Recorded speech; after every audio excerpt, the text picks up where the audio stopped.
Jailbreak goal as the insurance marker in Game 4 of the Walter Cup Finals. A veteran of the sports reporting game for over 25 years. The Birds look like they came out the zone. Yeah, here's that Makar that really frustrated SGA. Against it. Karius on a home run. Who's having a quarter? Breaking down Edmonton's favorite teams. Ron Nelson falls down to the corner, trying to play. Sissons back the other way for Vegas. Hands it off for Saw. Drop. Chance. Scores. Duke gets his first playoff goal to open the scoring in the Western Conference Final. This is Sports 1440 and the Kevin Karius Show.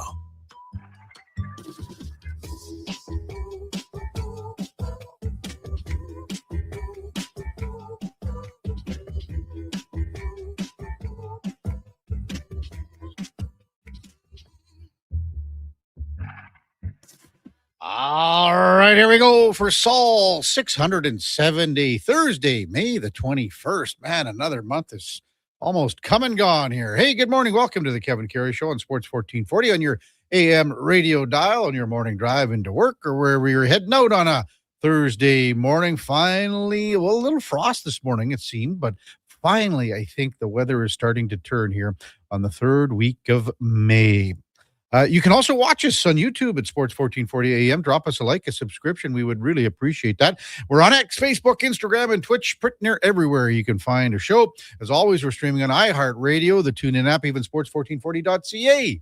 Plus, if you miss any part of any show, it turns into the many, many podcasts that are out there. And they are on Apple, Spotify, Google, even Amazon. Please subscribe. It's free. Select the auto download. You'll never miss a second of any show. Hearty Thursday. Good morning to you. So glad you're with us here from our Sports 1440 studios at West Edmonton Mall, where following last night's Stanley Cup playoffs and the first game of the Western Conference Final, the Vegas Golden Knights, they take the lid lifter over Colorado by a score of 4-2. For a while there, did it not almost feel like, look like, think like it was the Colorado-Minnesota game to close out that series when Minnesota had that 3-0 lead and Colorado came back, tied it, and then won in overtime? It almost felt like it.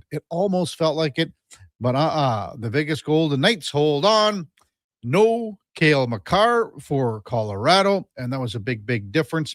Some storylines from Vegas, though. You can't beat storylines like this. Dylan Coghlan scores his first goal in the NHL since December 17th, 2021.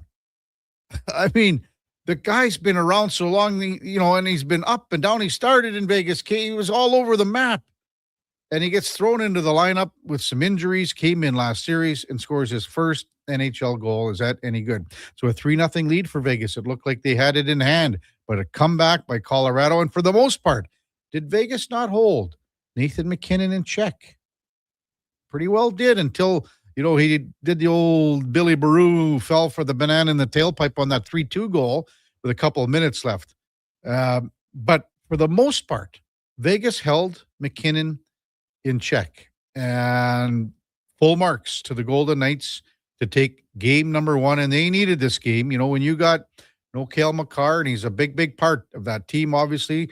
Coach Jared Bednar said after the game that many areas where the team was looking for better play, increased play, well, that was when you would have Cale Makar out, but he's banged up. That whole arm, shoulder, wrist, the whole bit, all the way down, not good. So we'll see if he's going to be okay for game number 2 tomorrow night. Carter Hart, sensational. Absolutely sensational. 36 saves. What can you say about guys like Brett Howden? Another goal. That's 6 straight goals on the road in the playoffs. One shy of a record set by a guy we had on the show a while back, Brian Propp. 7 consecutive road games with a goal. And Pavel Dorofeyev, we talked about what kind of contract that he'd be looking at next year. Well, now he's still the leading scorer in the playoffs with his 10th. He just finds a way to put the puck in the net. 833-401-1440. 833-401-1440 is our text line. Also last night in the playoffs, San Antonio, OKC, they're not disappointing. Game number 2, game number 1, that's one for the ages. But OKC gets back in the series, wins at 122, 113. SGA had 30 points for Shai Gilgeous-Alexander, 30 points. Wemby had 21, but he was just good. He wasn't like on another planet like he was in game number 1. San Antonio had a lot of turnovers.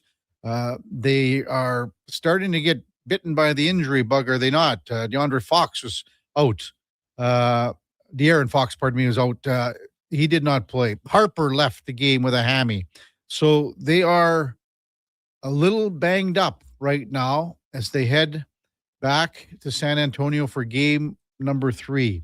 And then game number 2, of course, in the Eastern Conference Final, we'll have the New York Knicks taking on the Cleveland Cavaliers tonight. It was a weird night for TV, was it not, if you were watching sports on TV, because you thought, all right, the Jays start at 5. We'll get an hour and some of the Jays in, and then maybe bust away to some hockey, some basketball. Well, the Jays are delayed. They end up being the last thing on the tube last night because of the delay. And once the game started, they did not disappoint. Trey Savage, simply remarkable at Yankee Stadium against New York. He threw 6 incredible innings, and the Jays would score a couple of runs when he left the game. He still got the win, though.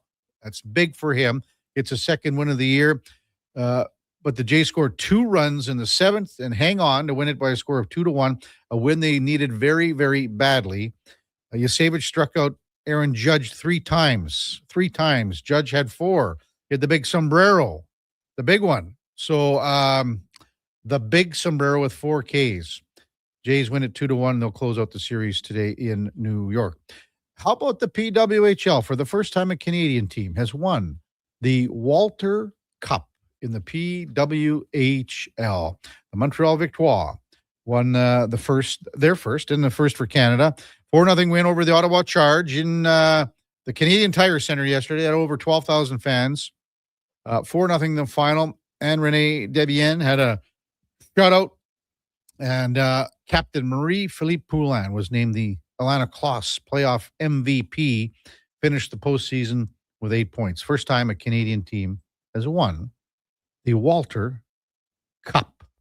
World Hockey Championship set to get underway. Canada and Norway this morning, 8:20. For that start, we'll touch on how the Oilers are playing. Obviously, we will have Darnell Nurse and Evan Bouchard on the ice this morning, but others like Ike Howard, Josh Szymanski, and Matthias Ekholm had some contributions in their games yesterday. So pretty cool. And one other thing to note, congratulations to the University of Alberta's Abby Guzin. And Abby was named the U Sports Athlete of the Year, one of them, the Women's Athlete of the Year. Had a fabulous year, fabulous season on the court for Pandas volleyball, and she's off to play pro next year in Europe, leading the Pandas to the U Sports national title in Langley, BC. So congrats to Abby Guzin. Hey, let's welcome in the Duke of Delburne. 7:09 in Edmonton. Duke still hobbling in, but he made it to the slow pitch game yesterday. Yes. And you guys lost. Despite the you guys lost, frigid temperatures, and it was not exactly the nicest night to be outside playing some ball, but the team persevered. Yeah, we did end up coming up short. Valiant comeback effort. Credit the team. We were, I think, over half the team was subs. My unavailability, a couple people out of town. So big thanks to my old boss down at Pro Hockey Life. Tim came out. He was a Gold Glove defender at second base. And the team was very appreciative of your offer to donate a team cooler. Yeah, they're pretty excited. I got it ready to go. I might switch gears, Duke. I got, like I said, I got the bad cooler. No, the bad. It's a good cooler. I got a great cooler and an excellent cooler. You guys, you're not getting the Yeti. Well, I don't think we'd expect it. But I got not a bad one. Maybe I got to pass it by the War Department and see what happens. Right. Get a little clarification. But I want to get. I'll logo it up for you and everything. Wow. You know, what's the timeline on this? About the same as Eddie's cutting board, no, but hey, I did pick up one of those rings. Oh, did you? I did. I said I couldn't find it, so I went into the metal shop. Yeah. And I bought one of the rings. The guy had to go up and cut it and everything. And that's pretty high. well, high. That's another 20 Well, that's bucks. what it is. A lot of effort getting put in for Eddie's another 20 charcuterie bucks. board. And it's just getting a little out of hand. For Yeah. I will just do want to know, Kevin. I since I knew I wasn't going to be playing slow pitch yesterday, I figured I would go and make something more valuable of my time. I went and donated blood. Right before play. We were playing on the south side, so it was kind of convenient making the trip down to White Mud Crossing there, the Canadian Blood Services, and pretty busy. There were several first-time donors in there sitting down the chairs for me, which is always great to see. I know you've done it a lot of times, but I'd be 45 worried. last night. That's your 45th? Yeah. Good on you. That's amazing. Now, but the thing is like the injury factor here. Well, I thought maybe if I take some blood out of my system, then there's less blood to go towards the swelling that remains in my knee. Did you look at there was some of the thought process behind my motivation? Did you look at the that PTP stuff? Are you going to look at that? Is that what it's called? Like platelet? Yeah, therapy or whatever. That's it's a transfusion, right? I can't say I've explored that. I am going for an ultrasound today, thanks to texter. I think it was Scuffed Darren sent a lead on a spot that would be able to get me in quite a bit quicker than I'd originally been scheduled at another imaging outlet. And yeah, I'm going this afternoon. Duke, even Jordy's concerned. What's up with it? ACL, MCL? I don't know. Jordy just texted. That's what's great, Jordy. I'm not a doctor. I don't even pretend to play one on TV. All I can go on is previous experience, which is 2 torn ACLs in my other knee. And I would say the feelings are pretty familiar. I just don't know, Duke. Again, like whoever gets this blood, they could be in the hospital just like you. They could be on the table. Yeah, I mean, it's like you think it's contagious? Yes, it's like here, take my weak blood. Yeah. Well, I mean, it's not working for you. Well, I think if that's the case, they would have told me to stop coming a long time ago. What did you watch last night after? When I got home, everything was wrapped up except for the Blue Jays game. So I did catch the tail end of that. Right, it was literally right when Trey Savage was exiting the game. Essentially, is when I got home. So I kind of watched them dilly-dally around for a couple innings and able to salvage the victory. But then, you go back and watch. I didn't really catch much of the basketball game just because I find that's a harder sport to watch in recap form. But you can get those compressed versions of the hockey games at NHL.com. So whatever, it's a 15-minute version of Avs and Vegas. So that's what I caught before just rolling into the rack. Your point about Cale Makar's absence being really felt, it's kind of stating the obvious. He's probably the best defenseman in the entire sport, but I thought it was pretty evident, just from a back end perspective for Colorado. I don't know how many if you said you watched a short one, but I mean the Vegas really ran Malinsky every chance they could get. Yeah, and Malinsky's a small guy, man. Yeah, so that was probably in game plan number 1, and right now the way Vegas is playing, and that's without Mark Stone, so he's missed 4 games in a row now. I don't know if he's close to getting back at all, but they're missing a key component. When you look at again, Howden is playing like Vegas checked hard last night. Oh yeah, and that's their MO, right? They're just going to make life difficult regardless of who you are as their opponent. If you're a last place team or President's Trophy winning team, which they're up against now. So we talked about it yesterday. How can Vegas keep themselves in this series, slowing them down? I thought they did a pretty effective job of that. Most part of the game, the Avalanche obviously had their big push late, just a little too late. But Carter Hart, as the goaltender, was the difference in the hockey game. By the time it was all said and done, he was excellent, and he's going to have to continue to be, because we know Colorado's not going to go away. That was their wake up call. Yeah, that was their wake up call. So we got a busy show. We'll get to tons of your text 833-401-1440. We're going to switch gears and talk a little Double E football with Ed Hervey, general manager of the football club. And you kind of forget, everyone's been talking about, the game here next Friday, the Knothole Gang game, but they're in BC on Saturday, 2 days from now, to kick off the preseason. You sort of forget about that because everyone's kind of looking forward to that game at Clark. So, they get things rolling, and there's been a different plan of attack as far as the preseason goes compared to last year, and even I'm sure camp in that sense. But Ed will give us an update on everything there. It's our double barrel shotgun hockey insiders in the 8 o'clock hour. Mark Spector from Rogers Sportsnet at 8 bells, and Frank Saravalli from Frankly Hockey and Victory Plus TV to follow at 8:20. We will preview tonight's Knicks and Cleveland Cavaliers game at 9 o'clock with Brian Mahoney from the Associated Press. What a game, number one. I mean, it's almost similar to the Western Conference. You can't follow up what you saw in game one with excitement and everything else that you had in game two, but I'm sure it'll be a decent show tonight at the world's greatest sports building, MSG. Cam and Eggs will slide by with an edition from Cam Tate and Cam and Eggs, and then at 9:30 or so, Ladislav Schmid, the former NHLer, will be by, our Thursday co-host. We've got Ryan Henkel from the Hockey News as the Carolina Hurricanes kick off their series with the Montreal Canadiens tonight in Raleigh, North Carolina.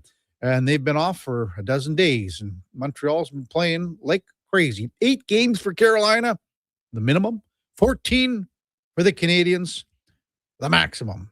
So a lot to dissect there with Ryan Henkel. When we come back, football talk with the Double E, the general manager of the football club, Ed Hervey, will be by. It's a Kevin Karius show with the Duke of Delburne and Josh Fenwick on Sports 1440 AM radio. We're streaming on YouTube, X, Facebook, Instagram, and Twitch. Don't let equipment failure stop you cold. At AWS Welding in Nisku, our factory-trained service techs are on hand for all welding equipment repairs. We're a fully warranted center for Miller, Lincoln, and ESAB. And we service all makes and models. Proper, regular service extends the life of your gear and keeps it running at peak capacity. Don't wait for a breakdown. Book your service appointment today at 780-979-0470. AWS Welding. We make it happen. Hi, I'm Mike here from Northgate Chevrolet Buick GMC. No one's ever accused car shopping to be fun. I mean, think about it. Awkward standoffs to get a price. Let me go talk to my manager. Dealers asking for your credit card, then melting your phone if you say no. See, not fun. At Northgate, I promise you a different experience. We make it fun. And you will like us, I promise. 0% financing, a great selection of new and pre-owned units. So for some fun, stop in today. 13215 97th Street, or visit us online at northgategm.com. You're in Northgate country. Good to go. With Mortgages to Go, you'll be good to go. Mortgagestogo.ca says yes when the banks say no. That's why Alberta has trusted Mortgages to Go for over 23 years. If you need cash and have equity in your home, you're approved instantly, guaranteed. Call 1-888-888-5998. That's 1-888-888-5998. With Mortgages to Go, you'll say, I'm good to go. Rivalries run deep in Alberta football. Edmonton all the way. Calgary rules. But when it comes to the best snack for 3-down fun, there's no Battle of Alberta. It's a clear winner. Wilhauk Beef Jerky. The one thing every Alberta fan agrees on. So whether you're watching the game from your recliner or in the stands, make it a part of your game day. Wilhauk Beef Jerky. Because you don't win games with salad. Only available in Leduc.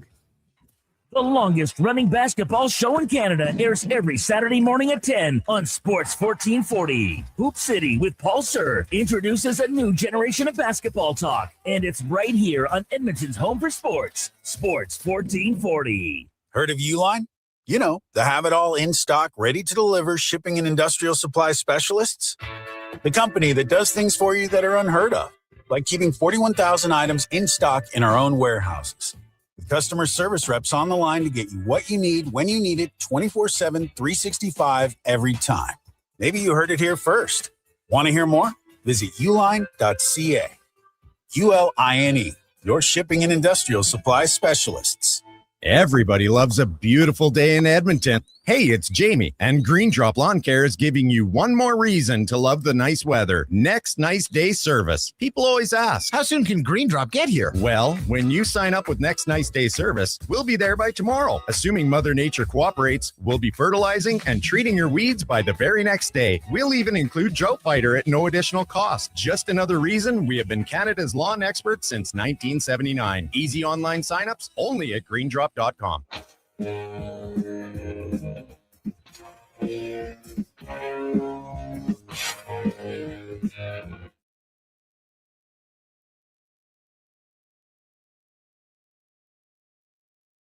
Have your sports curiosity cured with the Kevin Karius Show. This is Sports 1440.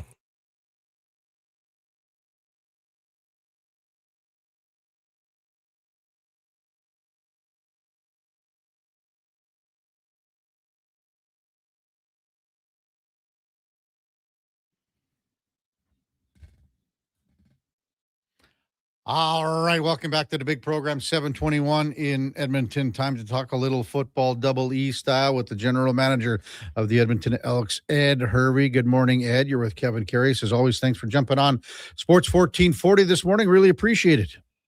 No problem. Thanks for having me on, Kevin. So, Ed, here we are about, 10 days into camp, maybe a tad more.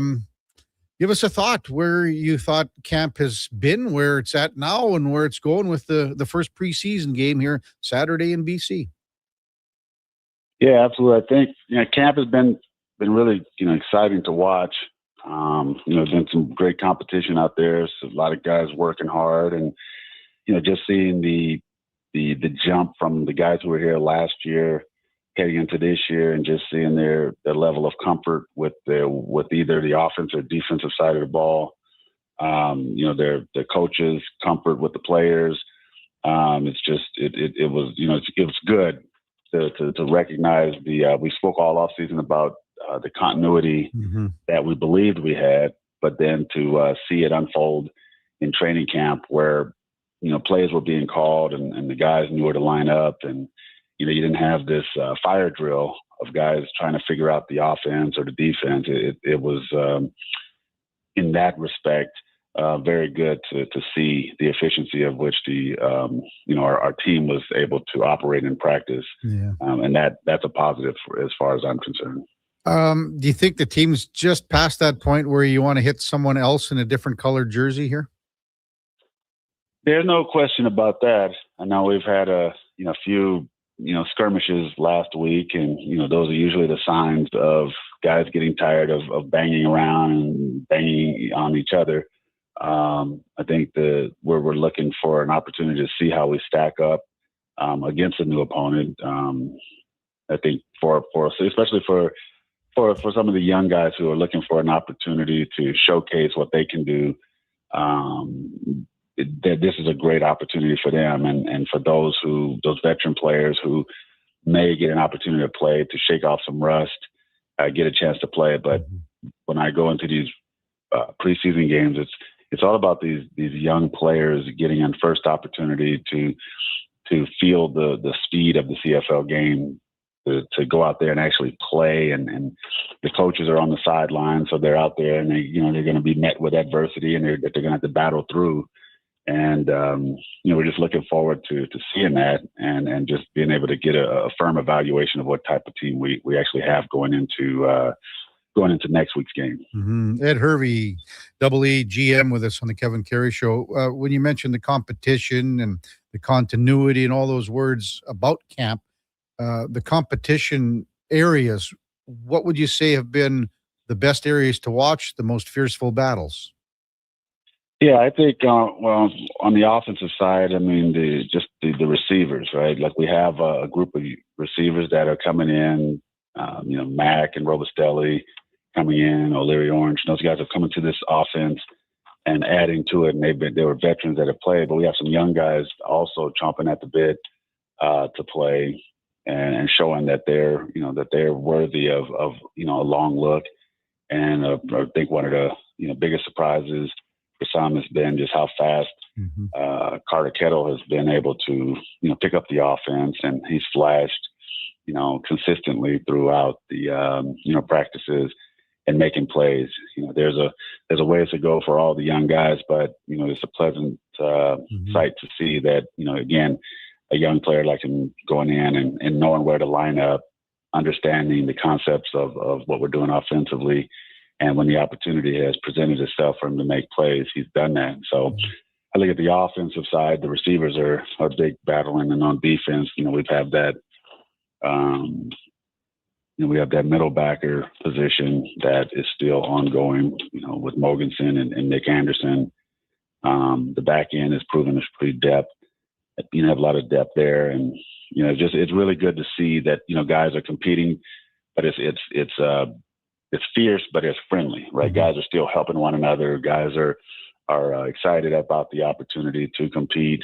And I guess I might have left one on the offensive side of the ball out is the center battle between David Beard and Mark Corte. That one is, highly contested, and we're really looking forward to seeing how that plays out. It's good. It's good to watch friendly competitions between guys, but they're battling, and it's just raising the level of play around them. So that's exciting to watch as well. I'm glad you mentioned Carter Kettle, Ed. I watched him probably 6-8 times live at the Foot Field with the Golden Bears, and just maybe speak to how maybe surprised or unlucky you were to get him where you got him at that point of the draft. Yeah, I don't think we were surprised. I mean, just the way that the draft fell, we kind of assumed that there'll be a group of receivers sitting there at, when we were selecting in the 19-21 spot. It was just a matter of strategically deciding what we wanted to do with the 19th pick and going from there. But, we're really, happy with our selection there. And we think that was a great group of receivers with potential. But, again, just having the opportunity to sit down with Carter in the interview process and really work with, the scouts, the personnel department, and, getting all this information about him, we felt very good if he was available to us, that we would, we would make the play to get him. And, so far, we've been quite pleased with his progress. And, we're looking forward to seeing it, unfold in this game and having a chance to see him play at a CFL speed against other guys vying to make a roster. What are you looking to see this Saturday in BC, Ed? Rhythm from the offensive side, right? We want to see rhythm and see if that continuity comes to fruition. I know it's the first preseason game, but there's a lot of things that we're going to come out of the game with that we're going to be pleased with. There's going to be many things that we're going to want to correct. And obviously there'll be some things that are frustrating. That is the game of football, especially in the first preseason. But having a chance to really see where the rhythm of the offense is going to be a big part of, my evaluation overall. And then obviously the individual, personnel battles that are transpiring. Those are going to be something that's going to, unfold. Effort is going to be a big part of it. Willingness for the receivers, who's willing to block, who's willing to play our brand of football. And when the opportunities present themselves, a chance to make plays. I think that's primarily it. Our protection is something that I definitely want to keep an eye on going into this game. And I think from the defensive side, we've been really good in practice, but learn not to get too excited there when I get a chance to see them, out there and how pursuit to the ball and just playing with speed, right? And seeing that we're working on those things that we talked about this offseason, forcing more turnovers, right? Getting to the ball carrier, stripping the ball. If there's an opportunity to be disruptive, we want that. And obviously we want to play, violent on that side of the ball. And, we want to play with a physical brand of football. So those are things that I'm looking for, along with the execution and the things that go without saying. Obviously we want to go in and, if the opportunity presents itself to win the game, you want that as well. But the first game for me is always more about getting the young guys out there and getting them a chance to play, because with the veterans, you never know how much opportunities are going to be there in the second preseason game and going into the season. So this is a legitimate opportunity for our young guys to go out and play, make some mistakes, recover, go through some adversity, and hopefully stack better plays as the game continues to go. And we're just really looking forward to seeing the action as it unfolds this weekend. Double E General Manager Ed Hervey with us on the Kevin Karius Show on Sports 1440. Can you describe the process, Ed, about how you pare down the roster, the communication that you have with the coaching staff and Mark Killam, And has that changed a little bit, even since you were 10 years ago when you led this team to a Grey Cup, 10 years plus, I guess it is now. Is that process a little different? Do you go into it different? Maybe just describe it as best you can. No, it's really not different, because I think that you don't overcomplicate the roster. It's daily communication, it's continuous communication throughout throughout training camp, right? It's we meet daily and we'll talk, whether it's a half hour about a specific position, and I'll use the example, we'll say like the receivers, which is a highly contested position, right? And so as we complete practice and we have a chance to watch film, the guys who rise and make plays, we start talking about moving guys around. I think the biggest part for us was we wanted our receiving core to be versatile, right? And have, learn multiple positions in camp and evaluate it based on that. Because I think last year, the concern last year was that there was guys that just only knew one position. And if they had to switch from, say, the boundary to the field side, they struggled. And that was not, that's not something that, we wanted going into this year. So as we continuously talk about those things, and we sit and I talk with the personnel department, we watch the tape from our end, and we look and see what guys are doing as far as plays and speed of how they're executing and making plays. And then the coaches are more about, obviously lining up, knowing their plays, and we compare those notes. And Mark and I will discuss about, okay, who needs to move up, who needs to be over. Coaches will have their recommendations on moving guys over, or moving, switching positions as far as boundary side to field side or field side to boundary side. And then there's some guys that we feel are better suited at certain positions that, say like, hey, can we give this guy a shot here and see what he looks like? And then it just kind of evolves. But when we get to the point where we're heading into a game, we met this morning, Mark and I met this morning, and as we're discussing the depth chart and setting and who's playing, how long they're playing and stuff, and where we want to see, that is where, he and I talk, and, the notes from our side and their side, we pretty much settle on how much of a player we want to see and when and how long, and their contribution on special teams. So, we'll look at Isaiah Knight for the final example of this, that, we're not, if we were to, we always say the scenarios is if Rankin isn't playing, let's see what Isaiah Knight can do. He has an opportunity to play tailback for us in the game, but we can't have him play running back and special teams. So, we have to give him an opportunity to play running back without the stress of teams. And let's see if he can go out there and execute running the ball and the protections and some of the other things that the offense wants him to do. And then in the later parts of the game, his role will adjust as we put in the young guys. So that is really, in a nutshell, kind of the, a summation of how, we get to a point where we want to see guys, because this game is very important to see young guys. And it's important to our reputation with the agents who send their players up here for an opportunity, right? The old saying is that a lot of guys go to the CFL, they don't get an opportunity, right? Because there's this first cut down that happens even before we really get started, which many agents don't feel is fair. And, a lot of players don't feel is fair, which is, and I would agree, there's, it'd be best if you can at least give guys an opportunity. So with the roster that we currently have going into the game, it is, it's important for us, important for myself to ensure that our young guys get a chance to play and showcase their skill. So when they leave, if they fall short of making our roster, they can at least go home and spread the word that there's real opportunities in Edmonton for young guys. And that first preseason game is if you can earn your way to it, you'll get a really, positive look. You're going to get a really good look and a fair look.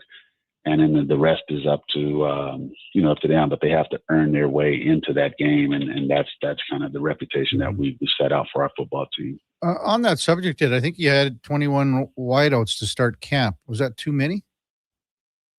No, not as bad as we struggled last year at that position. Okay. So we wanted to make certain that we were able to evaluate the position. And, if you remember last year, we had that same number of guys in the defensive backfield before we started to pare things down. And we have a group of defensive backs that have played together for a year, and we feel good about that. This going into this year, the receivers and the O-line were an area we needed to make some changes. But I said we wanted to make certain that amongst the receivers that were available to us and receivers that were on our negotiation list and guys that our personnel department has been scouting,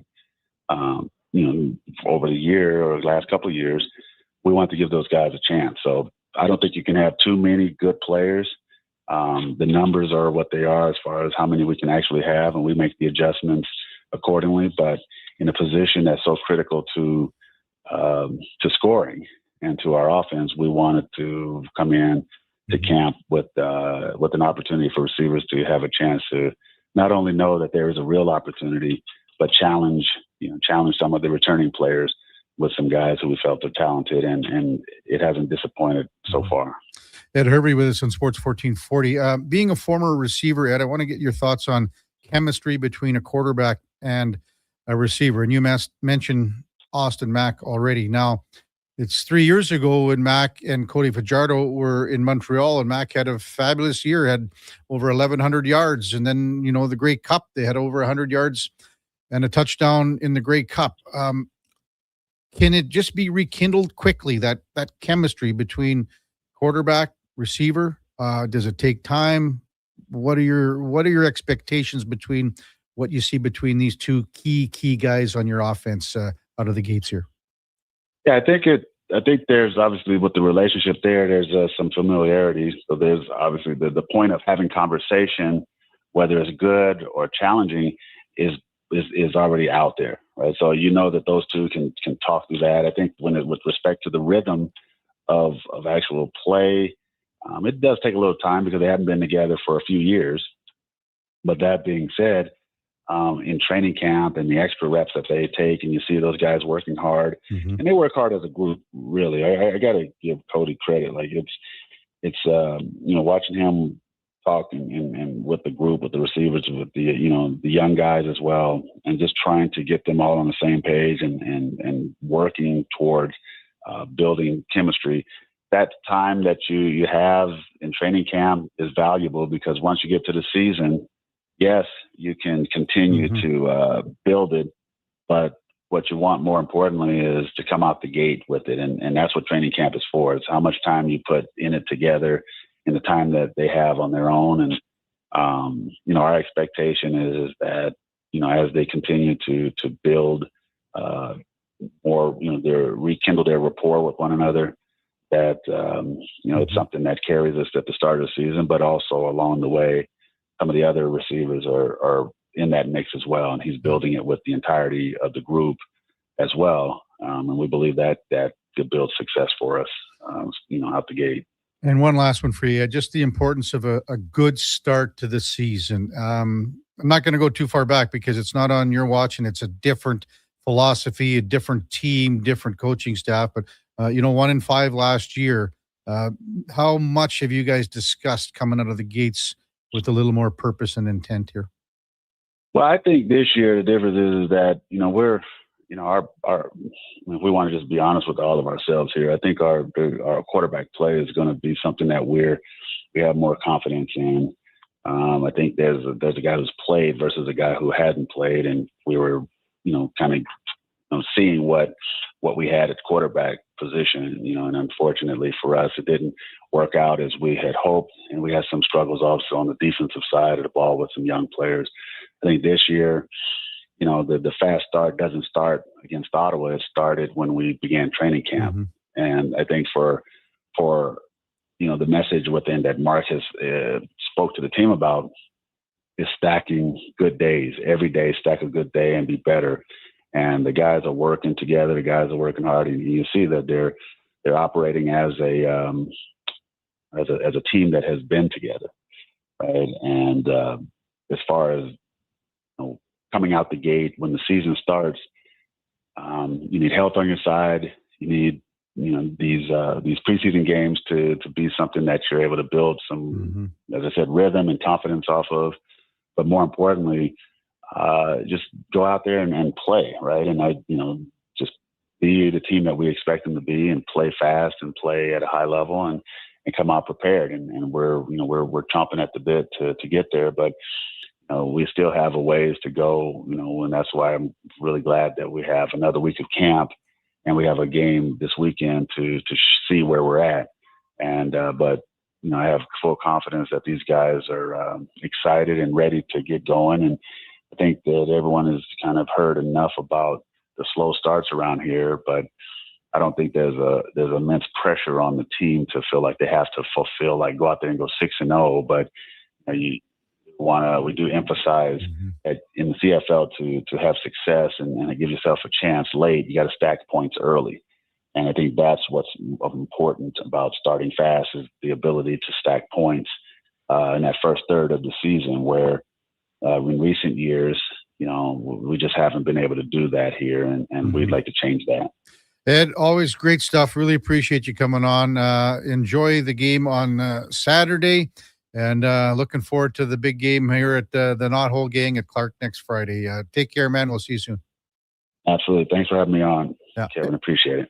Ed Hervey, General Manager of the Double E.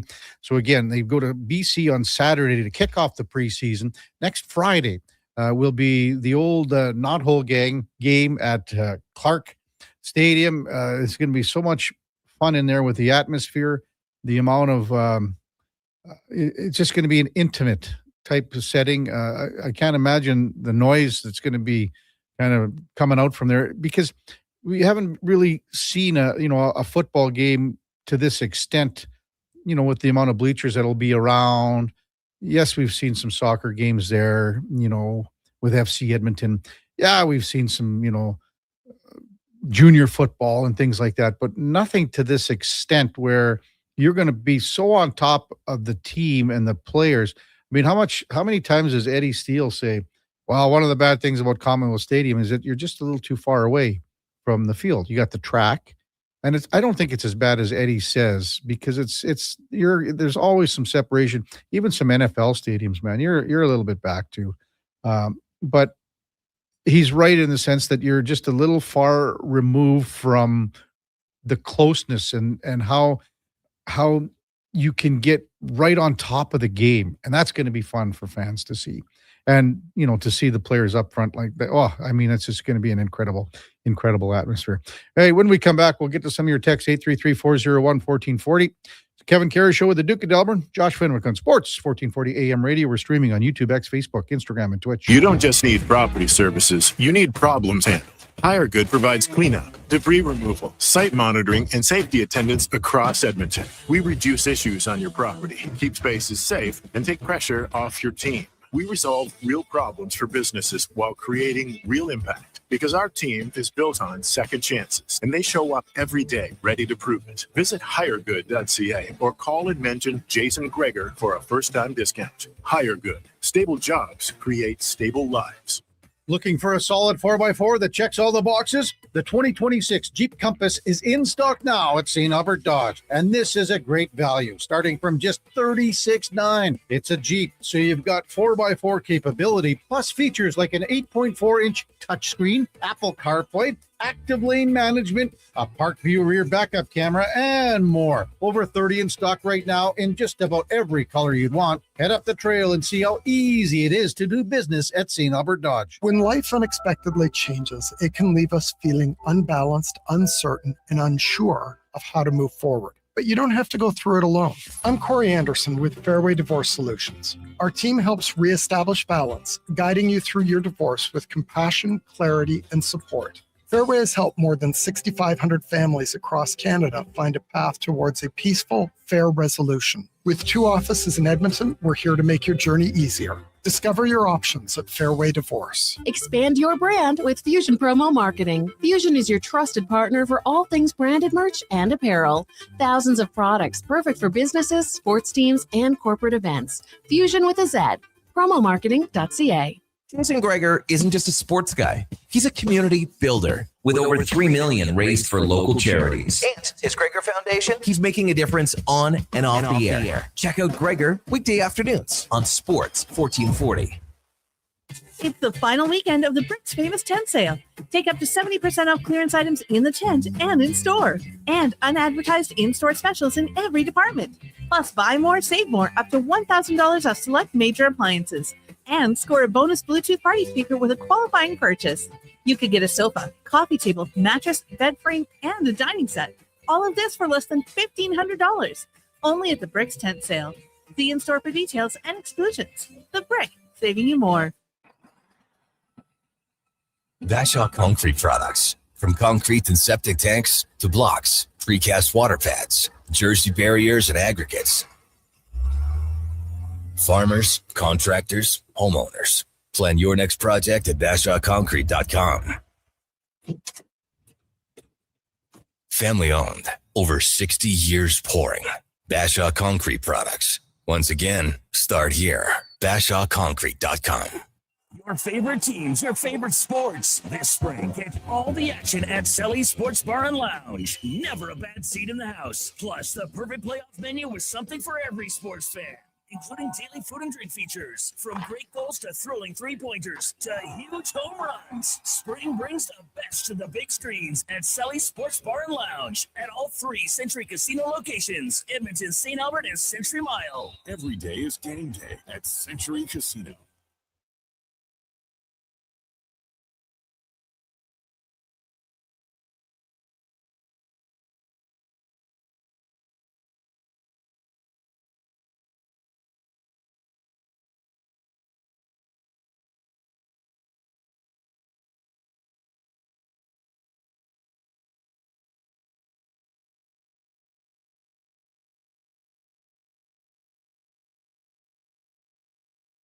Sports 1440. All sports, all day. On YouTube, Facebook, and X. Thanks for listening to Edmonton's sports leader.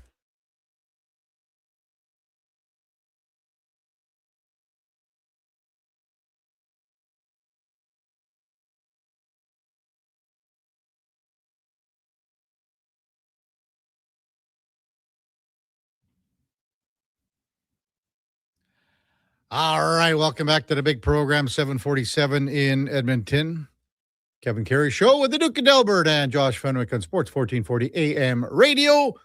So glad you're with us on a Thursday morning. Yeah, one of those short work weeks where just Friday creeps up on you. Text 833-401-1440. Jerry says, stability within the Double E organization. And also, I took a game in Winnipeg. If you want a stadium to emulate, that's the one. You're literally right on top of the players. Yes, for sure, Jerry. It just, I mean, the stadium is what it is here. It's a great stadium. It's not a football first stadium. I mean, it was built for the Commonwealth Games, of course, and the track is there, and there's really nothing you can do about it. And the only thing that you could do, which would cost, I don't even know how much it would cost. And we talked about this a couple times now. Because of the pitch of the seats, there's, you can't put any more seats in because you'd be looking over everyone's head. Now you could dig a hole at Commonwealth and just continue the seats on a few more rows that go down, which would be prime seating. And then the field level is obviously down, 10 more feet. And then that pitch would continue all the way down to the track. It's probably not feasible, with construction and with everything else. But anyway, hey, Brian, thanks for your text. Great interview with Ed. Brian Desjardins is going to slide in once we get the season going, talk a little football. I mean, nobody knows more stats-wise than Brian Desjardins. He mentioned one thing not too many people pick up on is the early cuts and feeling the lack of opportunity by agents. Yeah, it's a necessary evil, but you hope you're getting the talent you need. Well, that's why I asked him that question, because it was, someone asked the head coach, Mark Killam, you got 21 receivers. It was Morley Scott. 21 receivers in camp. How come that many? Well, I don't know. He didn't have the answer. So that's why I asked Ed about that. And he said, well, last year we had more DBs because that was our need. That's what we had to look at. So that's it's an interesting point, but some of those guys never would have much of a look, and Brian's correct. Kent McKenzie is an Oilers fan. I know I'm not supposed to cheer for Vegas right now due to their vindictiveness over the Cassidy situation. However, my hockey draft says I need to. Vegas to the finals and lift the cup. Forgiveness. Just, oh, come on, Kent. Just so you can win. Just so you can win. I'm surprised, Duke, and maybe it's because we're at the stage where there's just a game on a night. But he's already won 8 games in the postseason. And I can tell you, I don't think on this show we've had any Carter Hart texts until today. Is that fair? Am I correct on that? Yeah. Well, he's won 9 games now. Before. Before, yes. Sorry, ahead of win number 9. That would probably be the case, at least on our show. I can honestly say I don't remember anyone saying stuff like that's coming in this morning. BC Oiler. Good thing we didn't sign Carter Hart. He's really being punished in Vegas. We sure showed him. He's got the emoji, I can't be the only one sour about us passing on Carter Hart, only to watch him killing it with Vegas now. And then we've got quite a few, even Tricky Dicky and the way he writes in his texts. Can't even read it on the air, but there are quite a few other ones. I knew this subject was going to be brought up at some point. With everything that happened, and I don't think Carter Hart would have signed with a Canadian team. So you can say, and even look at what's from an Oilers organizational standpoint, they said right away, we don't want to pursue Carter Hart. And we can get into this, and we've talked about this ad nauseum, and we're not going to do it again with everything that we've talked about in the past. But to my knowledge, there were no other Canadian teams that were interested in him because, the juice just wasn't worth the squeeze. And this was at the point of where they were being reinstated to the NHL. Talk about everything that happened before, and everyone knows it. So it's not going to be rehashed. But honestly, Carter Hart, to my knowledge, did not want to sign in Canada either.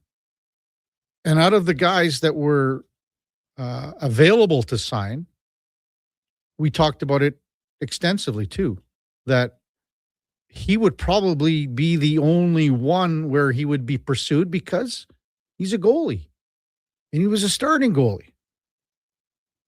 I wonder too if John Tortorella was not hired and didn't have that connection and pass with Carter Hart in Philadelphia, would he have been the guy right out of the gates for Vegas to start the Stanley Cup playoffs?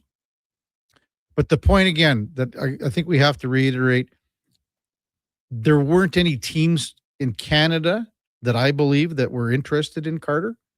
And I honestly, from the people that I talked to, he was not interested in signing in Canada because it just would have been too much outside noise and everything. There are many things to dissect here. You can talk about, has he done stuff outside and away from the ice that has, as far as doing, even Stan Bowman said he was going to be doing a bunch of stuff. I don't know. Did those guys go to classes? Did they, I don't know if therapy is the right word, but whatever you want to call it. Did they do things away from the game that they said that they would do to, I don't know if it's make amends is the correct term, but that's just the way it went at the time. There weren't teams. Like Canada was a non-starter. So getting back to BC Oiler, saying about the Oilers he being sour about passing on Carter Hart. That's his words. I can't be the only one sour about us passing on Carter Hart. I don't think that the opportunity was there. So I don't think it was there. And there's other factors that come into play here. But he's had 9 wins in the playoffs and he looked good last night. I think he needs to, again, being in Vegas and being outside of the hockey crazed Canada bubble of where everything is under a microscope, it wouldn't have happened. There was no way it would have happened. And he's got a new start. Maybe we'll discuss a little bit about this with Spec coming up at 8 bells. And then we got At 8:20, of course, Frank Saravalli from Victory Plus TV. Before that time now for a Sports 1440 update brought to you by AWS Welding Supplies in Nisku. Product sales, servicing, calibrating, free same-day delivery of in-stock items to Leduc, Nisku, and South Edmonton. Your one-stop shop for all things welding. That's awswelding.ca. Here is the Duke. This is a Sports 1440 update.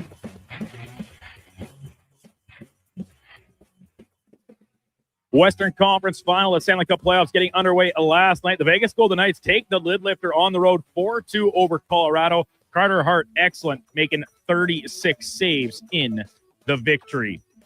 PWHL Walter Cup Finals coming to a close as Montreal blanked Ottawa 4-0 to claim the first league championship for a Canadian team.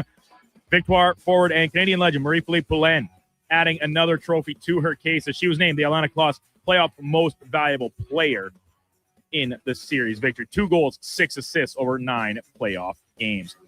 IIHF World Championship action. Canada back at it this morning. They're going to take on Norway here just after the top of the hour. At the same time, Finland will be playing Latvia, and then later on today, Switzerland up against Great Britain, while Denmark takes on Slovakia. In the association last night, Game 2 of the Western Conference Final, the OKC Thunder bounced back in a big way. Reigning two-time MVP Shai Gilgeous-Alexander, 30 points on the board, lifts the Thunder to a 122-113 win over the Spurs to even that best of 7 at 1 game apiece. And the league also announcing its all-rookie team, Raptors, Colin Murray-Boyles, claiming his spot on the second team all-rookie. Across the majors yesterday, full slate, including the Toronto Blue Jays, picking up a win in the Bronx over the Yankees. 2-1 the final. Trey Savage, excellent, just giving up 2 hits over 6 innings of work. And some tough news, however, for Toronto, as pitcher Jose Barrios undergoing full Tommy John surgery on his right elbow. He's going to be sidelined well into the 2027 season. And finally, some big news for our local institution, University of Alberta. Athletes named as U Sport Athlete of the Year. Pandas volleyball Abby Guzin, while track and field Ryder Ratty named the female and male athletes of the year, respectively, becoming just the second institution joining McGill as a post-secondary spot to have both recipients in the same season. Coming up in hour 2 of the Kevin Karius Show, we'll be joined by Sportsnet's Mark Spector and Frank Saravalli from Victory Plus TV. I'm Brandon Douglas, Liquor Sports 1440 Update. Sports 1440 in West Edmonton Mall and Wetaskiwin. CKJR is a Stingray radio station. Download the free radio player app and listen wherever you go. At Hughes, it's all about getting in and out quick and clean. No cash, no problem. With Hughes' new tap and wash system, all you need is your debit or credit card to get your vehicle sparkling clean. Find us at HughesCarWash.com. Say hello to your new favorite drinks. Introducing new McCafe Refreshers. Icy cool, undeniably refreshing, and available in 3 flavors. Strawberry watermelon, mango pineapple, and blackberry passion fruit. Only at McDonald's. Today on Hey Culligan, how smart is your water? Here's Tracy. Hey, Culligan. I think my water might be dumb. Good news, Tracy. Your water's not dumb. It's just not talking to you. You can make my water talk. No, but the new Culligan Smart Drinking Water System can talk to your phone to tell you when your water filters need changing and help you meet drinking water goals. Now that's some brilliant H2O. You said it, Tracy, and we're already on the way. Let us help you out with a free in-home water test from a local Culligan water expert at Culligan.ca. Whether you're refinancing or buying your first home, mortgages are easier with help from a neighbor. At Vision Credit Union, you get face-to-face guidance from local lenders who know the market because, well, they live here too. They'll look at your whole financial picture with practical advice for payments, renewals, refinancing, and what makes sense long-term. Get a more neighborly mortgage. Contact your branch today or visit visioncu.ca. There's nothing like a spring sunset by the lake. Oh, wait, that's a pothole. And that was a new truck. Oh, what the? Springtime in Edmonton also means project time with help from Metal Supermarkets. Huge inventory cut to your precise requirements, plus metal bending, drilling, punching, notching, plasma cutting, welding, even delivery. Metal Supermarkets, the convenience stores for Southside, West End, metalsupermarkets.com.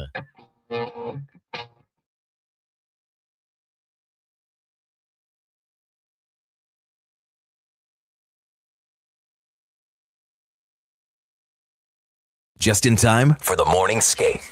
This is the Kevin Karius Show on Sports 1440.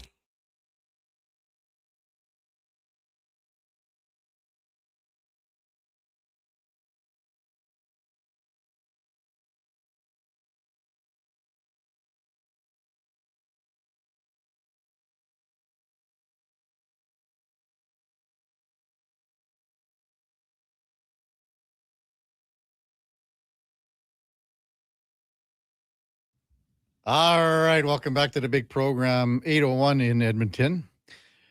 Time now for On the Mark, brought to you by Northgate Chevrolet Buick GMC. And right now you can get 0% financing on heavy-duty trucks. Finally, 0% financing on heavy-duty trucks. And you also get 0% financing on half-ton trucks as well. Check them out at northgategm.com as we welcome in Mark Spector from Rogers Sportsnet. Good morning, Spec.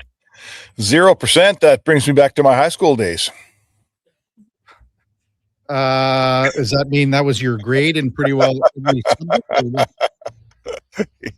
Yeah, pretty much. What was your best subject in high school, Spec, besides writing, obviously? I wasn't even that good a writer. I was a band kid. I got like 30 out of my 100 credits for band, so that helped me. What? Band. I was a band guy. I got 10 credits a year for band. What instrument? Trumpet. Oh, yeah.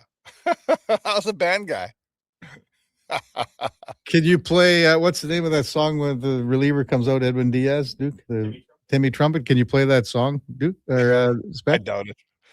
Well, I haven't picked one up in like 30 years, so the chances of me being able to play anything are pretty slim, buddy.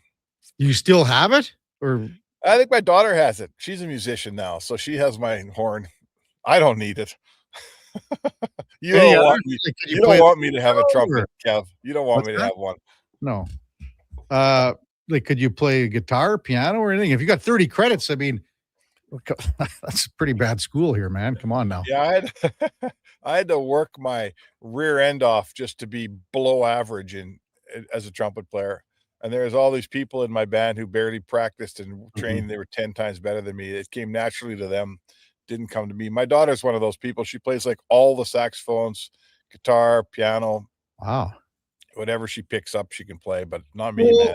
Why don't you get your trumpet back from your daughter, and then we'll come out and we'll have a fire. Shelka can bring out the accordion. Have you guys ever done a duet together? I've never done a duet together, no. And that's what I want to see. I want to see that.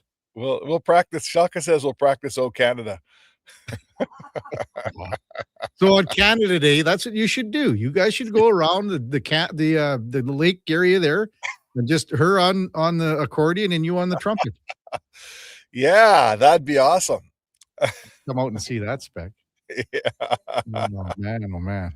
Yeah, we can bring Ricky along. He can howl the vocals. How about that? Sure, whatever. I don't know. Where do you want to start? Did you watch any of the hockey last night? Or watched a little bit last night. Vegas controlled that game pretty well, didn't they?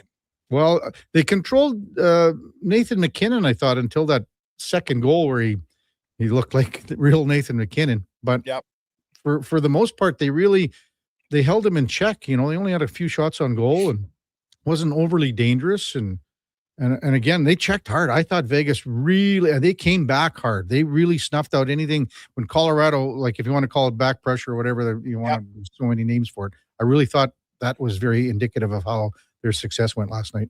When you play Colorado, like the old saying, they come at you in waves. And I thought that Vegas did a good job with not allowing that. Colorado's going to come at you. They're going to get a chance, but they didn't get. And when I say second and third chances, I'm not talking like rebounds, although there weren't many of those, I'm sure, but I'm talking like they didn't regroup in your zone and circle back and come back at you. They didn't have a lot of, 45-second shifts in Vegas's zone where they just came and came and came. I find Vegas or Colorado kind of overwhelms you, and they score after you've been fending them off for a long time and you just can't do it anymore. I thought Vegas snuffed them out pretty quick. They gave them a chance. Colorado earned their chance, but there wasn't a lot of long extended pressure in the Vegas zone. And that's halfway to beating Colorado. The other half might be keeping Makar out of the lineup, huh? Well, that's the big thing. And I mean, Jared Bednar said after the game too, Spec, so many areas where they were lacking tonight. And you don't have to be a rocket surgeon to figure this out. It was because Makar wasn't available. It's that simple. Yeah, well, I wonder if he will be available and how available he'll be and how long it'll take to pound him back out of the series if he does play. And, because they always talk about how there's a certain amount of luck involved in the playoffs. And look at Edmonton. Edmonton could have survived 4 injuries and still beat Anaheim, but not when they come to their 4 centermen, and their top right winger. Like that's 5 injuries in all the wrong places, man. And they couldn't survive it. And I think, let's see how Colorado does here. We're only 1 game in, but Makar's a big one. Be honest. Dylan Coughlin scores last night his first goal since December 17th, 2021. Now, he's played 115 games in the NHL spec, but have you ever heard of him before? Yeah, he took the high. Did he not take a high stick in the last series or something? Something happened to him last series. I hadn't heard of him until then, though. Okay. He back 4 years ago, he played with Vegas, and then, he went to Carolina and the Jets, but basically in the minors. It's been 4 solid years since he's been in the NHL, really. Yeah. Well, good for him, man. Yeah. Guy's slugging it out. He gets his shot and he does something with it. Way to go. Yeah. I just thought it was an amazing, like everyone, I went, who scored? I was like, you got to be kidding. And then he's looking around. He says, did it go in? And then after the game, and Shea Theodore saying, like, did it go in? Yeah, it went in, big guy. You scored a goal. First one in 4 years or 5 years, whatever. Yeah, good for him, man. Yeah. You know what? Some guys, let's face it, they're not out there to score. He'd be one of them. Brett Kulak could be another, and he scored a giant goal the other night. So I always love when those guys score. They deserve a little bit of a boost once in a while, Kev. Well, we were talking about how much, I think was with you yesterday, how much Kulak would play because of Makar being out, and he played the most minutes besides Devon Taves. Outside of Taves at 27.5, but Kulak was at 23. So, I mean, he got used an awful lot last night again. 23-minute defenseman in a Western Conference final. I mean, it is amazing how, like, he's a real study to me, because it's not like he plays bad during the regular season and good in the playoffs. He's good in the regular season too, but somehow what he does and what he brings, you want more of it in the playoffs. Like he goes from being a 18-minute defenseman or 17-30 all year to 23 in the playoffs. How is that? I don't know. It's a good question. And as you said, it's a decent case study. Obviously he doesn't play that many minutes, maybe with Makar being in the lineup, but I mean, basically they only went with 5 guys last night, so, if Makar comes in, Kulak's minutes go down too. But I mean, the other thing too, they like Vegas was all over Malinsky, who's banged up too. They ran him hard last night. Hard. So. Yeah, I mean, Brett's game is funny. Like, he's not a giant man. He's not a big behemoth that, like Logan Stanley. He's not he skates really well. That's his sort of his thing that really makes him so valuable and able to play so much. He skates better than people think. He's a really good skater, but he doesn't rock you. He's not a points guy. He doesn't have a cannon from the point. Like, tell me something he does that's top 10 percentile in the NHL. I don't think there's anything, but boy, he just does all the things well. He's smart. His feet allow him to get body position so he doesn't take penalties, right? He's cool under pressure because he's played in now how many, I think 3 Stanley Cup finals and all kinds of good teams. Like this, a big game doesn't faze Brett Kulak. So he's found this niche to be such a valuable guy. And I mean, hell, I remember him. I met him the first time at rookie camp in Penticton. He was a Calgary Flame coming out of the Vancouver Giants, and we had a family connection, and I went over to shake his hand, and he was this young kid, 19 or something. And now he's turned into this, he's turned into such a good player without ever like having an 80-point season, right? Or winning an award. He's just a really good player, man. It's strange how that happens. Yeah, those are the guys you want and need on your team. Mark Spector with us on Sports 1440. Hey, you and I talked about Carter Hart ad nauseum and everything that went on obviously, with the junior team and moving forward. I can honestly say, Spec, this morning was the first time that we received text about Carter Hart and teams not signing him, and only Well- Vegas signing him. It's the first time, Spec, honestly, that I can say over the course of the playoffs. And maybe because he was hurt for a lot of the year, he went off into the distance and he was sort of on the back burner. But now he's on the front burner. He's got 9 wins in the Stanley Cup playoffs. And, the questions are going now, well, why didn't other teams sign him? And I said, you and I both said it, no other teams were interested in him. And he wasn't interested in signing anywhere in Canada. That's just a simple fact. Yeah, I mean, that's where it starts for me. If I'm the kid's agent or, the one place, you just don't sign in Canada. Like the story out of London and the juniors, it was a big story in Canada. It wasn't a big story in the States. That story, if he signed here, there'd be people protesting outside the rink in any Canadian city. So this isn't me absolving or anything like that. I'm just telling you the facts. If that kid is my client, I tell him, let's sign in the States. Let's face it, the political situation there and the Epstein files and stuff, it ain't a big deal in the USA, that sort of thing. So it's just simple as that. You can sit here as an Oiler fan and say, why didn't the Oilers sign him? He wasn't available to the Oilers. The Oilers couldn't have signed him. And imagine the backlash had they signed him. It would have been, it would have brought a giant distraction to a Canadian team, to the Edmonton Oilers, that didn't exist in Vegas. That distraction didn't exist down there. Mm-hmm. The other thing too, Spec, I mean, it's not like there were 20 teams in the States banging on his door. And then when there were some teams banging on his door, well, there was some pushback too. We all heard that, right? In Carolina and some other Carolina, pardon me, and some other markets. So Vegas was the fit. And the other thing, do you think, what if Tortorella wasn't coaching that team, didn't come in at the end? There's a whole bunch of hypotheticals. Would it have been 100% that Carter Hart wouldn't have been the guy to start the playoffs? Maybe if Cassidy's still there, he goes with Aiden Hill, the guy that won him a cup?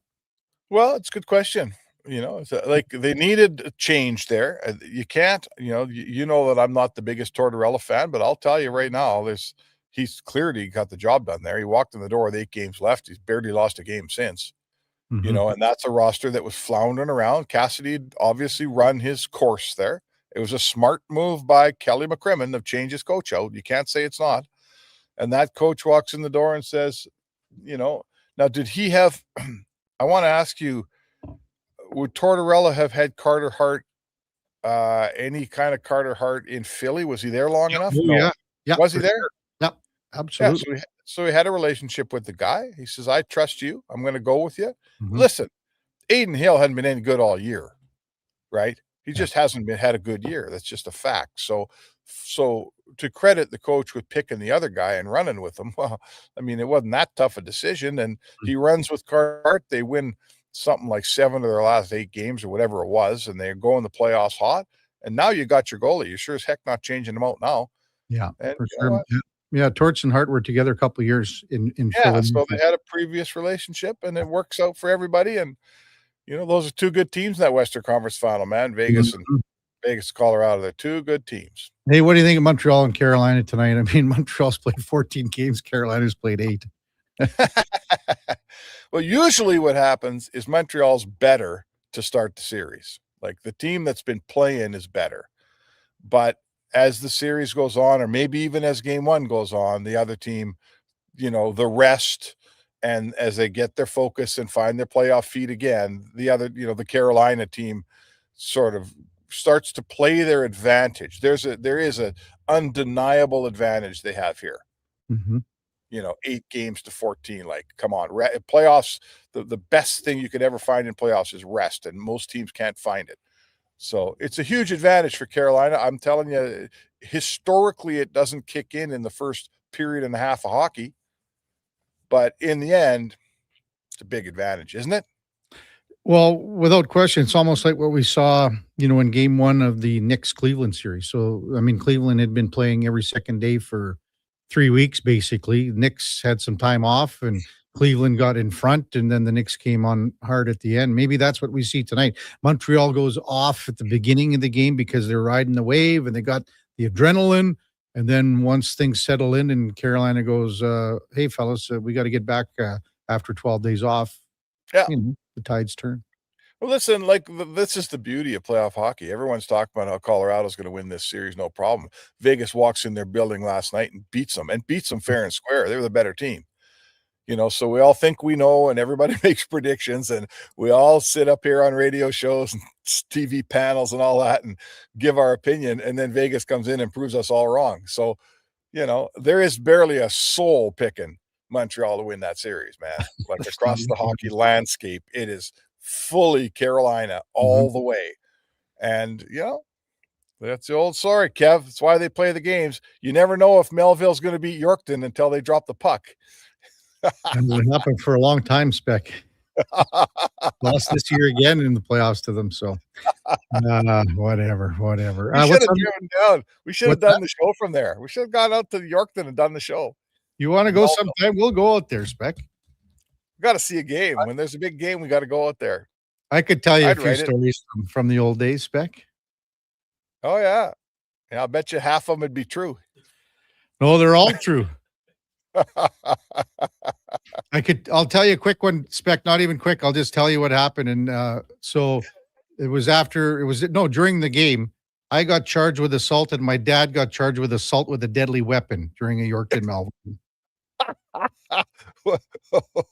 I'll just leave it at that, Spec.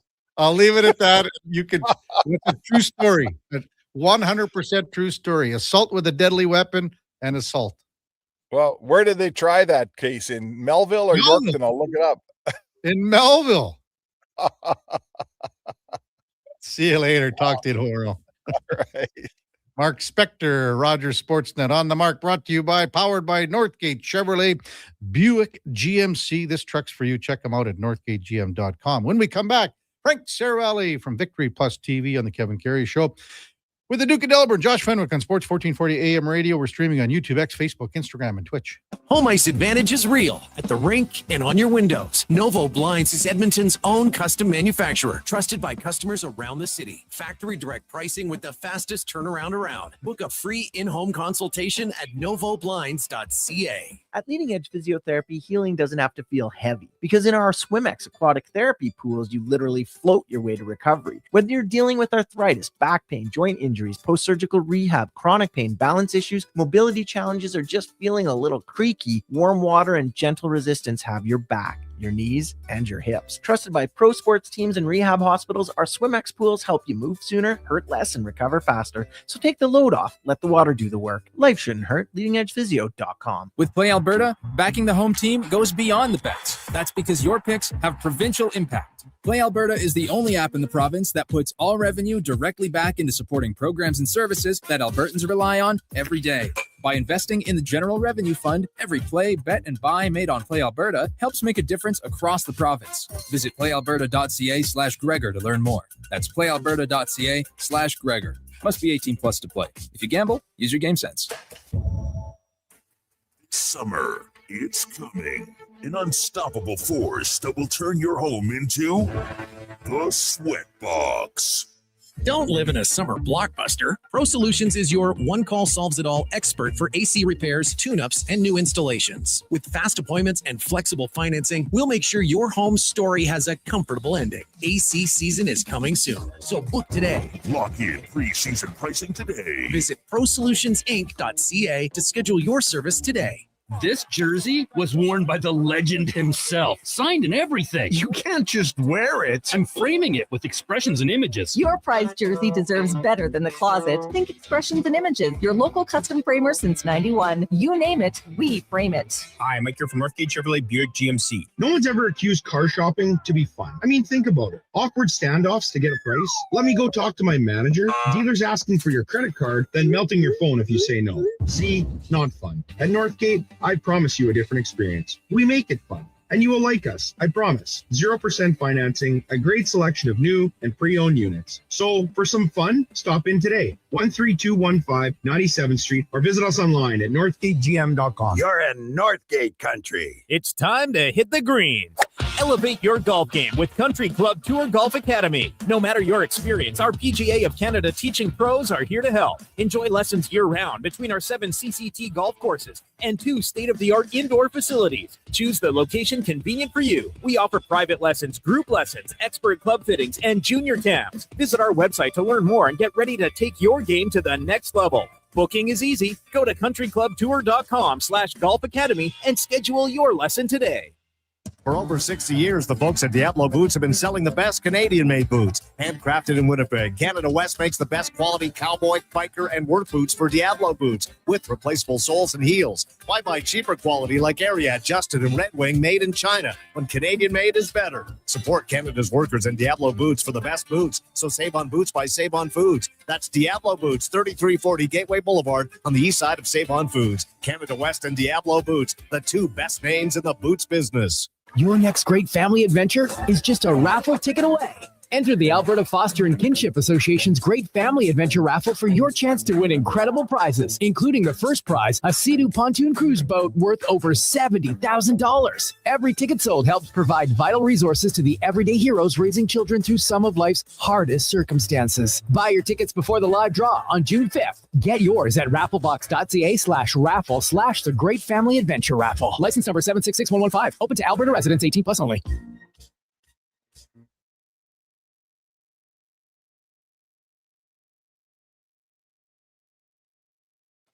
Stories, guests, and insights. This is Sports 1440 and the Kevin Karius Show.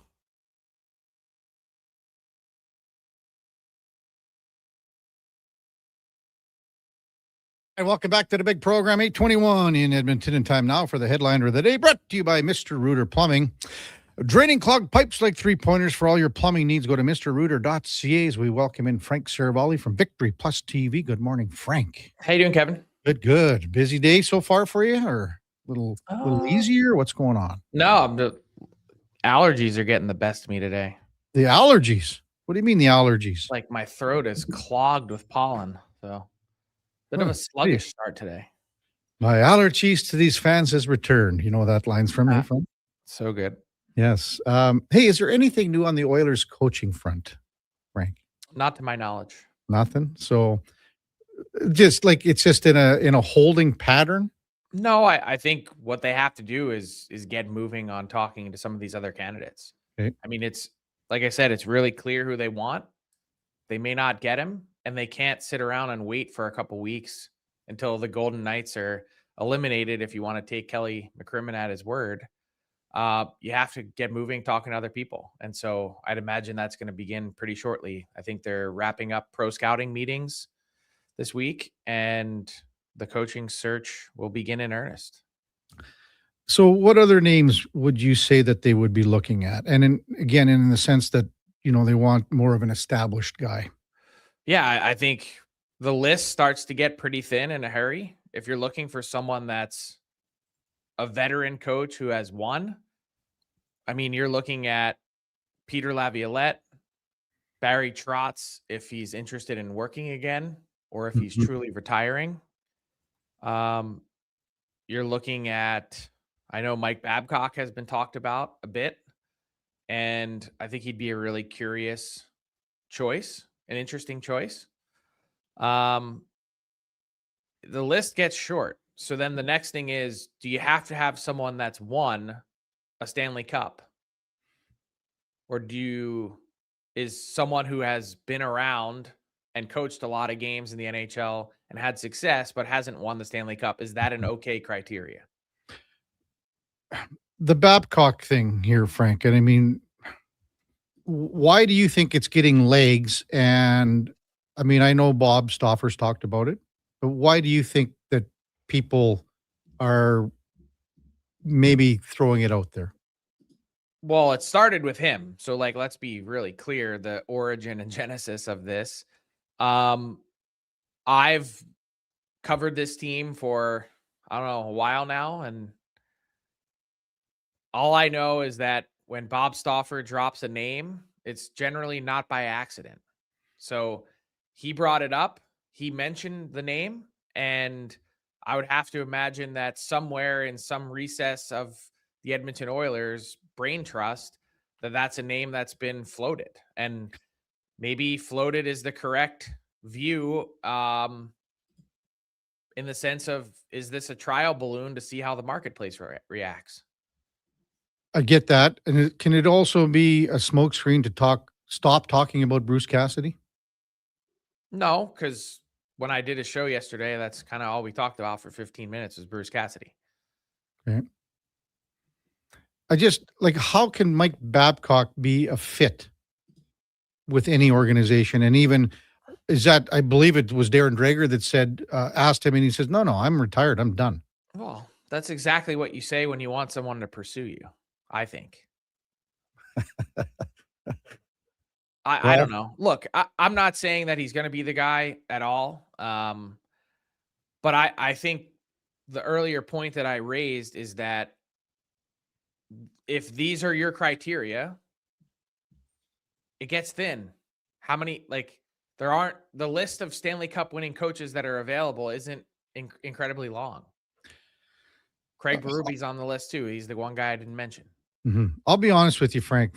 For me personally, and obviously I have no skin in the game here. Berube doesn't interest me. Babcock, none of these guys interest me. But the only guy that interests me that you mentioned is Barry Trotz.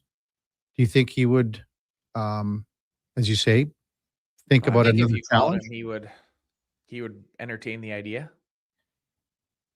I think he realized that being a GM without any front office experience is really hard.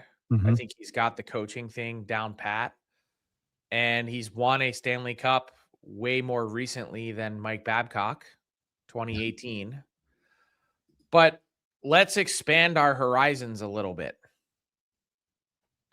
If winning the Stanley Cup, meaning, again, go back in the history of the game, there's 3 men that have done it. And Scotty Bowman, Stan Bowman's dad, is the most recent. Are you going to widen that search to include others that have had success but haven't gotten quite to the mountaintop? Mm-hmm. So, one guy that I think probably should be talked about is Dave Haxtell. Alberta native. And you go back and you look at that Seattle Kraken second season, mm-hmm. and you look at the Seattle Kraken team that's mostly still the same now, and you see that they got to the second round in Game 7 of the Stanley Cup playoffs with a 100-point season. That was a way more impressive run than we gave credit to in the moment, mostly because everyone said, well, second round, that's great, but it's not the Vegas Golden Knights. They were never going to be the Vegas Golden Knights. But what I like about what Dave Haxtell has done is after a 4-year run in Philly, or 3.5, he went and joined the Toronto Maple Leafs on their bench. After a 3-year run in Seattle, he's learning now with Jared Bednar in Colorado and what makes their guys tick and how they do it. He's constantly evolving, constantly learning, and he's got that presence, the no-nonsense, great BS detector that you like about Mike Babcock, but without any of the offside weirdo stuff. Frank Saravalli with us on Sports 1440. Is there any way the Oilers go the unconventional route in a Muse or a Warsawski, something off the radar? Shocked. Okay. Again, let's go back to the premise of all of this. If they were going to do that, they might as well have kept Chris Knobloch, because if you're talking about a total wild card, at least go with the devil that you know. What's at stake here is the absolute future of the Edmonton Oilers, meaning you have 1 year to get this right. You fumble this, you bring in, let's say Dan Muse blew up in the same way that Mike Johnston blew up in Pittsburgh, where Sidney Crosby's get this clown out of here. That's basically what it was like. I'm not putting words in anyone's mouth, but at a certain point they go, this ain't going to work and it's never going to work. Let's rewind back to the day Dan Muse was hired. And I know they had a fantastic season, exceeded expectations, but in some corners of the league, people were saying that Dan Muse was hired for the sole purpose of making those vets run the other direction. That's how unconventional of a hire it was. The Oilers don't have that same luxury. They're not in a spot where they can experiment, tinker, figure out maybe this guy could be the guy. They need someone who has some semblance of a track record of success, because They don't have half a season to wade into it and figure out that it doesn't work. Frank Cervalli with us on Sports 1440 across the league. Let's just keep it on the Oilers. Can I throw a couple more names at you? Absolutely.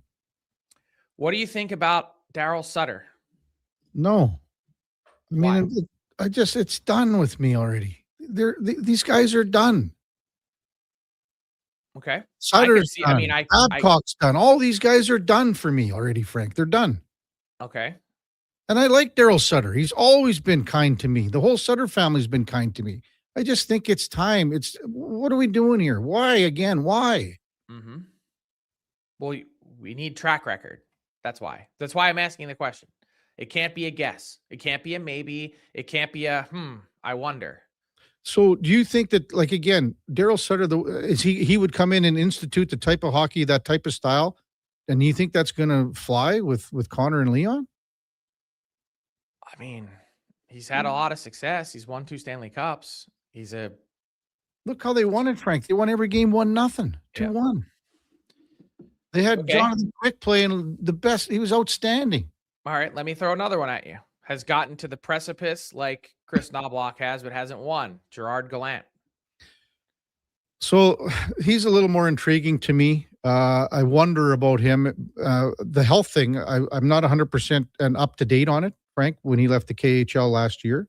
So that's a little different for me. I think that was a get out of KHL. It was? There was no health thing at all? I don't know. I'm not saying that. I'm just like, I don't know. For me, like, Gallant isn't in that category with the Sutter, with Babcock and whoever else that we talked about. But he's not in that conversation for me. Okay. But he's more of a viable option than those guys. Okay. I think that they've made their bed with Bruce Cassidy. I really do, Frank. I think that everything else here is they're just waiting for Cassidy, and they're going to figure this out one way or the other. Well, it's starting to look like it's going to be the other way, because my hunch, I originally thought, hey, the storyline is going to put some public pressure on the Golden Knights. The league is going to say, hey, are you sure you really want to do this? And they'll relent. But if someone were coaching the Golden Knights from a public standpoint, they'd say, you've already survived the worst of this. You've taken the brunt of the public criticism and the coaches community. Stick to your guns. And that the first day that Bruce Cassidy is going to be allowed to talk to the Edmonton Oilers is going to be the day after they hire a coach. What if it plays out that way? That's their guy. That's their choice. But what happens if it doesn't work? I can't see it getting to the point where it'll never be allowed to speak to other teams, especially in the division. I just don't see it happening that way, Frank. I think it already is happening that way. The league has made it clear they're not stepping in. Well, what if all the coaches do, Frank? There's nothing, like literally nothing that they can do. That statement from the Coaches Association was so toothless. It's embarrassing, bordering on embarrassing. We're monitoring the situation. Oh, so you're doing what every fan in the league is doing. You're watching it. If you really wanted to help your coaches, instead of monitoring the situation publicly, you should have been monitoring the language in their contracts to make sure that they're not in this situation ever. That's the true monitoring that needed to happen. You don't get to go do it after the fact. You don't get to unring the bell. It's not how it works. I think your read is wrong. Like I think if you're going to sit here and hold your breath and wait for Bruce Cassidy and wait, you're going to turn blue. You're going to turn Oilers blue. I don't see what their path is here when you go, well, now technically the guys that you've mentioned, Hackstall and Gerard, would be, I assume, at the top of your list. Maybe Babcock is too, or Trotz. Babcock's not going to fly in this market. There's no way, Frank. Well, what does fly in this market? Like, let me ask, like, not winning? No one knows. But no one knows. You know the difference either way. What's like, who cares? I'll be honest. You know who flew in this market and then he was dumped and by a stupid move by a GM was Todd McClellan. And I'm not saying that because he's a buddy of mine. but he got canned for no reason. It was a stupid move. I It was would a agree with dumb you. move by Chiarelli. I agree. I think Todd McClellan's the best coach they've had in there in the last 10 years. So, I mean, if you go back to all the next guys, and I mean, it was just a constant recycle. I mean, they bring in Hitch for whatever and Tippett and all this stuff. Does So- Dean Evison excite you? Not really, no. No, not really. That's why I'm standing and holding down, in my point of view, because of how everything panned out, Frank, how everything started when the story was broken about not being able to talk to Bruce Cassidy. That's why I'm doubling down on the fact that this is their guy. Well, it is their guy, but he isn't their property. That's the problem. I understand all that, Frank. I get all that. Yeah. But that's when somehow you have to make this work and figure out a way to do it. There's not even a way to entice the Golden Knights, though. You can't. There is no compensation for coaches. Like, there's no. And why? Like, they've already done the hardest part. All they have to do is stick to their guns until Edmonton has no choice but to make another hire, and then let him go, or let him go to Toronto. If you were to, put a time frame on when the Oilers hire a coach, is it a month? Oh man, I don't know that you want to wait that long. I'm thinking, okay, you got a month left in the season approximately. The draft, the coach has nothing to do with the draft really, but he's there. I would have wanted, in a perfect world, the coach sitting in and listening to those pro scouting meetings this week. Mm-hmm. I'd want his input on how he wants to play, who he likes. I'd want all those things. And to sit back and draw out the timeline. I'm not saying you do it today because there's been a holdup. I think you give it some time, and maybe you give it a couple days after the Golden Knights are eliminated. But if they go a whole month here and they're playing deep into the Cup final, like, I think it's long past time. This is like, again, I'm not taking Kelly McCrimmon at his word. It was the most weenie press conference of all time. Yep. He's just come out and say what you're doing. We're blocking him because we don't want to make a division rival better, and we'd like to extricate Connor McDavid from Edmonton. Mm-hmm. Period. End of story. That's it. So it's not about finding time in the middle of their playoff chase. It's a 3-letter response to a text message or an email. It's a 1 second and a half of work.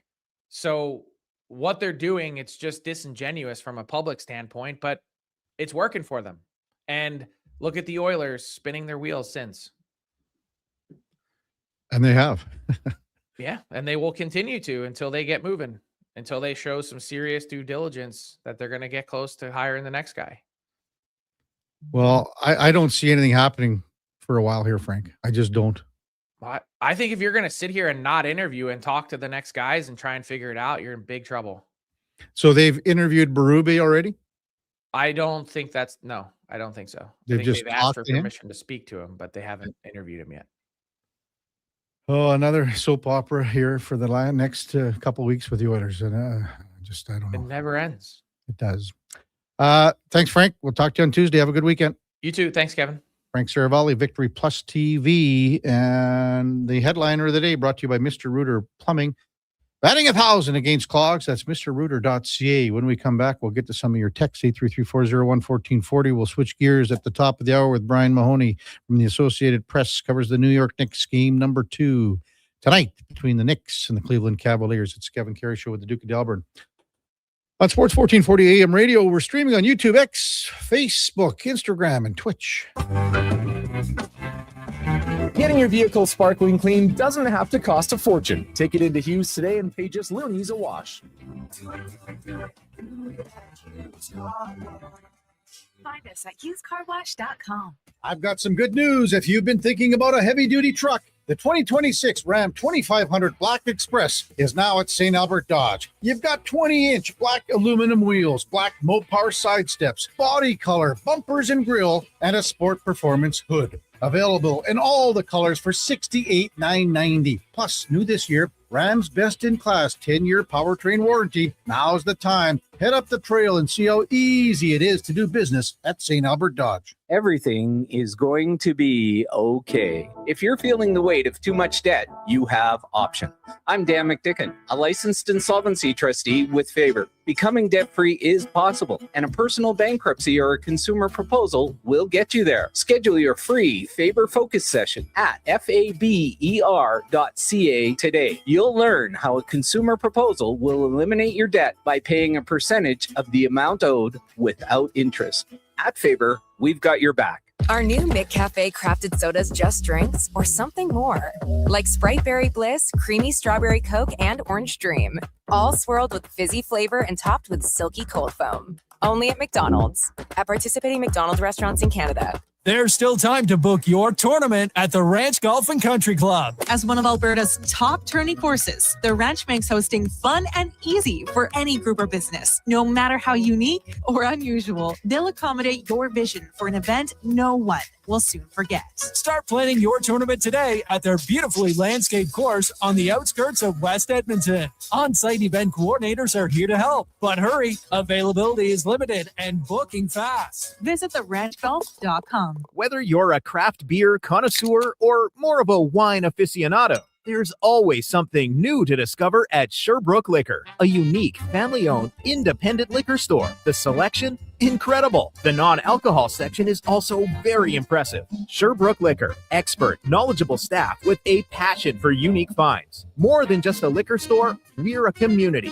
Alberta's best, the one and only Sherbrooke Liquor. Wine, spirits, and oodles of beer. Visit SherbrookeLiquor.com. May brings more of what you're looking for at Wolf GMC Buick. The selection, never better. The savings up to $12,000 when you combine cash discounts on your new 2026 Sierra 1500 pickup. Up to $1,750 in cash rebates on remaining 2025 Terrain SUVs. Plus 0% financing up to 72 months on most models. And ask about the truck trade-in bonus of up to $1,500 on select new in-stock Sierra 1500s. Wolf GMC Buick. We're making it easy. From the first pitch to the final out. Catch Toronto Blue Jays baseball games live right here. Don't miss a moment of Blue Jays baseball this season. Sports 1440 is proud to be the home of Blue Jays baseball. Whether you're refinancing or buying your first home, mortgages are easier with help from a neighbor. At Vision Credit Union, you get face-to-face guidance from local lenders who know the market because, well, they live here too. They'll look at your whole financial picture with practical advice for payments, renewals, refinancing, and what makes sense long-term. Get a more neighborly mortgage. Contact your branch today or visit visioncu.ca. Summer is calling. Is your vehicle ready for the road trip? Get ready for the season at Nisku Ford with offers that turn up the heat. Right now, you choose how you save. Finance your new vehicle with rates as low as 0%. Or choose massive cash rebates as high as $12,500. Whether you're hauling the boat or packing up the family, we have the Ford you need for your summer adventures. Start your summer upgrade at niskuford.ca. Nisku Ford, above expectations.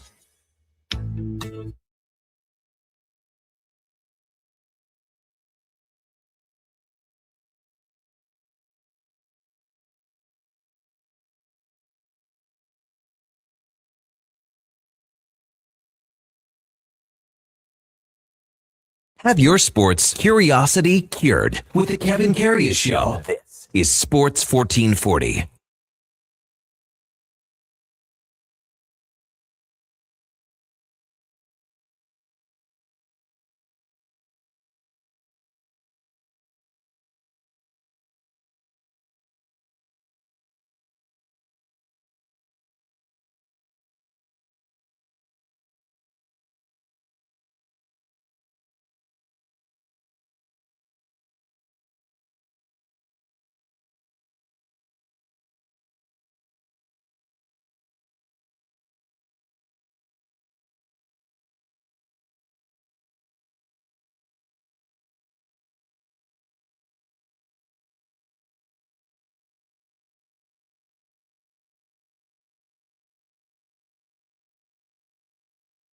All right, welcome back to the big program.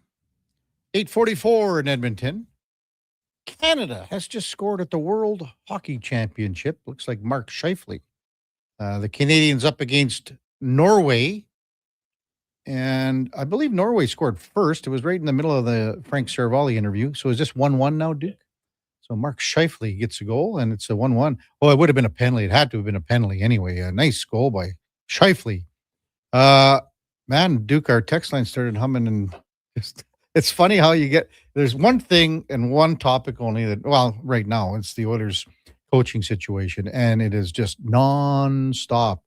I don't think we've had one person that they would approve of either Daryl Sutter or Mike Babcock. Would that be fair, Duke?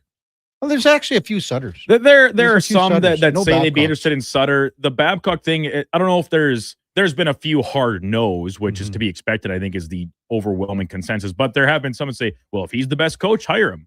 But then my only pushback is, what tells you he's the best coach? I think he's... I cannot see a world where Mike Babcock coaches in the NHL again. So when Frank says, and he goes on Bob's show yesterday, and they discuss it for 10 minutes, Bob gets information that no one else does.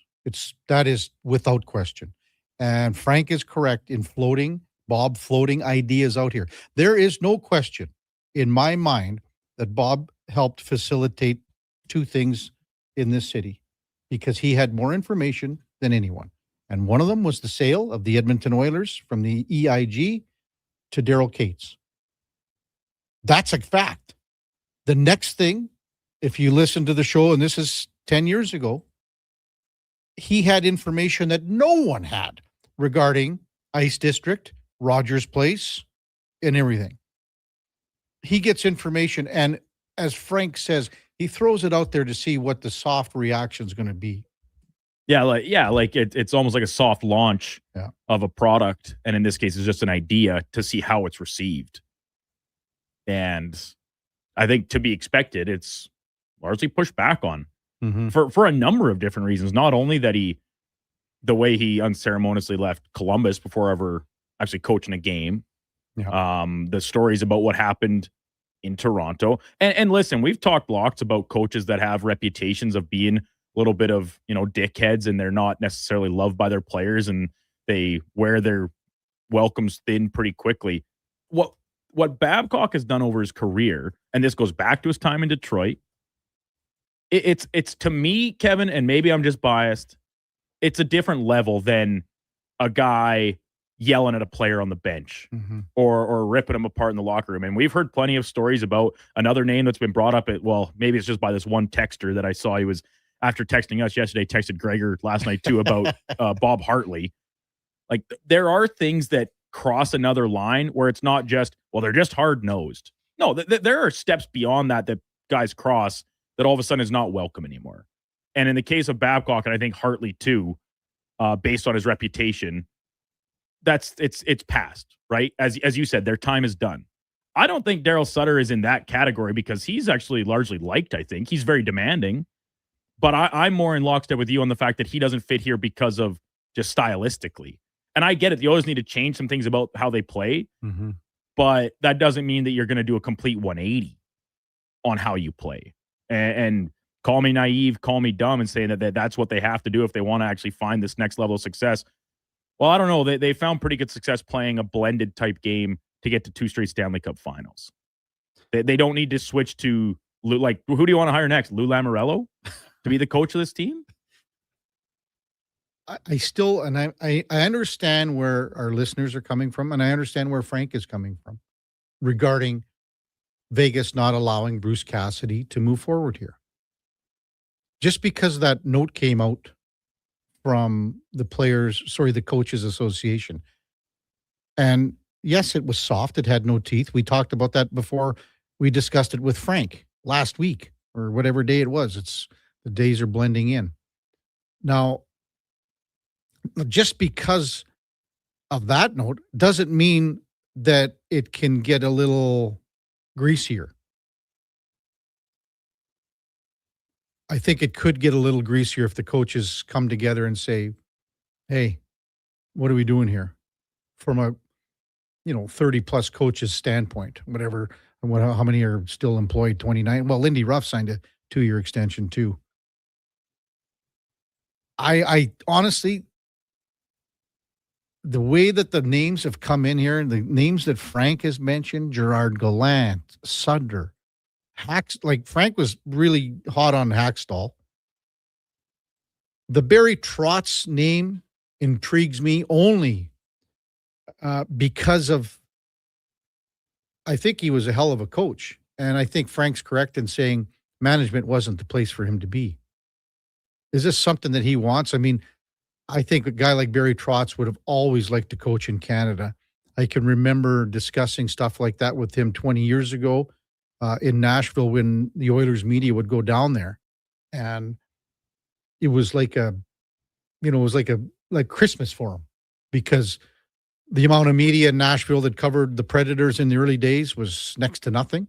But when a Canadian team came in, he would sit and talk for an hour because it didn't happen. And he talked about like the real stuff, not just, things from the local media in a Nashville presence, but all across, like, hey, what's going on here? What's going on there? Things like that. Tons and tons of texts. Nate 74. Morning, KK. Why did Ted Nolan never coach again? Well, that's a good question too. I don't know. Like, when he had success in his early days in Buffalo, he fell out of sorts, and then he ended up doing, and he still is doing, a lot of work with kids on the reservation, and I think that's almost more gratifying for him. And to be honest with you, he might be that type of guy that's like a Carl out of Denver who's just sick and tired of the coaching carousel in this league. And that's why Carl's not coming. Why do you want to come?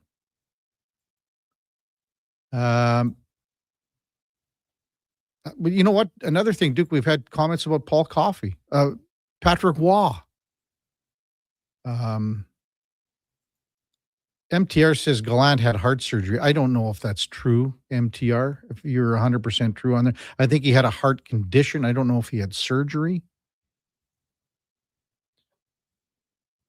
Babcock would be a desperation move. Oh, you know what I'm looking forward to, Duke? Talking some basketball? Yeah, 9:00. Brian Mahoney. Sometimes you just need a break. Yeah. Patsy. Good morning, KK Duke. In all honesty and with all due respect, I agree with Babcock wouldn't fly here. If anyone should be on the block, shouldn't it be Jackson Bowman? Public whining forced the Skinner Jari deal, which may have been the worst ever. This organization is embarrassing itself. Sometimes I think they should just hand it over to Kevin Lowe and Mac T again. At least they'd have the balls to do the right thing, Patsy. We've had also Mac T. Lots of people have circled that over the past week or so since this kind of all started falling down. Yeah. Penn Old Ryan says, bring Brent Sutter back. And a lot of Patrick Waugh.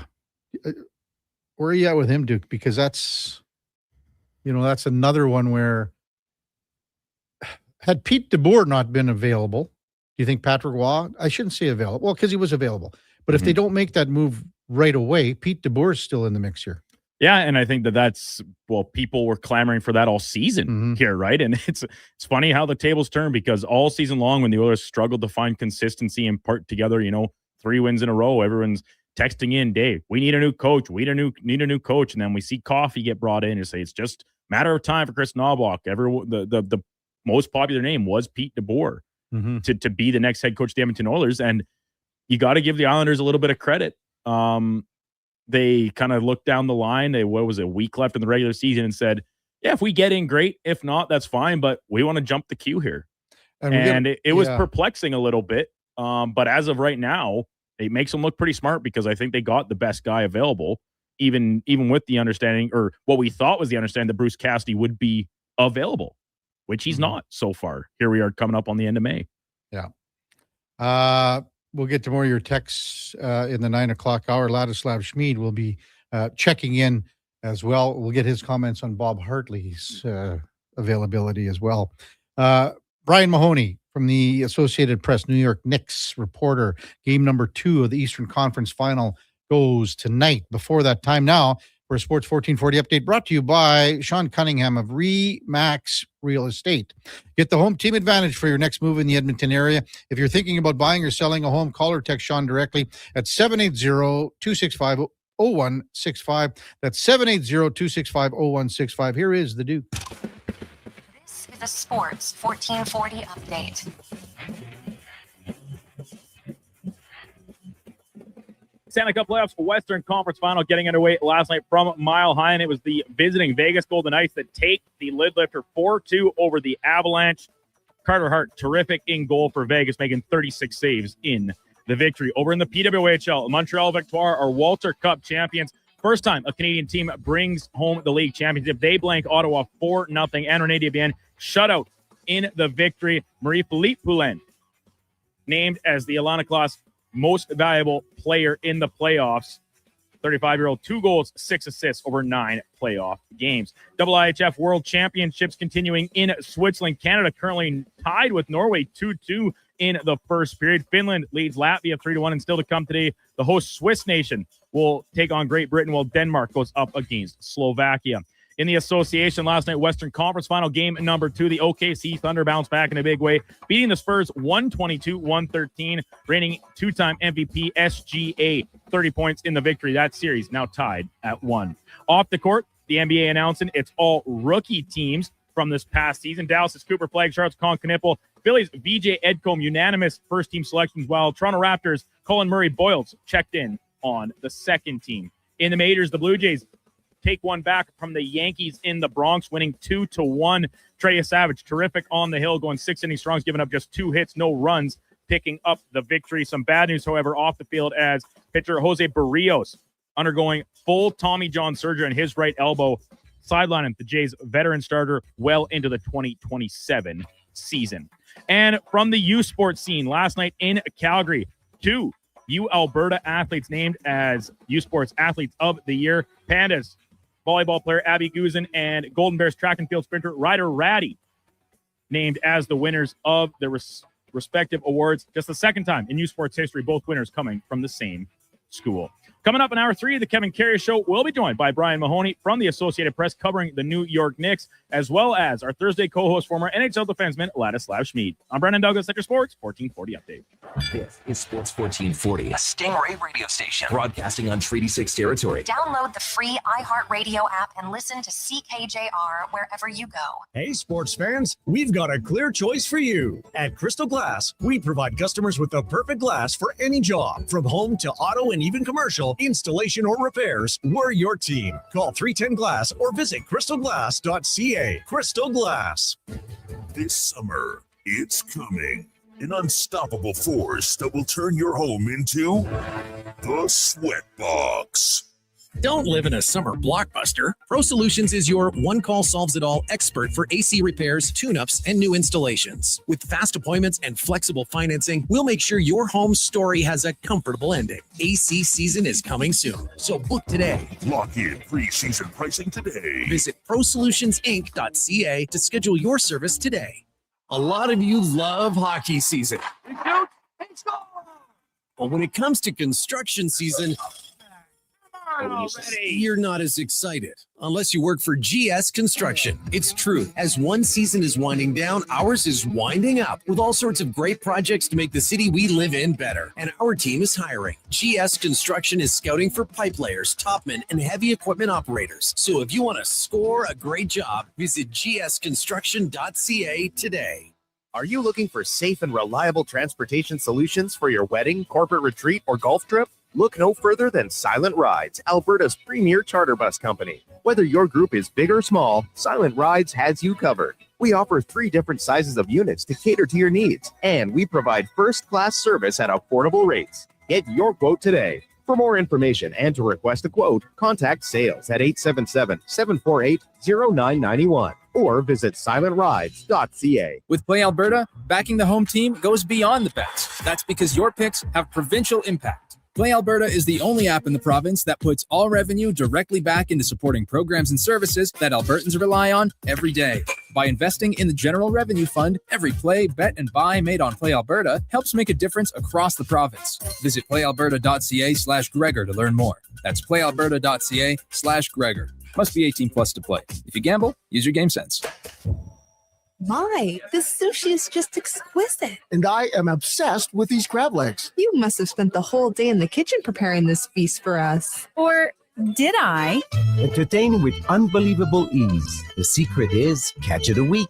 So you're telling me you were able to buy a ready-to-serve platter that is this fresh? Catch of the week, Edmonton's best seafood. Just off the Henday in Capilano, only 5 minutes from Sherwood Park. Details and directions online at catchoftheweekedmonton.com. Hey there, it's Brandon Douglas from Sports 1440. If you're tired of slow, unreliable internet connections like I am, check out Starlink. It's fast, reliable, even in bad weather, and even works for 4K streaming for movie nights, online gaming, and more. Growing up on the farm in the sticks of central Alberta, we tried everything to get reliable internet, but we're always left with buffering video and half-loaded websites. There's nothing worse than losing your connection while streaming the big game. I'm getting mine set up soon and can't wait. If you're ready for better internet, order online in 2 minutes at starlink.com/radio or call 1-800-GO-STARLINK.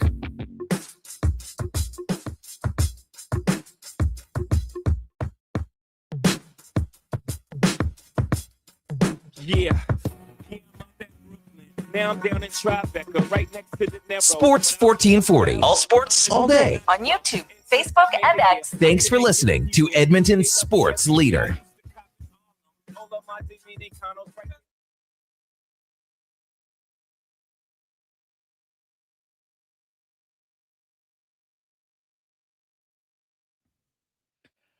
All right, welcome back to the big program. 9:01 in Edmonton.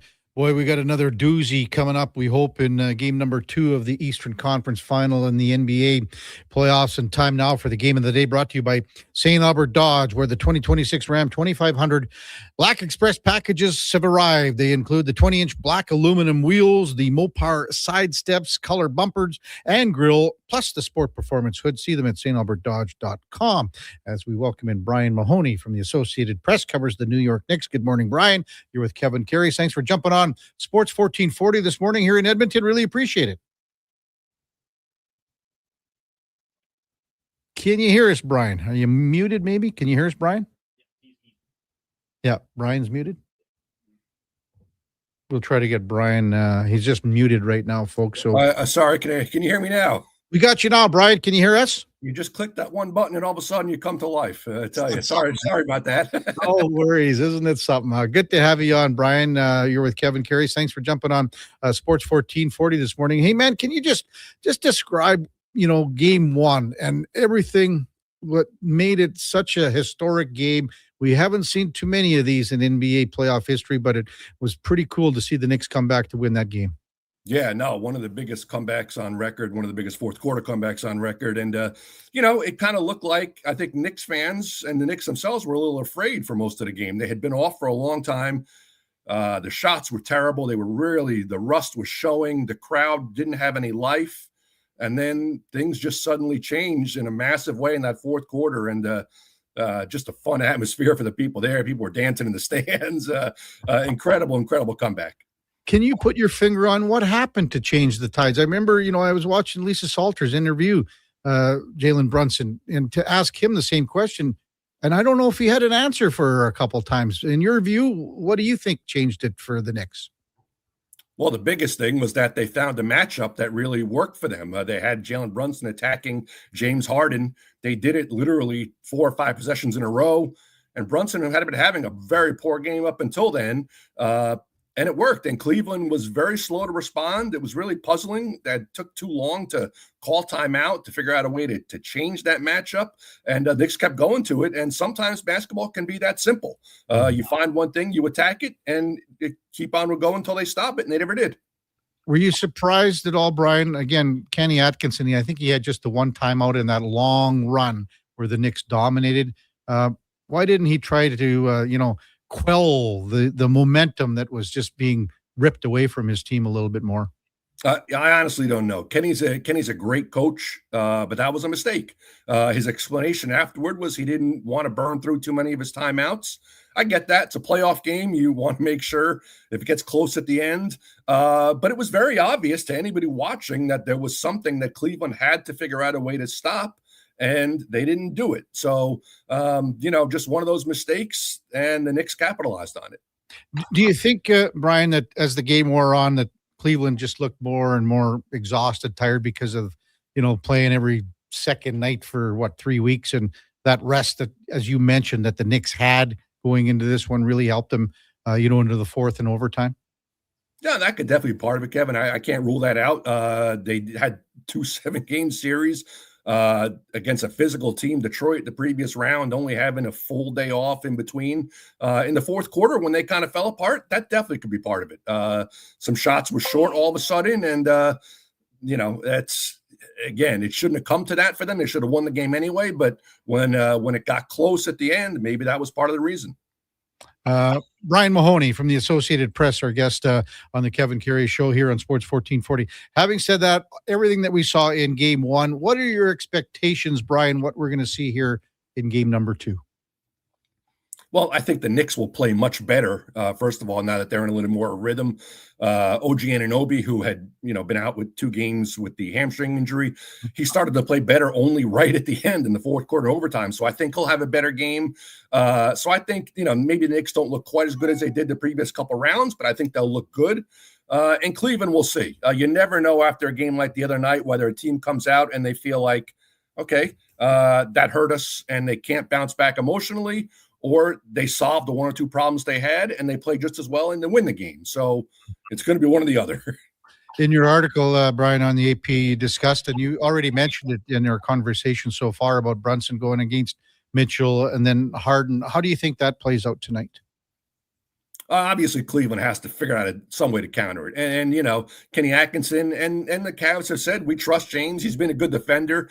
He did have, it's funny, right before the comeback started, he had a block shot against Jalen Brunson. So he can do it, but he didn't do it long enough. And the Knicks are going to obviously go back to that. So Cleveland has to find some way to counter. And they should be able to. They have some very good defenders. They'll find somebody else who can take that matchup on. And then it's up to the Knicks to sort of go to whatever their plan B will be. Yeah. When you look at the stats, and I was just kind of looking at a few of them as far as rebounding and points off turnovers from game one, how much do you think those numbers are skewed, Brian, just in the fact that, what we saw in the last, 12, 13 minutes of the game? A little bit about, I think both coaches are sort of understanding of the turnovers. No one likes them, obviously, but Kenny Atkinson kind of said, listen, for the amount of times that James Harden, Donovan Mitchell have the ball in their hands, the way we play, we're going to turn it over sometimes, which is the kind of answer that Golden State used to give with Stephen Curry and such. So it happens. And the Knicks, look, they knew they were not going to play the same basketball they played when they were crushing teams the first 2 rounds. No team, or rare teams anyway, can be off for more than a week and play just that kind of crisp basketball. So I think it'll be cleaner on both sides tonight.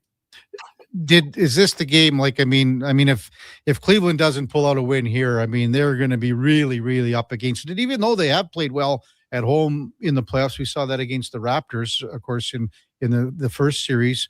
But was that their blown opportunity here in game one? Well, every team will say we only have to get 1 on the road, and we still got 3 more chances potentially, but I don't know if you get a better chance in that one, where you have a team who was playing so poorly like the Knicks were, when you have that big a lead with that little time left in the game. Sure, they can still do it. As you said, we've seen them come back from 2-0 in the last round. We saw them fight off elimination. So it's doable, but yeah, that was a real big missed opportunity. Yeah. When you describe Jalen Brunson as a ball player, what comes to mind when you're putting pen to paper or you're talking to him and you want to relay that information? How do you describe him as a basketball player? He's just a guy who I think is better than we all thought he was going to be, and just keeps on getting better. And you just trust him at the end of the game.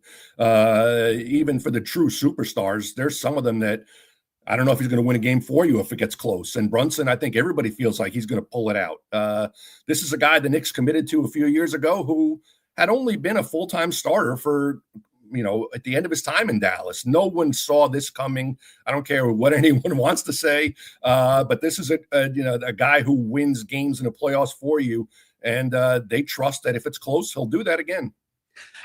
I don't know if he flies under the radar, but maybe so, just because Brunson gets a lot of the headlines. But Mikal Bridges, what have you thought about how he played the other night, and what he can offer and contribute to this Knicks team? Well, it's for sure near the top of the list of why they've played so well. They were down 2-1 against Atlanta. He was terrible in that game 3. People up here were talking about it's time to bench him, put in one of the backups. He's just not doing it. But to Mike Brown's credit, he knows this is an elite defender. Once they started playing different offensively, moving the ball more, playing through Karl-Anthony Towns, it seemed to open thing up for Bridges. And he's moving much better, shooting better. And he, again, that comeback doesn't happen the other night without him hitting a couple big threes and the way he defended against both their guards.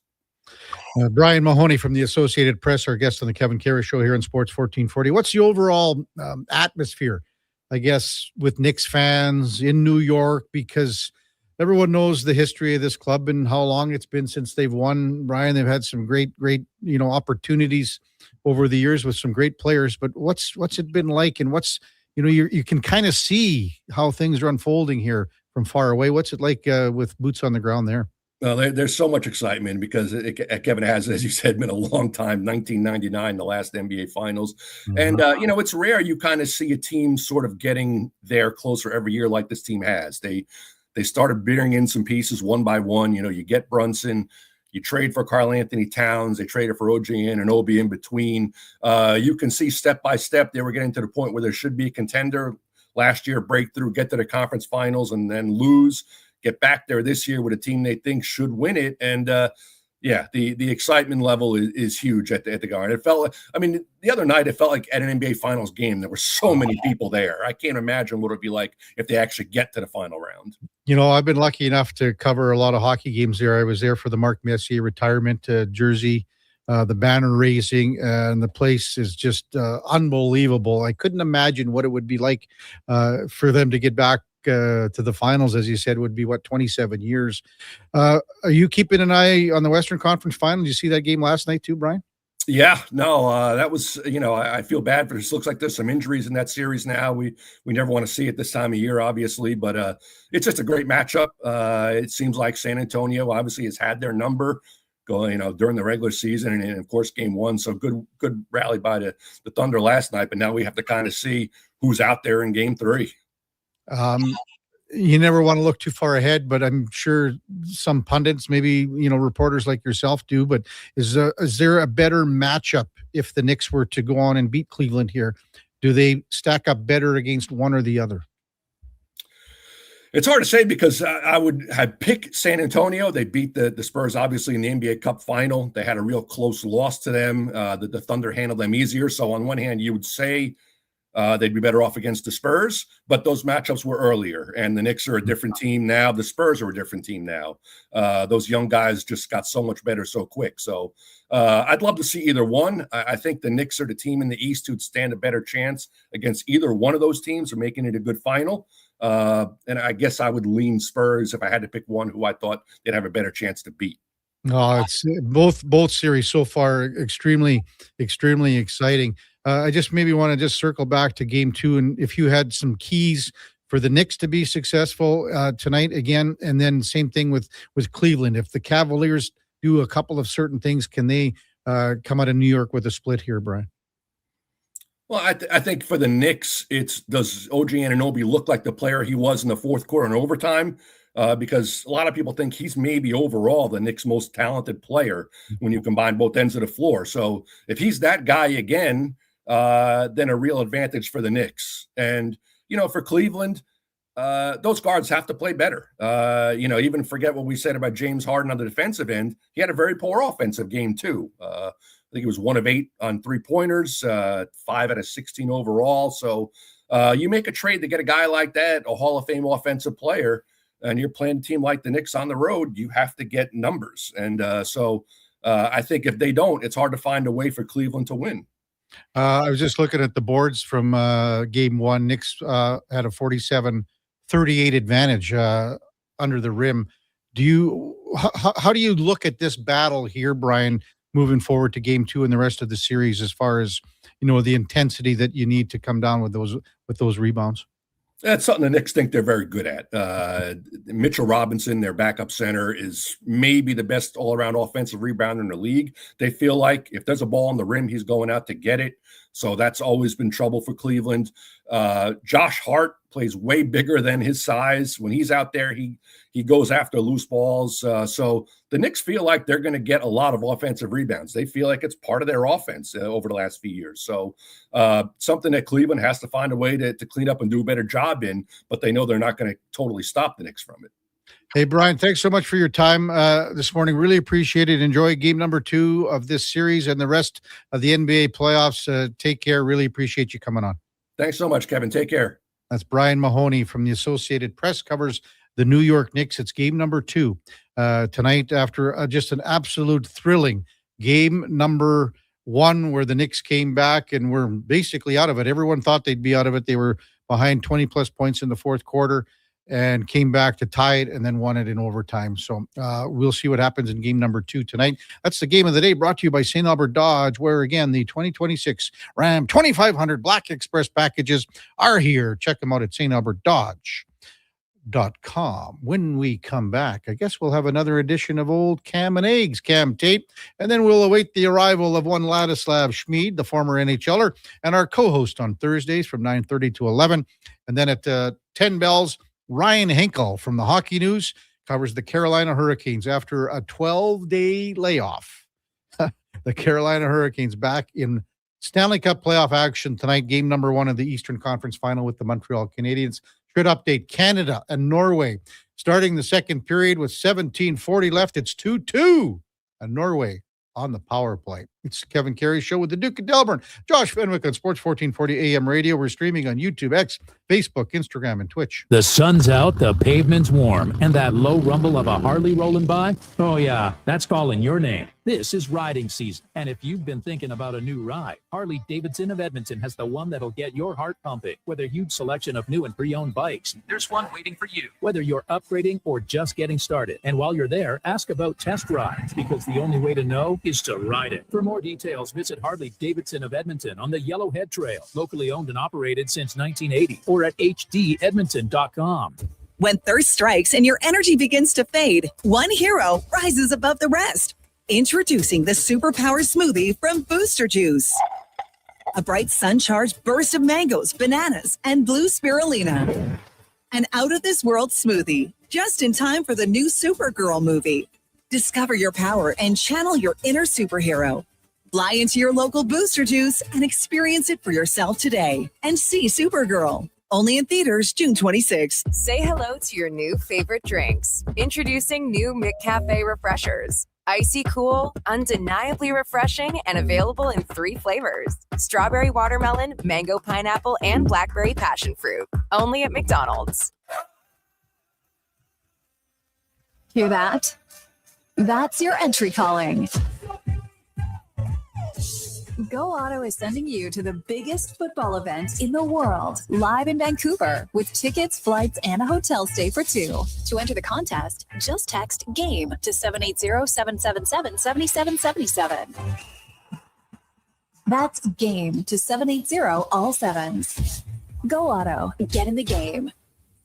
A huge thank you for making Sports 1440 the most listened to sports radio station in Edmonton. From Gregor to Karius to Low Tide, we've got in-depth analysis on all your favorite sports. We are Sports 1440. Bashaw Concrete Products. From concrete and septic tanks to blocks, precast water pads, Jersey barriers, and aggregates.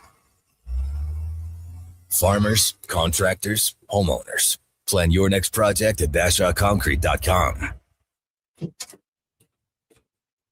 Family owned, over 60 years pouring. Bashaw Concrete Products. Once again, start here. BashawConcrete.com. Are you overwhelmed by debt and getting nonstop calls from creditors? It can feel like there's no escape. Debt doesn't have to be a life sentence. A single call can turn things around. My name is Parveen Middleton. I'm a licensed insolvency trustee at BDO right here in Edmonton. I can help you become debt-free with a solution just for you. Let's put an end to those calls from creditors together. Call 1-833-BDO-TALK or visit bdodebt.ca to discover your debt-free future.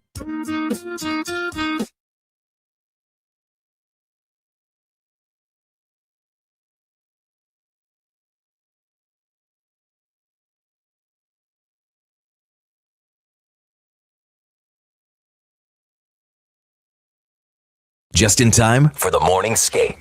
This is the Kevin Karius Show on Sports 1440.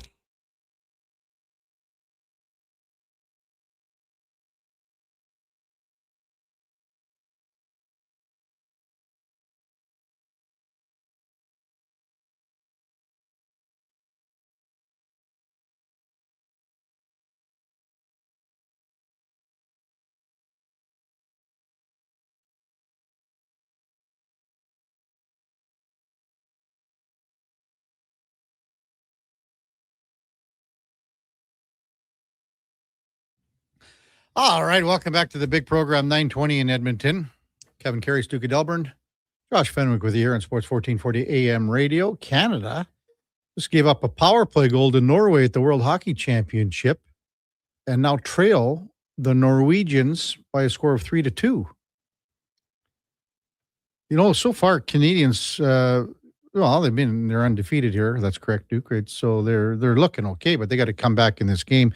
The Edmonton Oilers have been playing, quite well, that are representing their respective countries. Ike Howard had a goal and an assist yesterday in the U.S.'s 4-3 shootout victory over Germany. I believe Josh Szymanski had an early assist in that game. And then Sweden and Matthias Ekholm, he had an assist in the, 6-0 shutout over the Slovaks. And Ekholm leads all defensemen at the Worlds with 3 goals and 1 assist through 4 games. Sweden's 2-0-0-2, 6 points. But Canada, a little work to do here. Text 833-401-1440. Ontario Momes talking about the option of the Oilers. Wouldn't this end up to be in the end-all, be-all here? The Oilers sending a second-round pick to Vegas, a settlement for negotiating with Cassidy. The second-round pick that they gave up for not speaking to the media. I don't even know if it can get to this stage, man. To be honest with you, I'm just sick of it. And the names that have been coming out here, and we'll talk about this with Laddie too. I guess we got to get to Cam Tate before Laddie comes in. But I mean, the names that are thrown out there, the Patrick Roy, Gerard Gallant, Daryl Sutter, Dave Hackstall, Trotz, Babcock, man. I could never see Mike Babcock coaching this team. I just could never, ever see it. Let's get to Cam Tate, little Cam and Eggs. We'll rate the arrival of one Ladislav Schmid at the bottom of the hour. Here it is. Cam Tate, Cam and Eggs. Cam and Eggs, May 21st. Order 31. One of my favorite assignments, former Edmonton Journal sports editor Richard Helm gave me, was covering University of Alberta sports. I quickly respected student athletes for many reasons. Their work ethic, off the charts. Their time management, no better. So when I hear students athletes doing well, I take heed and tip my hat. For only the second time in 33 years, both the male and female U Sports National Athletes of the Year come from the exact same school. That is a massive, historic sweep for the U of A. Let's start with the phenomenal Abby Guzin from Pandas Volleyball. Talk about a fairy tale ending. As captain, this Sherwood Park superstar led her team to an 18-2 record, a Canada West title, and the program's first national championship in nearly 2 decades. Talk about ice in her veins. She racked up 277 kills this season, and folks, she's not slowing down. Abby is heading to the Volleyball Nations League with Team Canada this summer before heading to Italy to play pro. Just spectacular. And how about Ryder Ratty from the Golden Bears track team? This young man from Spruce Grove defines what it means to be a warrior. Battling a brutal back injury all season long, Ryder didn't just compete, Bears track team. He dominated. He went completely undefeated, capturing 3 national gold medals in the 300, 600, and 4x4 relay. Oh, and he shattered the all-time U Sports national record in the 300-meter with a blazing 32.75 seconds. Just unbelievable heart. Both of these exceptional young people take home a well-deserved $5,000 scholarship and the Lois and Doug Mitchell Award. Abby, Ryder, you have made this entire city and province incredibly proud. What a testament to hard work and green and gold excellence. What a great, great, great day to be a sports reporter in Edmonton. Cam and Eggs, Sports, 1440. What a great, great, great day to be a sports reporter. Good stuff there. I mentioned Abby off the top of the show. Didn't give Ryder enough credit, but I mean, to have the two of them, that is simply amazing. And we had Abby on the show here, Abby Guzin, a few months ago. And I mean, this is just the second time in U Sports history that both winners are from the same school, from the same institution. McGill did it in 2012. Abby Guzin's the second Panda to be named U Sports Athlete of the Year.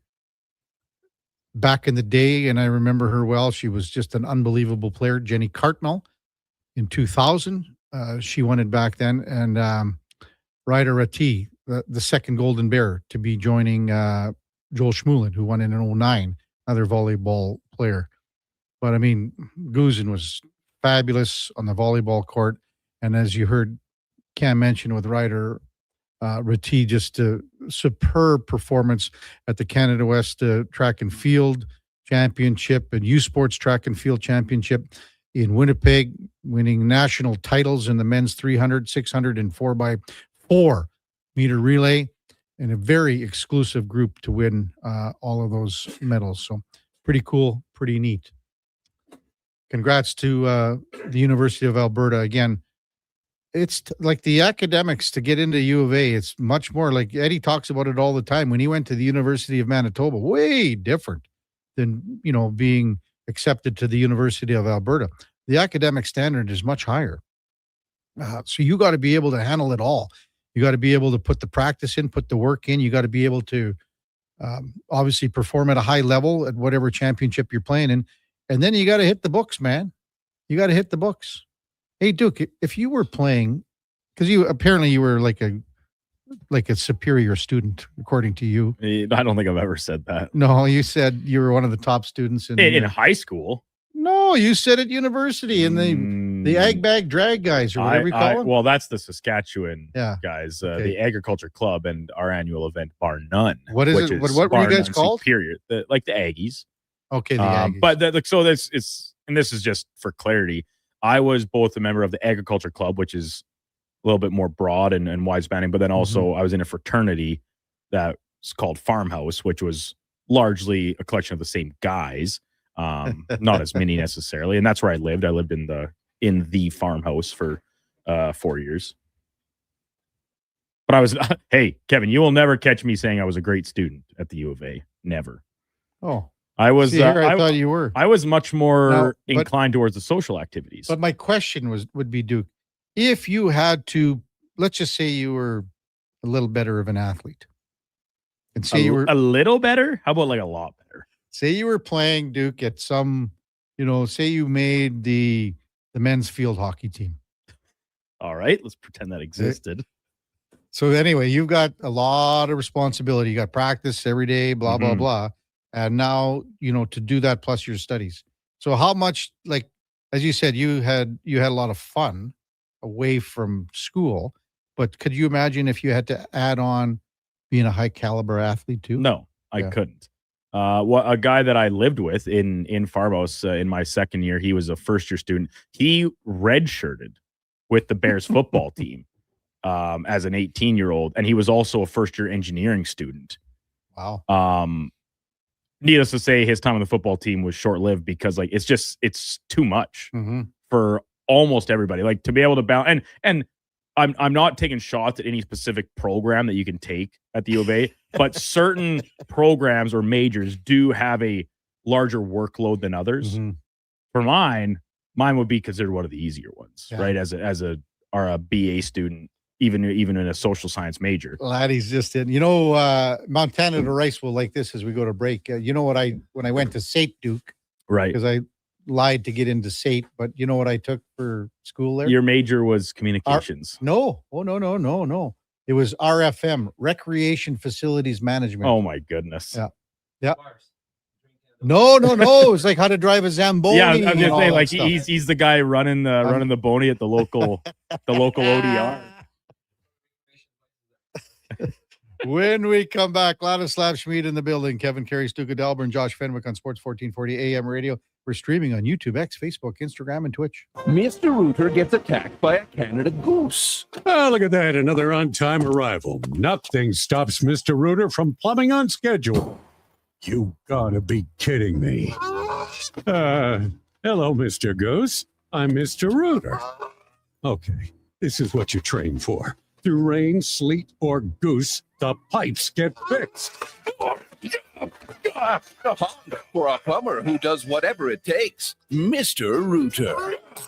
May brings more of what you're looking for at Wolf GMC Buick. The selection, never better. The savings up to $12,000 when you combine cash discounts on your new 2026 Sierra 1500 pickup. Up to $1,750 in cash rebates on remaining 2025 Terrain SUVs. Plus 0% financing up to 72 months on most models. And ask about the truck trade-in bonus of up to $1,500 on select new in-stock Sierra 1500s.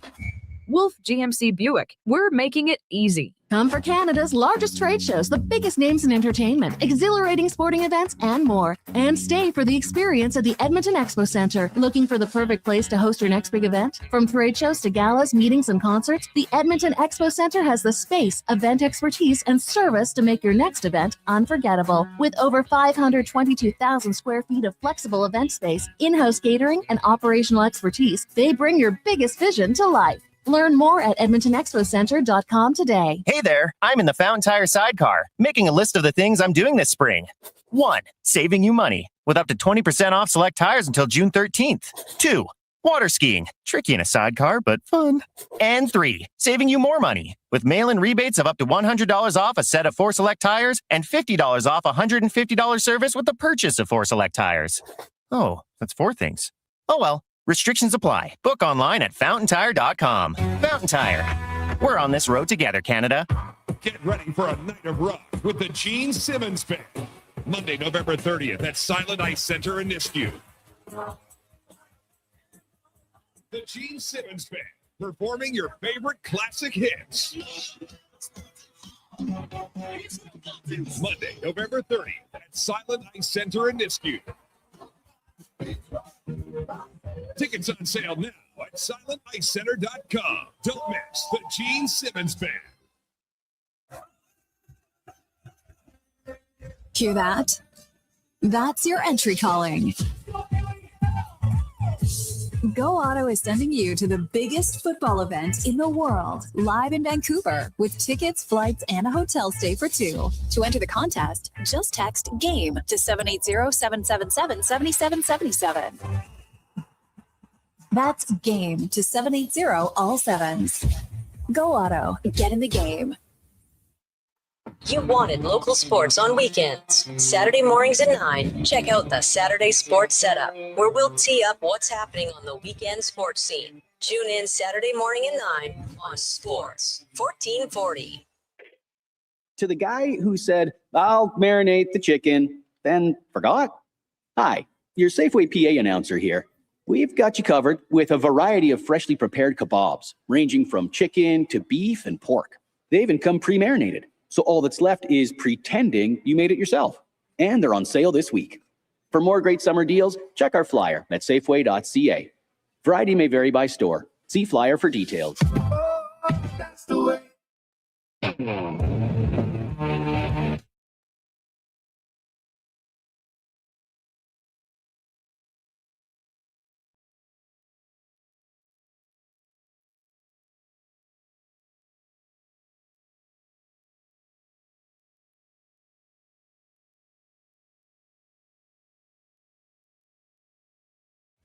Stories, guests, and insights. This is Sports 1440 and the Kevin Karius Show.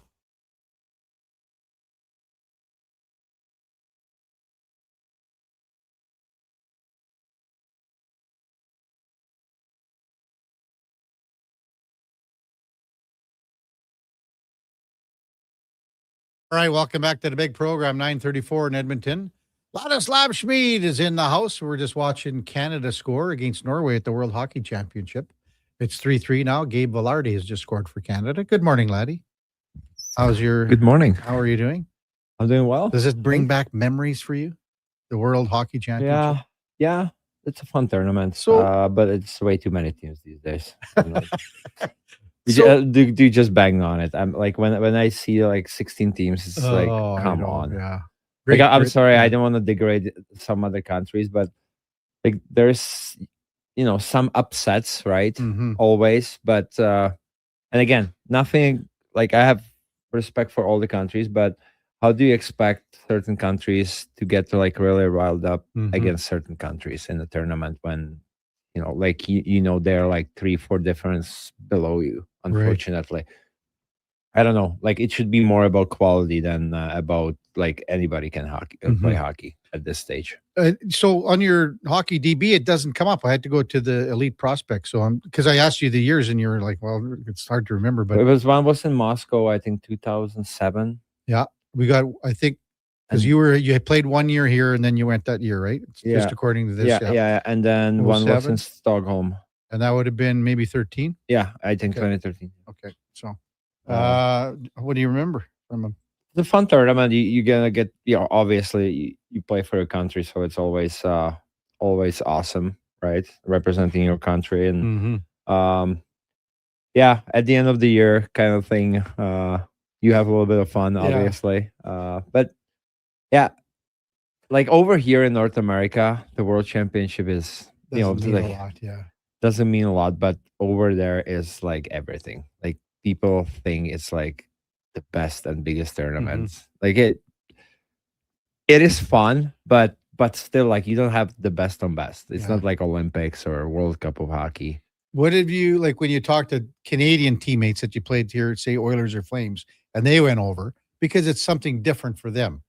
Oh, and they just love it. They love it. I know why. It's a fun time until the playoff rounds for them. So like we are more strict, the European teams, like but they ease their way in. Yeah, the North American teams, they like to have a little bit of fun, which is fine. That's how it should be. Well, you have to have a little bit of fun, but then like they're pros and they get it going when it matters. Yeah. Hey, did you watch the Colorado game last night I with did. Vegas? I did. We were talking about last week how Colorado is such a wagon, and then all of a sudden Vegas comes Well, in. by the way, last week's in and out, I don't want to brag, but I hit both teams. Canadians winning and Minnesota losing. Yeah. I think it was the Ducks losing. Oh, Ducks losing. Sorry. The Ducks lost game 6 that night. Ducks And Montreal losing, won their game. Ducks losing and Montreal winning. So perfect. I didn't want to even text you guys because I didn't want to brag, but I was right. But yesterday, the first game can like it's kind of unpredictable. Feeling out? Yeah, feeling it out. So, but I like Vegas in the first 2 periods. I honestly think Colorado's got a big issues in their own zone.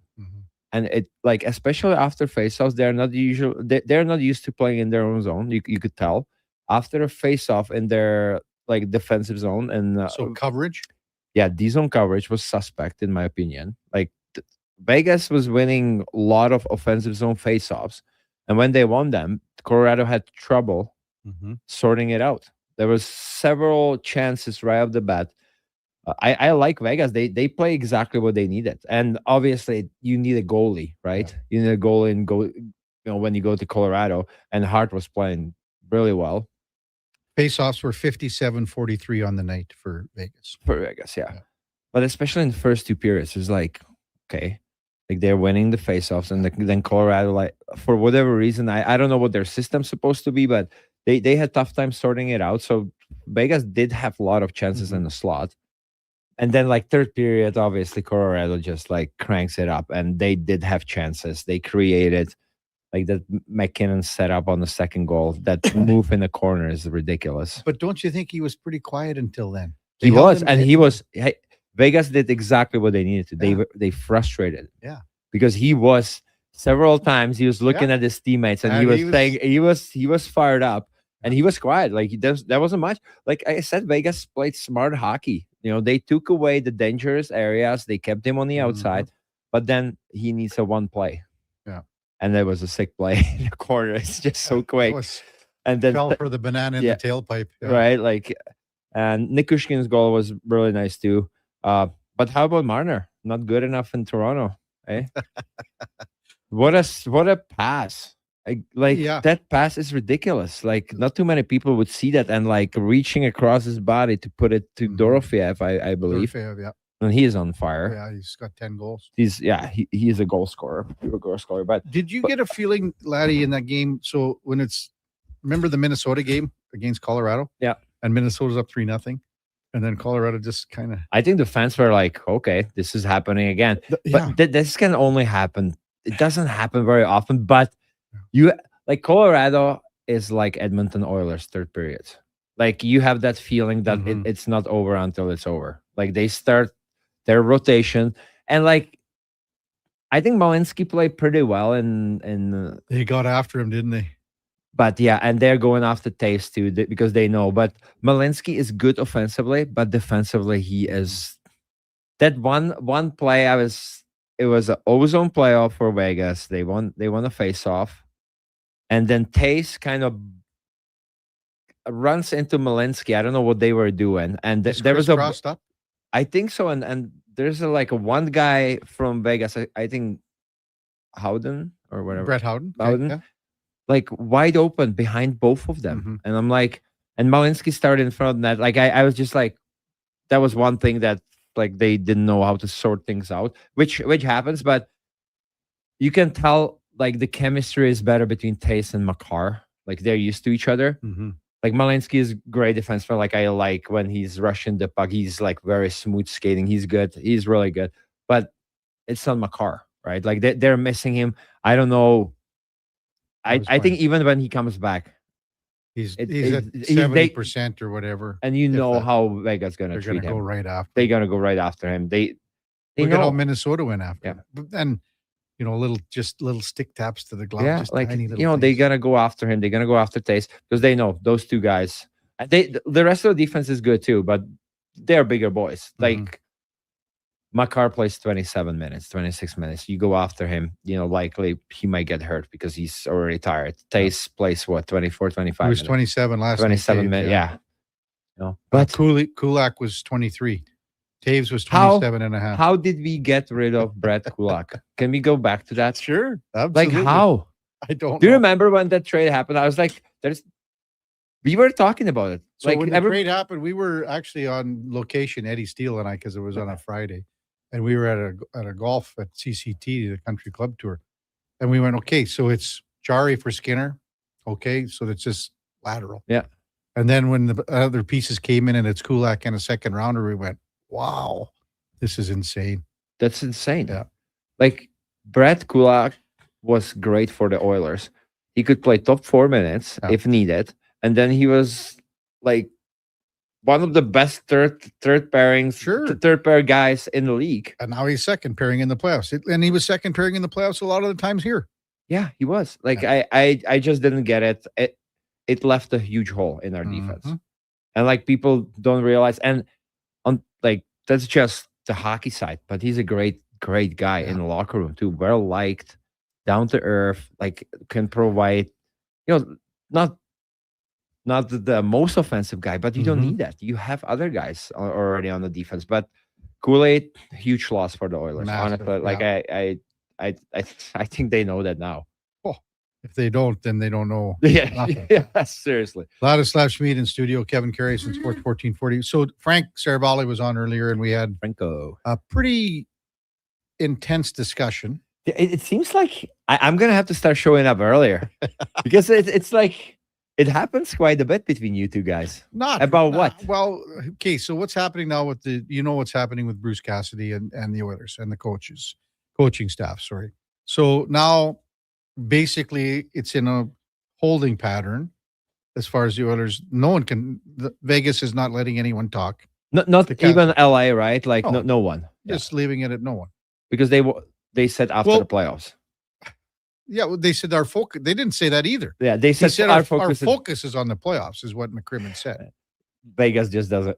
Well, so give a no, they don't want him to coach in the division, which is fair, but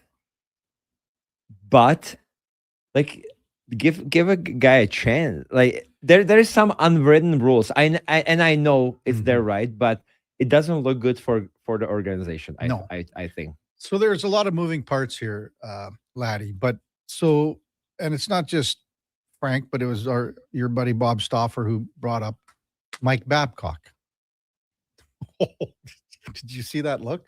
That is awesome. Now that is a look that you got to put out on the internet. No, don't put it out. But that's a look where they mentioned Mike Babcock. Yes, those two guys. Frank said they. I wasn't listening, but they talked about it for 10 minutes yesterday or something. Look at Laddie. Laddie can't even say anything. That's so. Because I know guys who play for him. Yeah. Like I'm gonna throw it on their bus, but I know a lot of stories. So yeah, like I wouldn't. So I mean, it's nothing against me personally, nothing against Mike Babcock, but his track record speak for itself. Like how he treated certain players. Like I just. I'm different. I'm different person. So like I wouldn't be able to deal with that. I don't understand why his name's even being brought up. I'm saying exactly. And they stood by it. Well, they talked like I don't. So again, even Bob. Well, that's how this works. So it gets thrown out there to see what the reaction's going to be. Well, you saw mine. Well, I saw yours, and but that's I knew that was going to be your reaction. Yeah, like that's like I wouldn't even think about that name. No, there's like plenty of other coaches: Bruce Cassidy, Peter Laviolette. Okay, yeah. So Laviolette's name was it's kind of in the mix there too. But Berube just got interviewed. Yeah, he hasn't been interviewed yet. But he's supposed to know. He could be. Yeah. There was I think on the score or whatever. I want to throw another name that he threw out, and are even on our text line. Daryl Sutter. Daryl. It's been a while. It's been a while. Oh, that would be a treat for the boys in the locker room. He's old school. Well, yeah. Again, so to me, they've shown their cards. The Oilers showed their cards. They want Bruce Cassidy, and that's their number one guy. Which is fine. But the problem is that Vegas isn't allowing that right now. They didn't expect this. Yeah. Well, now you have Toronto, LA, I don't know if he wants to coach those teams either, though. No, you know what I mean? Like Bruce Cassidy's going, this is a pretty good fit. I mean, this team was at 2 Stanley Cup finals. I bet. Well, I don't think he wants to. Well, LA is kind of more defensive team, but you don't have the pieces like we do. We have the pieces here that they can push you over the top. Vancouver, obviously, I think they might go with Malhotra away. They have to. They have to. Like I would go that way. Mm-hmm. Toronto, who wants to coach in Toronto? Man? It's like it's nothing against Toronto again, but that's the tough market. So we mentioned Babcock, Sutter, Gerard Gallant. I read it yesterday. Mm-hmm. What he's been? Well, he was at KHL, and then he left in January. It said he had sort of a heart problem. Frank said, and then he kind of pulled back. He was joking on it. Well, maybe it was just to get out of KHL. But all the stuff that you saw with Gerard Gallant going to Lokomotiv and everything he wanted to be a part of that culture of Russian hockey. Yeah. And he, it wasn't like he just said, I'm going there and I'm not going to put myself into it. He did. Yeah. So we talked about Berube. Dave Hackstall is a guy that Frank brought up a few times. So he's been, he was in Philly and Seattle. I don't see this guy here. Okay. Then the other one the one that is intriguing to me, but again, he's been out of the game for a while, and it's Barry Trotz. Now, Trotz, when he left coaching, he left it. He said he doesn't want to coach anymore, don't know. I don't know. Like, what if someone said, Barry, do you want to coach this team for a couple of years? I don't know. Like, hear me out on this one. Like, when he went into management, it wasn't a fit for him. He thought it was going to be a fit, but it wasn't. He's a coach. He's a coach. He's a career coach. It's just like what the Oilers need. They need somebody that the top dog's gonna respect. Yeah. That he can hold even the top dogs accountable. Responsible. That's not easy, man. Like there's maybe 2-3 guys. I know. And I don't know if any of these names are those guys. But is is Cassidy? I think that he's the closest thing. Yeah. I think he's the closest thing. He won the Jack Adams. He won the Stanley Cup. He went to one other final. He went and that's huge. Mhm. Even for like Connor and Leon, it's like, okay, this guy has done it. Berube won the Stanley Cup. Mm-hmm. It's not a guy. I think they respect the accomplishments a lot. And those two guys, they can be hard on guys. I don't know if Berube would be the fit here. But I think Bruce gets it. Like they have to proceed that way. There's gonna be a lot of pressure on Vegas, man. There's gonna be a lot of pressure from media, from coaches association. Mm-hmm. Like if they're gonna keep treating people like this, nobody will want to sign there, and they're gonna learn that. Like what coach is gonna want to be there? Like if this is what they're doing, like it's like I get it, but man, like it's still a coach. It's not like you're trading Jack Eichel to the Oilers. You know, like that guy can make a difference. It's a coach, and but you're still a coach on the bench. You're not the product on the ice. Mm-hmm. I don't think it should be that big of a deal when you release the coach and he goes coaching in the same division. I didn't look at it that way. Well, you have to look at it in this sense. Well, you fired him with 8 games left because you didn't think he was a good coach anymore. Exactly. So if you don't think he's a good coach anymore, well, why don't you go let him be a coach to a team that you're going to play against? Because you shouldn't be worried about it then. That's a great take. That's a great take. It's like I said, it's not like top centerman or your starting goalie or top defenseman. You're trading him and like you're making that team better. No, it's not. It's not. This is coach, and you weren't satisfied with him. Well, the other thing, and I don't know how many years like Duke. You could maybe check. Tortorella had. So when Tortorella was he still under contract to Philadelphia this year? Because there's some talk about that because he was hired in 2022. I think he did. So he had one more. This was his year. They had to ask Philadelphia. Yeah, I think so. So now they're. Oh man, it is a mess. It is a mess. But who was your best coach? You're not. I shouldn't say your best because it's a different thing. You can have a favorite coach, best coach, a guy that you thought was a dick, but he brought out more in you, and a guy that maybe could have been harder on you. That I don't know. Was it a guy overseas? Was it a guy when you went back to Czech? You wouldn't want to coach me when I was in Czech. It wasn't easy. The guy I'm going to be coaching Sparta Prague, he was the coach. Oh, really?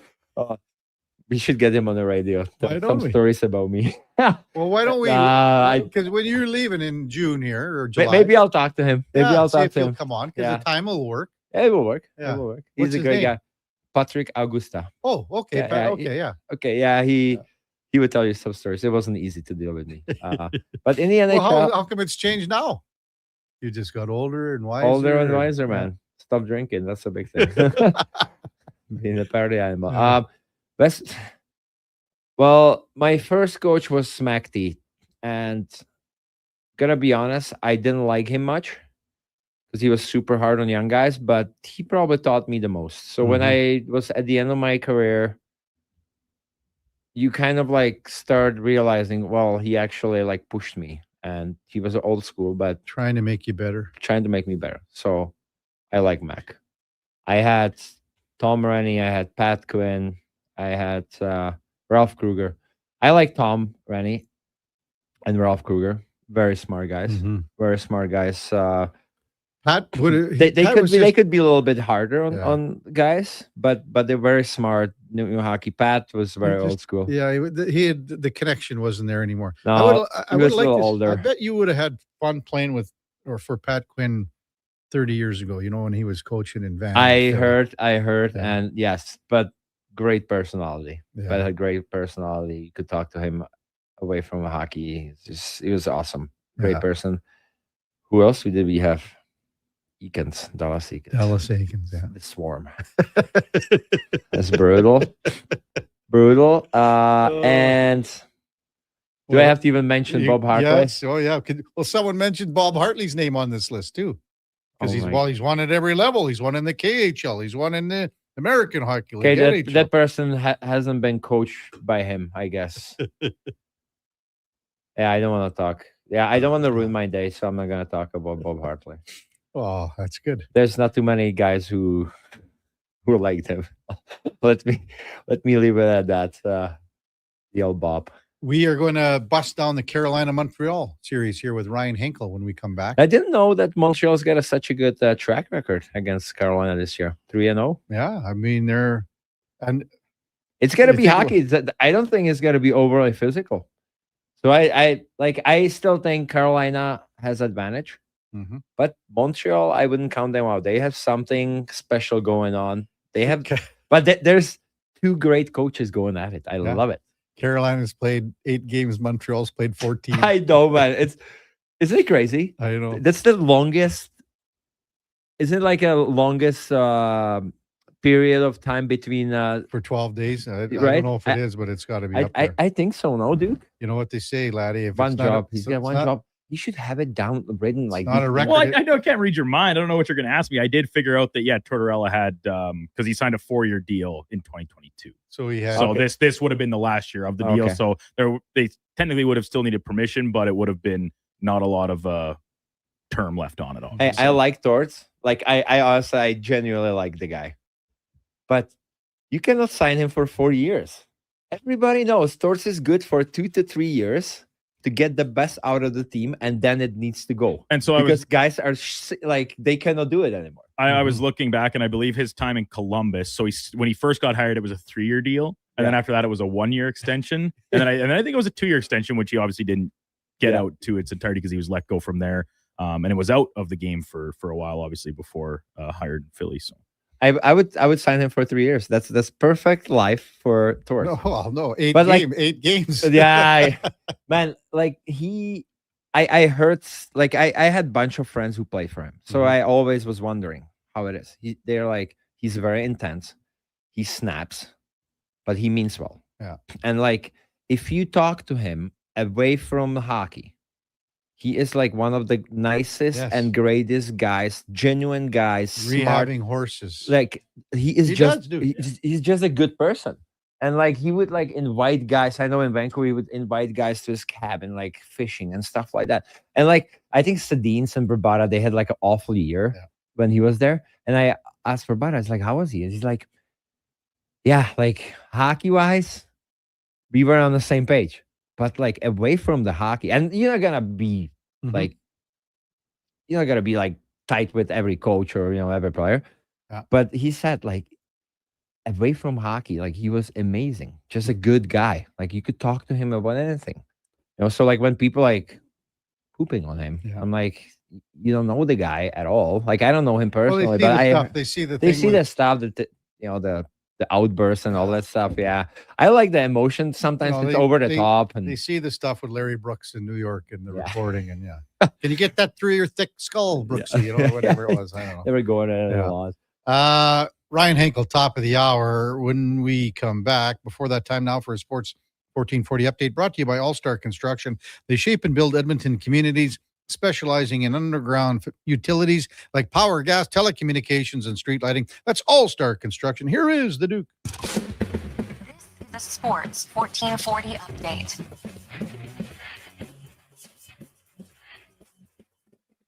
NHL's Eastern Conference Final getting underway tonight from Raleigh, North Carolina, with the 8-0 Hurricanes welcoming in the Montreal Canadiens. Puck drop coming just after 6 o'clock. At the IIHF World Hockey Championships, Canada and Norway currently tied at 3 after 40 minutes. Finland leads Latvia 4-1. And still to come today, the host Swiss will take on Great Britain, and Denmark up against Slovakia. In the association tonight from Madison Square Garden, the New York Knicks, after their big comeback in Game 1, look to build on their series lead, taking on the Cavaliers. Tip-off just after 6 o'clock from New York. And in the majors, lighter day today with several teams in transit. The Blue Jays wrap up their set in the Bronx against the Yankees. First pitch just after 5 o'clock, set to be a bullpen-type day for the Jays on the pitching front. Elsewhere, Tigers taking on the Guardians. Pirates in St. Louis. Mets up against the Nationals. Marlins host the Braves. Athletics play the Angels, and the D-backs take on the Rockies in the nightcap.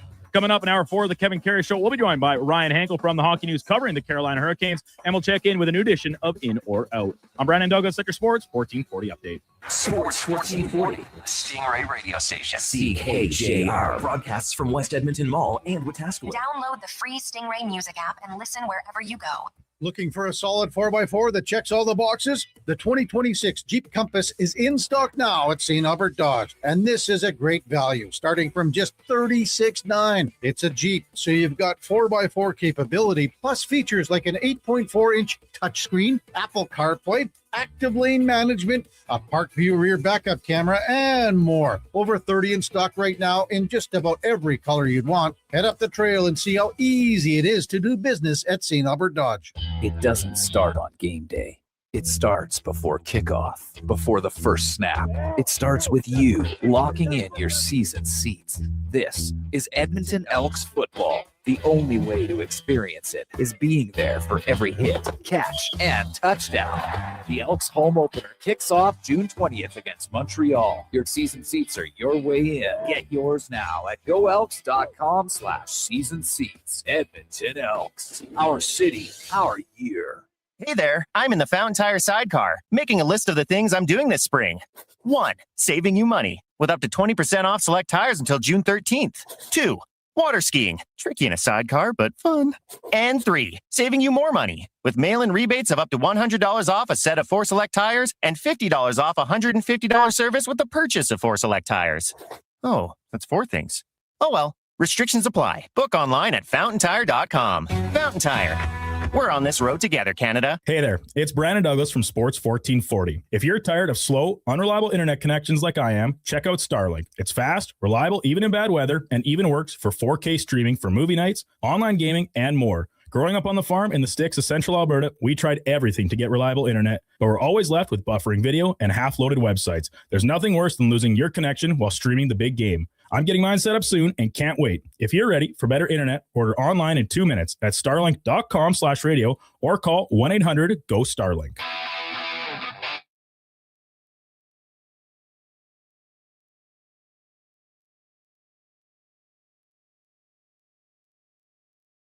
Just in time for the morning skate. This is the Kevin Karius Show on Sports 1440.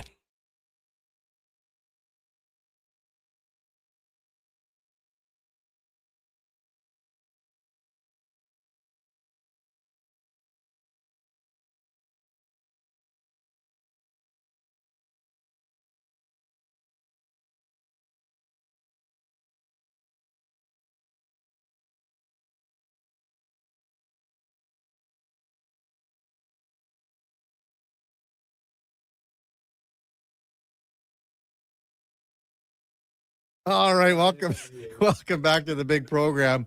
10:03. Yes, 10:03 in Edmonton. Time now for the Puck Report. Hey, brought to you by Fountain Tire. And at Fountain Tire, we can meet all your car needs and more with our digital vehicle report. We just don't tell you what your car needs. We show you. Book your appointment at fountaintire.com today as we welcome back Ryan Henkel from the Hockey News. Good morning, Ryan. You're with Kevin Karius and the former NHLer, Ladislav Schmid. Thanks for jumping on Sports 1440 as usual. Really appreciate it. Yeah, thanks for having me on, Kevin.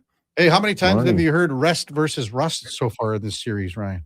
Way too many times. It has been the ongoing thematic kind of question that's been brought up for the Hurricanes, and I think they're probably way more tired of hearing about it than I was personally. Mhm. But you know, it's gonna be what we're gonna see here, whether the momentum of the battle-tested Canadians or the rest of the Hurricanes proves superior here.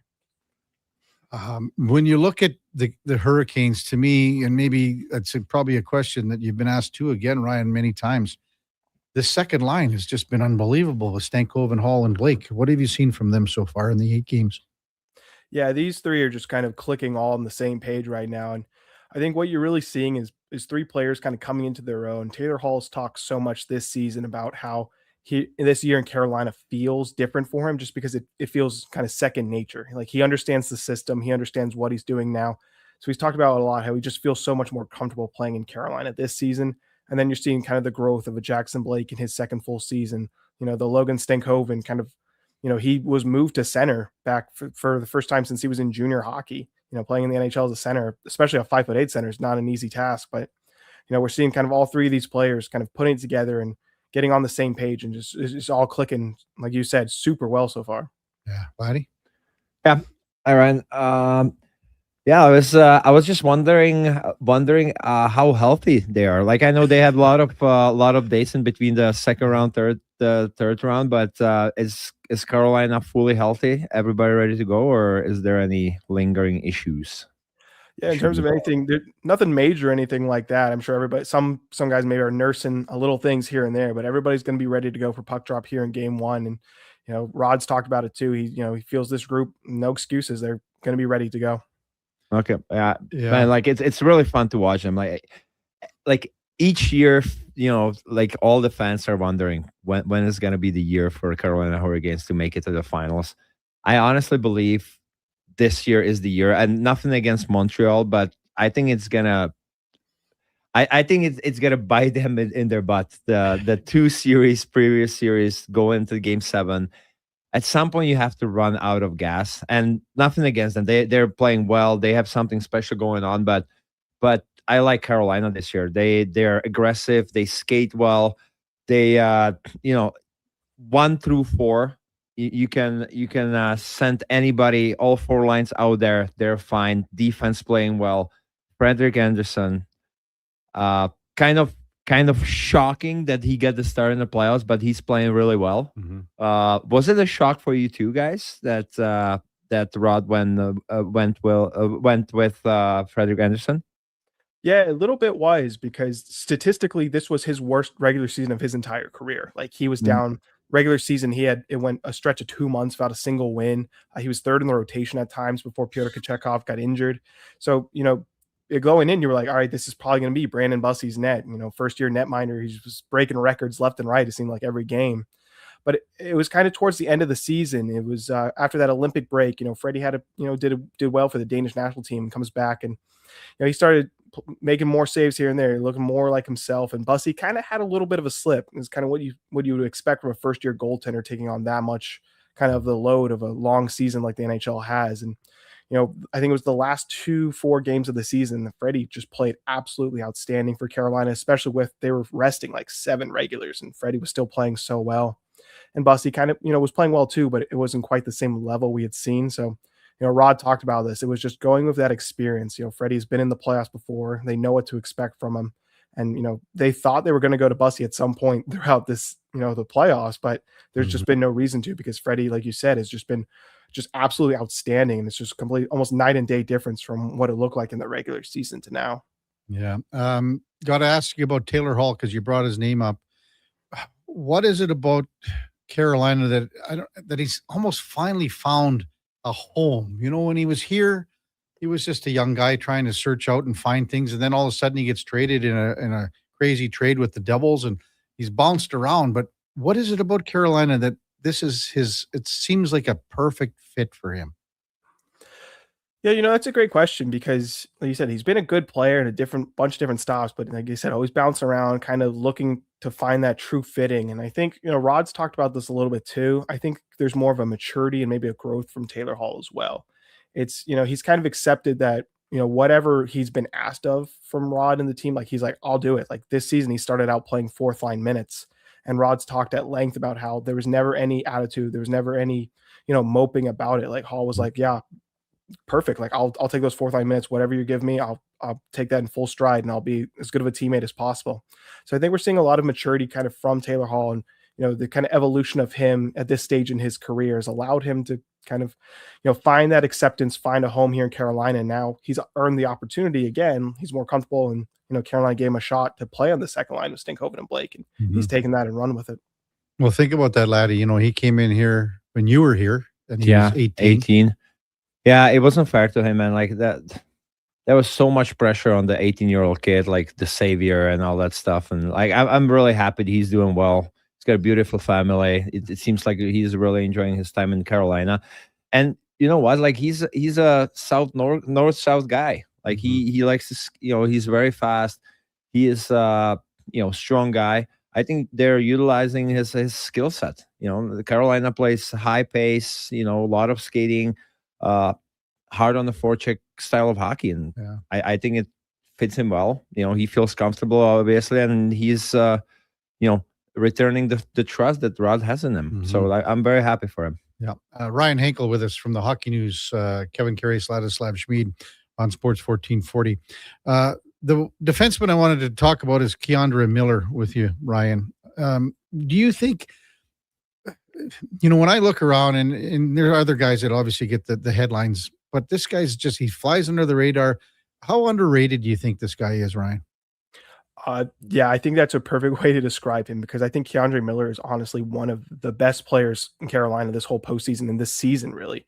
He's been tremendous in Carolina. He had it down year in New York a lot, and it's a lot of media pressure there in New York too. And he felt like he kind of got buried there a lot. When it comes to Carolina, it's a little, not saying we're a little more lax on him, but there's not as much pressure kind of in the market, and he's allowed him to kind of maybe just kind of get out of his own head a little bit and relax. And on the ice though, he's just been a tremendous player. He's one of the best skaters in the entire league. 6'5", a wingspan a mile long, and he uses his stick so well. I think about that play, and I think it was the first game against Philadelphia. Garnet Hathaway has that breakaway coming out of the box, and Miller gets back on the back check, and he just does a swinging poke check, knocks the puck off, takes no penalty, and things go back the other way. His ability to just keep with guys, make up for mistakes, but still play aggressive, still get up in plays, activate in the neutral zone, try to gap up strong. He's doing everything for Carolina, and he's been providing a lot of offense as well. Yeah, Laddie? I have another name for you to throw out there. Nikishin. How happy have they been with him in Carolina? Was he a big addition, you think, in your opinion? Yeah, I think it's a really big addition for Carolina too. I think, especially if you look at comparing the team last year to this year, you had Dmitry Orlov and Brent Burns, who are both really good players in their own right, but a little bit older, a little bit losing the foot speed. So you place them with two younger guys like Nikishin and Miller, which makes a big difference. I think Nikishin, they're still kind of playing it slow with him. They love the player, they love the package, but they also know that he is his potential. That's what Rod always talks about with him. He's barely scraping the surface right now of what he's going to be able to do and become. Because between the KHL and the NHL, there's big difference in terms of how the game is played and the pace and all that. So it's still a bit of a learning curve for Nikishin, but what his skill set is, his full package. He's such a smart player. He sees the ice so well, and he's just a big body, physical guy too. He's not out there looking for hits, but if he can line a guy up, he can really lay the body. Obviously, he caught, Tyler Clevin caught him pretty good in that first round series, but bounced back pretty good from that. Only out for a couple games with concussion, but he's got such good vision. He was running power play too for the Carolina pretty much the whole season before that concussion. Now they have Miller running that just as they still kind of get him back up to speed. But from what I've seen from him, his vision and just his ability to kind of make plays at the blue line, it's going to come for him eventually. I think there's, again, like I said, they're slow balling him a little bit, but he broke the team record for most goals by a rookie defenseman, most points by a rookie defenseman in team history this season. There's so much potential here, but I think they're still playing it safe a little bit because, obviously their system is really taxing on defensemen. They ask a lot for guys, so they don't want to have him out there being the guy yet. Mm-hmm. But do you think he's capable of being the number one defenseman down the road? I think 100% he's capable of being that number one pairing guy. He's just got the skill set. It's the full package of a player that, when I watch him, it's just, he has all the tools possible to be a number one pairing defenseman. Okay, thanks. Ryan Henkel with us on Sports 1440. What about the guy that kind of holds all of this together in Jordan Staal? And, he won a cup, it seems like a million years ago when he was in Pittsburgh. He's been around a long time. He's played a ton of games. How much does Rod Brindamore rely on this guy who, again, is sort of the glue that holds it all together? There's some other guys, but he's the number one guy. Yeah, Jordo is just, it's the heart and soul of Carolina because he embodies what it kind of means to play Hurricanes hockey and to be a Carolina Hurricane, as Rod Brindamore likes to put it. It's the work ethic. It's the everyday coming to work, putting the boots on, and doing exactly what's asked of him. Not the most vocal guy in the world as a leader necessarily, but he speaks up when he needs to. He says what needs to be said, but he's more of a lead by example kind of guy. I've never seen Jordan Staal cheat a shift a day in his life. He's just doing it the right way every day, puts his head down and goes to work. It's whether it's shutting down other, top line players. It's, the work on the penalty kill. Carolina's penalty kill this postseason has been just incredible. And they even got him on the top power play unit because he wins faceoff draws. Like, this guy's he's been one of the best faceoff guys in the entire league for his whole career. Like, he does everything for Carolina. They ask so much of him, and every day he just goes out there and does it the same way every day and brings everything he can for this team. What's it going to be like in the old barn tonight? Montreal Canadian fans, you've seen them, in Buffalo. You've seen them, prior series, and they travel well. What do you think it's going to be like there tonight?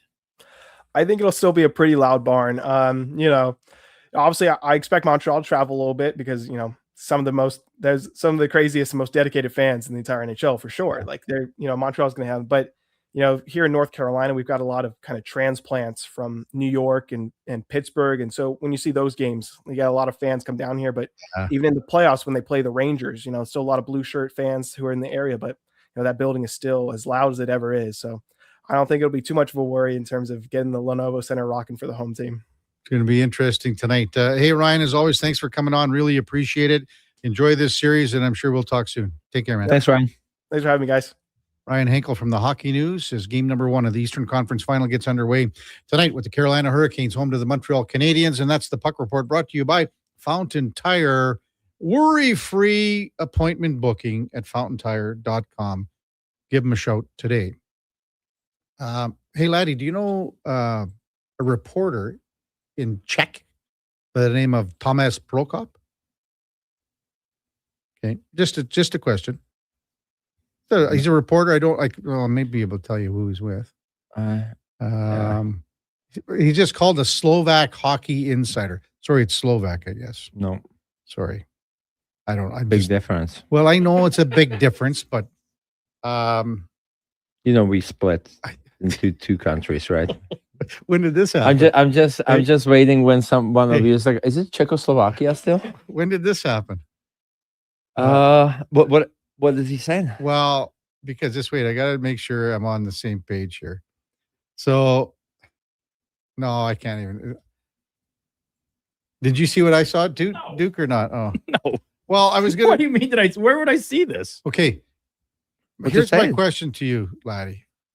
If I were to say something to you in Slovakian, could you understand it then? Yeah, usually. Okay. Well, are you gonna be reading it? I'm gonna read it. No. Now I'm gonna understand that. Come in, and so I just took a quick glance at it. Okay, this is from Tomáš Prokop. Okay, but it's Slovak. But Akvas Zajima Akaj the Pravda o Tom. This is Middle Eastern language? What you're talking right now? Maybe if are you dying right now laughing? Listen, Laddie. Yes, you don't talk Slovakian. Akvas Zajima Akaj the Pravda o Tom. Simon Nemec. Hey, Simon Nemec. I get that. Simon Nemec Pozadiel did change. He asked for a trade? Did not ask for a trade. Did not ask for a trade. Not bad, Duke. You guys thought I would be just terrible at that. I thought Laddie was very spot on, where that definitely sounded a lot more Arabic with some Arabic, of the rasping in the back of the throat with some of those enunciations that did sound a little more I'll let you Arabic. look at it here, Laddie. So Simon Nemec did not request a trade from the New Jersey Devils. Why would he?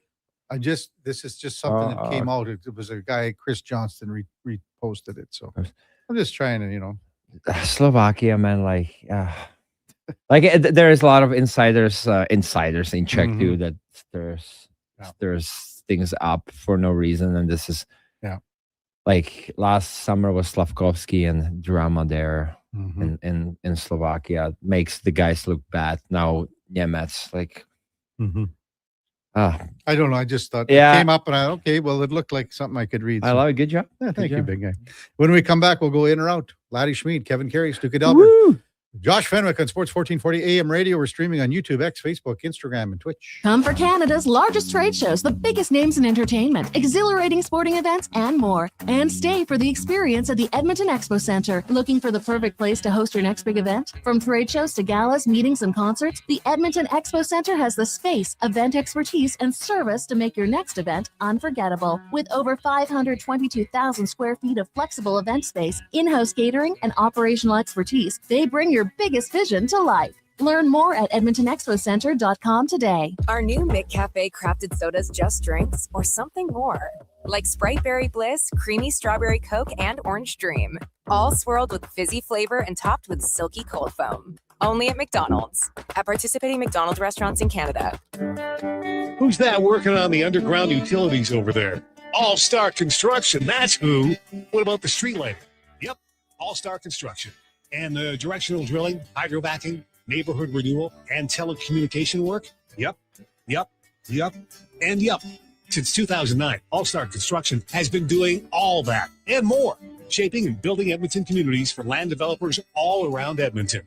That's what All-Star Construction is all about. What's that? Is that actually spring? Like no snow squalls or bad weather tomorrow? It's actually spring? Well, GS Construction welcomes the warmer weather because that means we can really get to work. Now, it doesn't matter if there was bad weather. This is our time to shine. But we can't do it without good people to do that work. That's why GS Construction is hiring pipe layers, topmen, and heavy equipment operators. If you want to join a team who loves their work, visit gsconstruction.ca today. When thirst strikes and your energy begins to fade, one hero rises above the rest. Introducing the Superpower Smoothie from Booster Juice. A bright sun-charged burst of mangoes, bananas, and blue spirulina. An out-of-this-world smoothie, just in time for the new Supergirl movie. Discover your power and channel your inner superhero. Fly into your local Booster Juice and experience it for yourself today. And see Supergirl. Only in theaters June 26th. At Hughes, it's all about getting in and out quick and clean. No cash, no problem. With Hughes' new tap and wash system, all you need is your debit or credit card to get your vehicle sparkling clean. Find us at hughescarwash.com. A huge thank you for making Sports 1440 the most listened to sports radio station in Edmonton. From Gregor to Karius to Low Tide, we've got in-depth analysis on all your favorite sports. We are Sports 1440. Hey, Gary, is that your dad? No, this is Evan, the new sales rep I hired. Oh. First impressions matter, but when hair loss takes over, it can feel like you're not being seen for the maverick you truly are. Hi, I'm Dr. Vance Elliott. At Advanced Hair and Skin Surgery, we know that hair loss is more than just a cosmetic issue. It's personal. Let's discuss all the cutting-edge options available so you can make a great impression every time. Book a free consultation today at drvanceelliott.com. If you're passionate about golf, you're in for a golfer's dream at the Quarry. Challenge and natural beauty come together across 27 holes every golfer should experience. Book now. Get geared up at the Pro Shop and start swinging at the Quarry. Don't forget the Granite Grill Restaurant, an unforgettable top-tier venue to host all your events. For rental details or to book your tee time, contact the Quarry today. Edmonton's most popular golf and event venue. Call 477-THE-Q and visit thequarryedmonton.com. The Ford It's a Big Deal event is on until June 1st. Get a big deal on a 2026 F-150 STX with Black Appearance Package. Visit your Alberta Ford store today.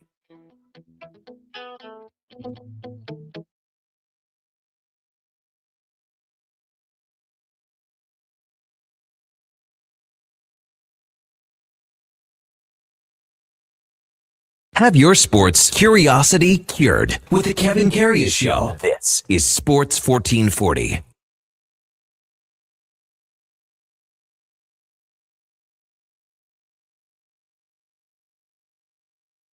All right, welcome back to the big program, 1023 in Edmonton. Norway, stunning Canada at the World Hockey Championship. 2 goals. The Norwegians lead 5-4 with just under 10 minutes left to play, but the Canadians are pressing.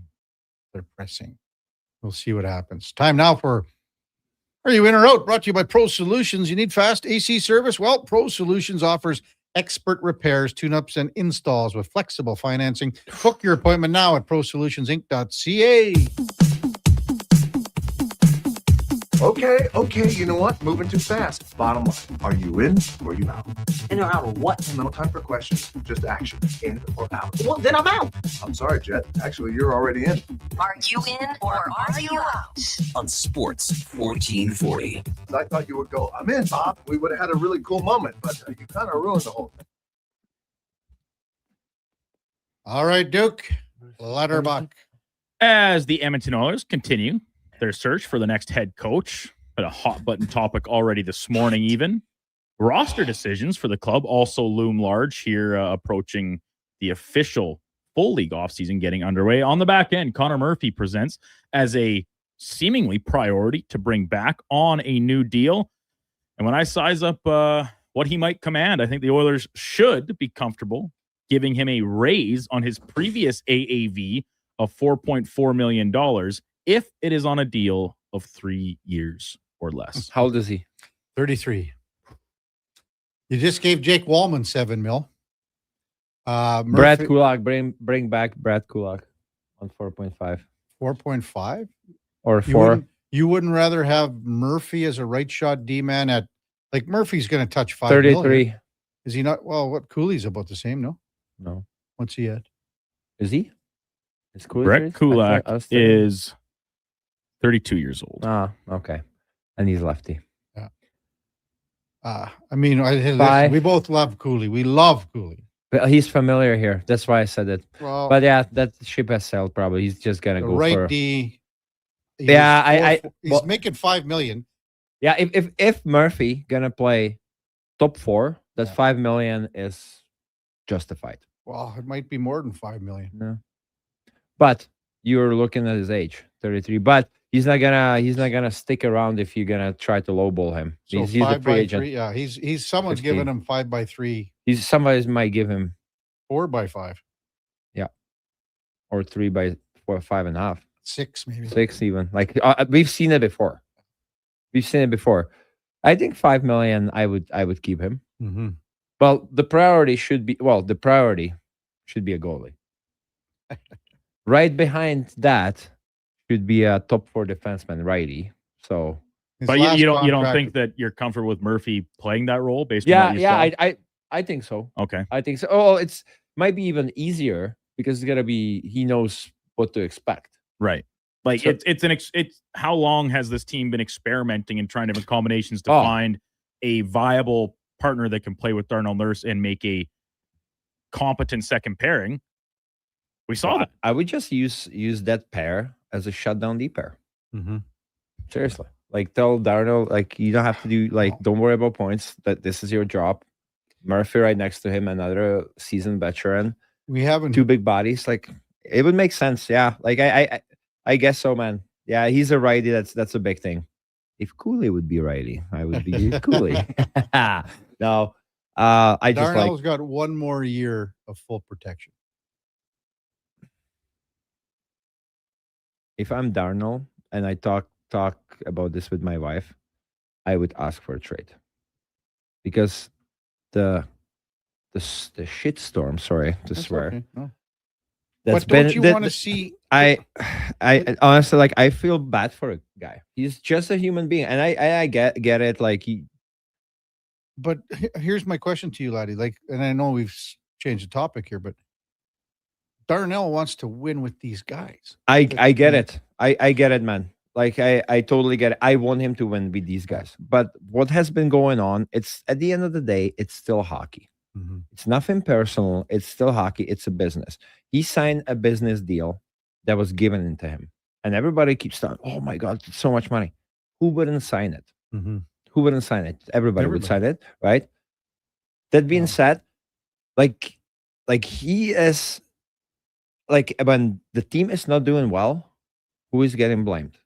Goalie and Darnell Nurse every single time. It's like I'm sick and tired of it, hearing it past I don't know how many years. So like I don't want to compare him to Marner, but they ran him out of the city too. Look how he's doing somewhere else. And it's Back to the question though. Yeah. Back to the question. Back to the question. Sorry. So I think we're all in agreement. We would want to send back. And if let's just say $5 million is a number you're comfortable with. Yeah. I am. How important to you then would be keeping it at just 3 years Well, I think then the AAV goes up. Yeah. To keep it at just 3. Yeah. Like you think if he says, all right, I'll take your 3-year deal, but you need to pay me $6 million a year. Yeah. Yeah. Keep like Or you have to give him the 4. hypothetical total dollar figure That's of 5. a deal, maybe more in line. You could also maybe 4 years at 5, but that's 4 year. I would have. you're gonna have in a year. Connor might not be here in a year, so in a year I you're don't want to gonna have even joke about it. I feel 3 guys that have 1,000 games that are no, like I think Murphy is a good fit. Yeah, it checked all the boxes. Second deep pair, righty, can play with Darnell, and now you're gonna have a full season sample too, or like several months, right? The only reason I broach this topic kind of being so specific is that the Oilers have got themselves into trouble signing guys for too long. And plus, even if the dollar and then trade protection thrown in on top of that, and is that something that's going to be entertained? I as someone that watches this Oilers team, I think bringing back Connor Murphy based on what else is available to them. Oh, there's not much. Well, in the free agent market, there's essentially nothing. Yeah. So this should be like number one priority. But at the same time, you can't just be continuing to throw around extra contract years, trade protection, all this stuff willy-nilly because it's handcuffed you to this point. Oh, yeah. Well, they can re-sign him now, no? Yeah, he's eligible to re-sign. Extend at any point here. Yeah. But he'll wait. I know. Well, I think he'd want to know who the coach is.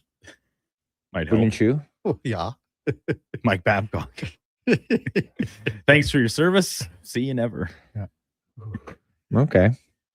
The hockey that is still being played on the ice, however, West Final kicking off last night. Vegas surprising the Avalanche, take a 1-0 series lead with their 4-2 victory. Carter Hart terrific in the Vegas goal. Colorado, they have a very deep roster. It's been a talking point all playoffs long. Kevin, you've brought it up many times. Their depth at center, the guys that can roll over the boards at you one after another.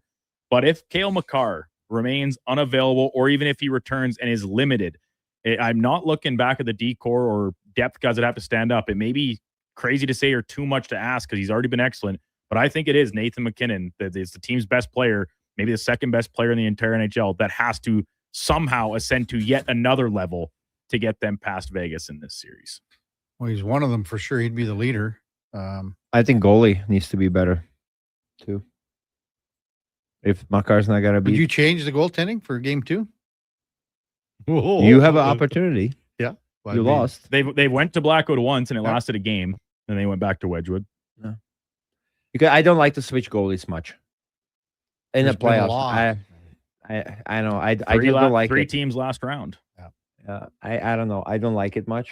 But yeah, I guess he wasn't.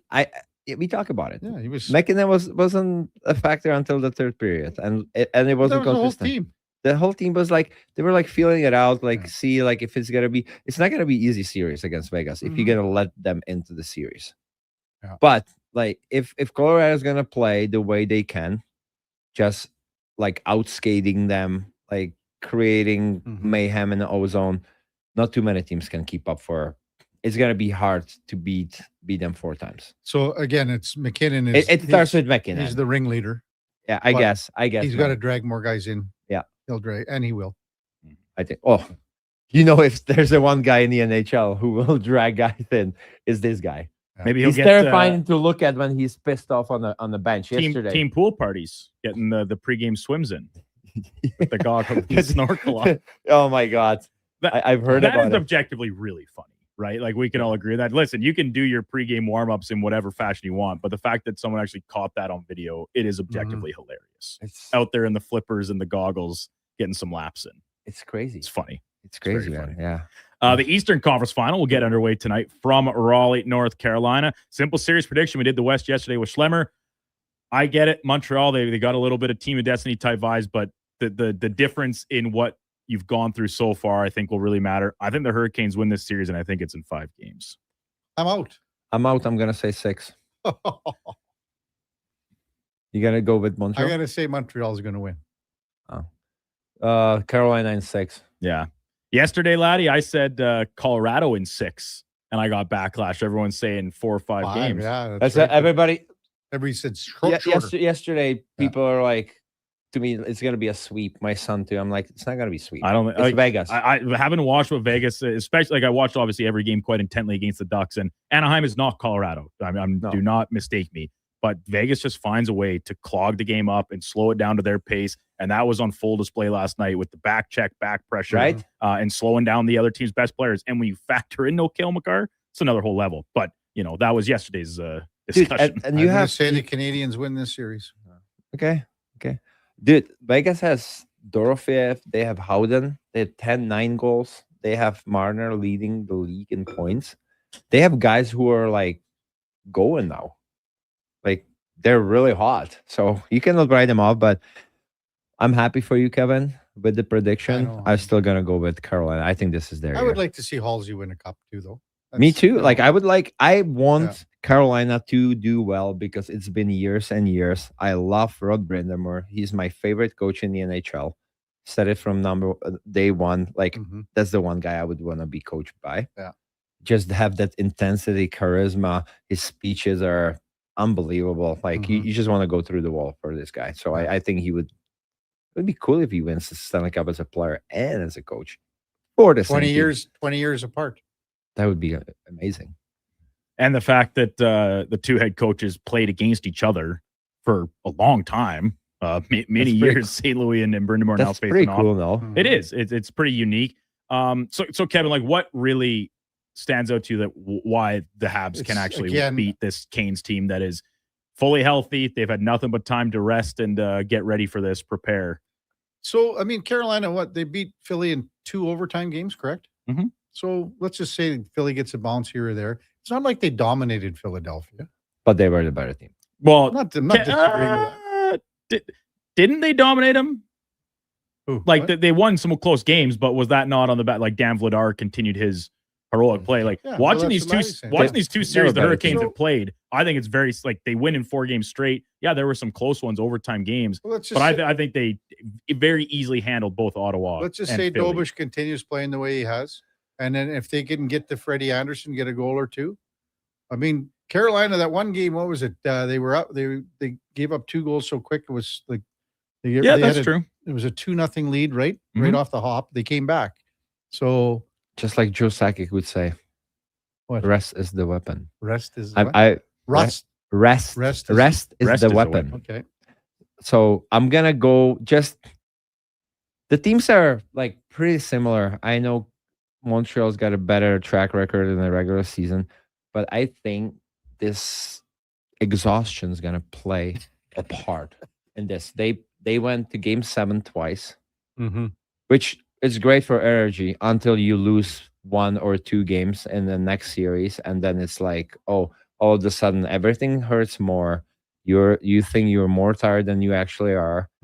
So like it depends how the series is gonna start. I think this extra day helped them here too. Oh, for sure. So yeah, for sure, but still 7 games. Some overtimes. I think this is just where the Habs they kind of meet the end of this road. Run out of gas. Run out of gas, but also like this is they have guys carried over from the team that went to the Cup final in the COVID season, right? But for the most part, all their best players, and I'm not saying it's been their best players in the playoffs because we've seen guys like Newhook, Cup champion, Josh Anderson has been really good. Obviously, the guys on the back end have been rock solid. But it's like the team is centered around the young players, the core group of guys that are next generation. They haven't been lighting the world on fire here. Now that could change in an instant, obviously, but the Hurricanes are so battle tested and so systematic. I just think that I think they dull it down and play their game. And how many times have I called them? Yeah, table hockey team. They run in straight lines and they keep the game really simple. One name I'm gonna throw out there that's super underrated is Matheson. Oh, he's oh yeah, that guy is so good. Yeah. I didn't know how. Well, that was a name that when Montreal didn't really look like they were quite ready to turn this corner, that people here in Edmonton were clamoring to get out of there. And Kevin, how many times did we say it? Like Montreal will be silly to trade him away. Oh, he is so good, man. Like I watch him now. I pay attention to him more. Everybody talks about Lane Hudson, which rightfully so. Yeah. But this guy, I think he is the leader on their back end. He can play any situation. He's the captain of their defense. I really like Matheson, man. Yeah. How old is he, by the way? Is he? He's got to be around 30 or early 30s, I would think. Yeah. He is so good. Yeah. Okay. World Championships continuing in Switzerland. We've got Canada Team just Canada scored, dude. tie the game 5-5. 5-5, an absolute barn burner between What a barn burner. Canada and Norway. What a tip. Daft little tip there by Ryan O'Reilly Riley. out front. Listen, I wrote this question before this game has played out the way it has, where Canada's going down to the wire against the Norse team. But it's just a simple based on what we've seen so far, and some of the other teams having a little bit of an easier go of their Canada. opponents. Yeah. I don't think Canada is going to win the gold medal at this event. They've got Finland, Switzerland. really quality team. Sidney Crosby, Macklin Celebrini, Evan Bouchard. You've got a loaded roster, but I don't know if kind of leading what you said earlier, Laddie, like I don't know if maybe the tournament just doesn't mean as much to the NHL players that come over, as opposed to you look at a Swiss team that they've got some NHLers, but a lot of them are just, the local guys that play in the local clubs or play in Europe. This means a lot to them. I'll be out, Duke. I'll say Canada wins gold. Homer. Bootlicker. Tough. I think they're gonna make it to the semifinals. Semis? I think so. What about Czech? Czech. Well, I hope they're gonna make it. Well, they have been like up and down. They barely beat Italy yesterday. That man. Well, yeah, but we beat Sweden. Yeah. So we lost historically. First loss against Slovenia in overtime. Then we go like you should read the media. It was end of the world. We go beat Sweden. Like pretty comfortably.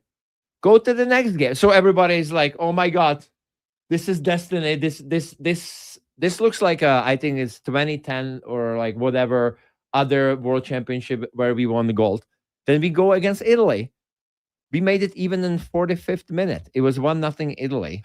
Then 1-1, and then thank God we scored another goal. It could have been an even bigger upset than against Slovenia. So now nobody knows what to expect. It's like, thank God we beat Italy because it was huge. Action. But now we got to play problem Slovakia. there was you had Damian Clara in net for the Italians. He is good. He is Anaheim Ducks prospect. I know that. That's why you. Well, he was really good at the Olympics like too. 6'6", big 6'7". guy, really big guy. Yeah. No, but he's good.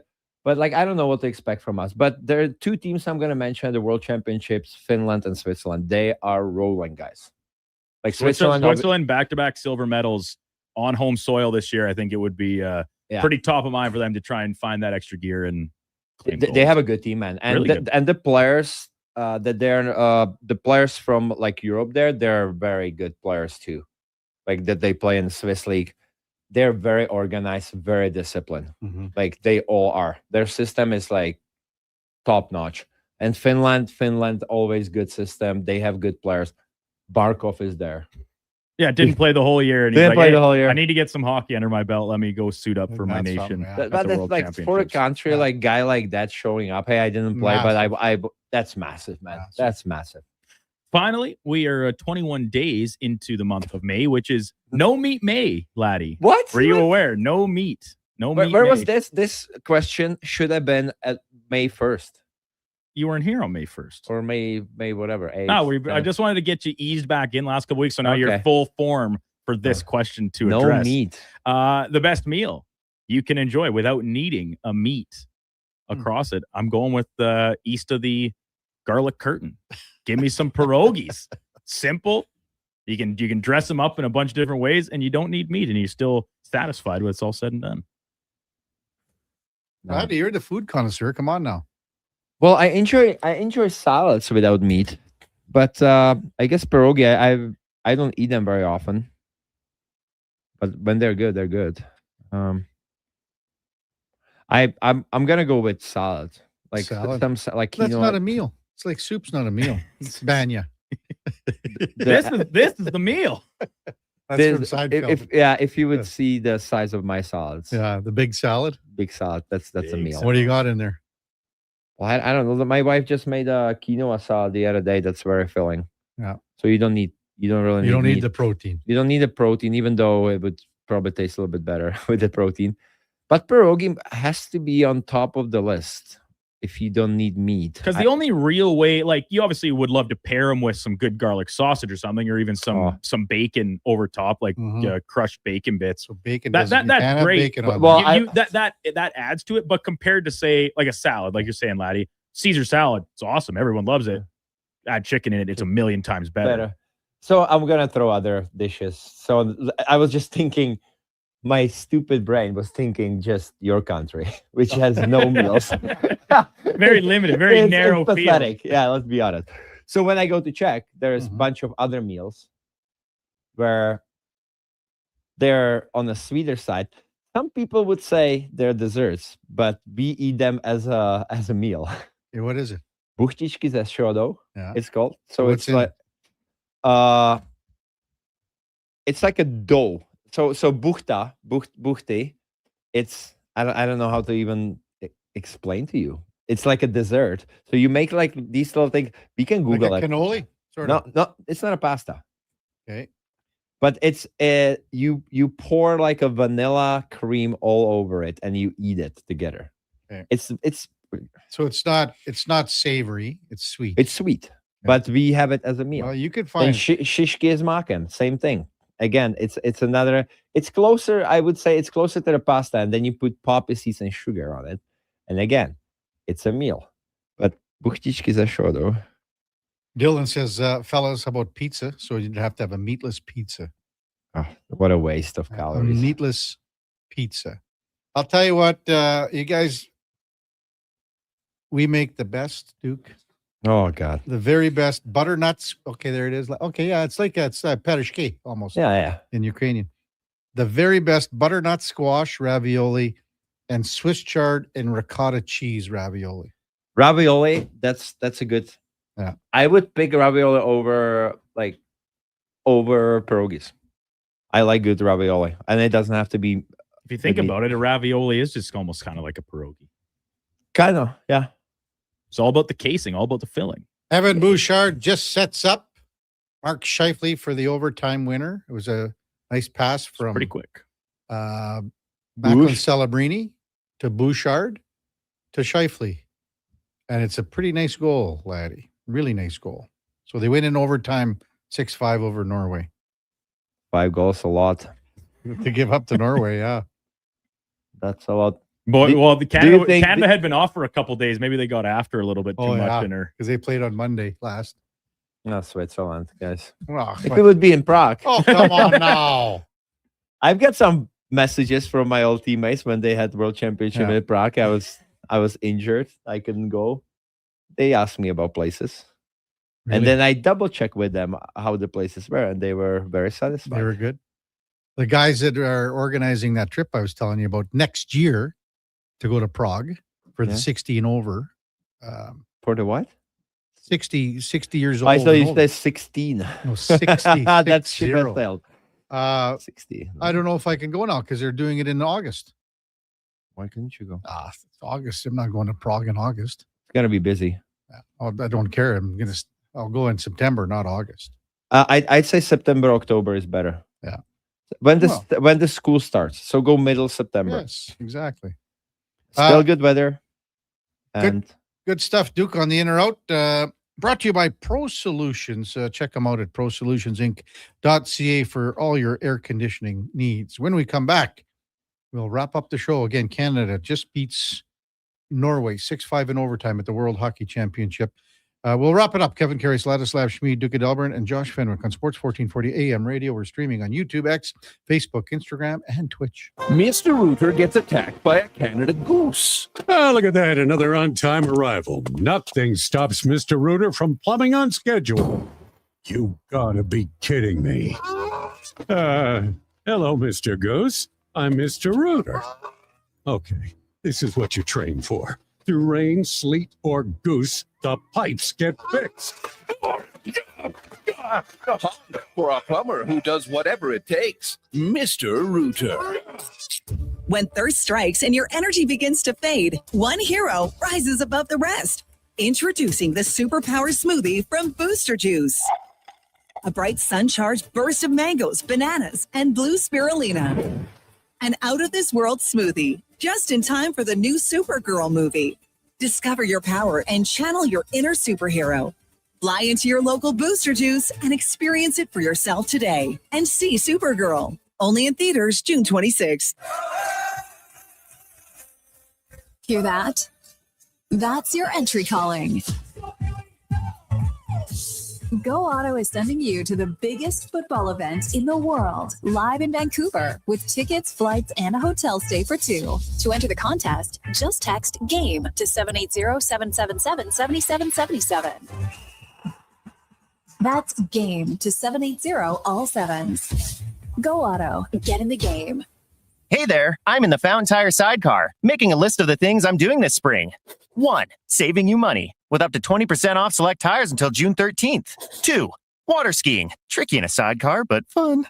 And 3. Saving you more money, with mail-in rebates of up to $100 off a set of 4 select tires and $50 off a $150 service with the purchase of 4 select tires. Oh, that's 4 things. Oh well, restrictions apply. Book online at fountaintire.com. Fountain Tire. We're on this road together, Canada. Since the 1930s, the Dorchester name has been synonymous with chuck wagon racing in Alberta. And now, it's just as well known for golf. Dorchester Ranch Golf Course is open for the season. A challenging 18-hole course nestled in the rolling coulees of central Alberta. Stunning views, reasonably priced, and only 40 minutes from Edmonton on newly paved roads. Play the course built with pioneer spirit and family pride. Dorchester Ranch Golf Course. Book your tee time today at dorchestergolf.ca. Shake off winter and roll into spring. It's time to turn the season with Jiffy Lube. Until May 31st, visit any participating Jiffy Lube for a Pennzoil full synthetic oil change, and you could win some incredible prizes, like the Grand Prize Spring Kit featuring 2 Yeti mugs, wiper blades with install, gift cards, and more. You could even roll away with one of Jiffy Lube's Keeping You Moving mini prizes. Turn the season with Jiffy Lube and win. Visit jiffylubeservice.ca today.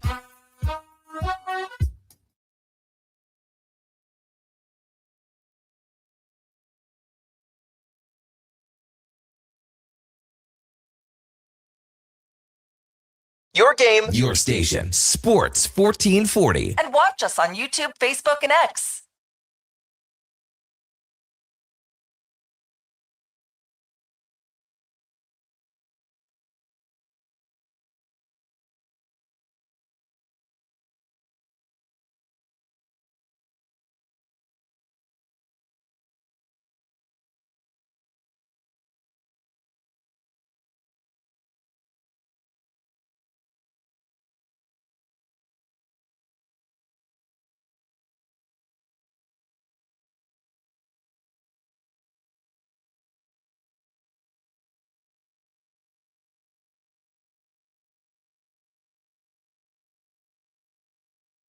All right, welcome back to the big program, 10:51 in Edmonton. Finland beat Latvia 7-1 at the Worlds, and the other They're rolling. They got a good team. Yeah, They got a good team. Canada 6-5. We're kind of concerned about Duke's knee. Yeah, moving forward, because this puts, as you said, it puts him behind the 8 ball a little bit for the summer.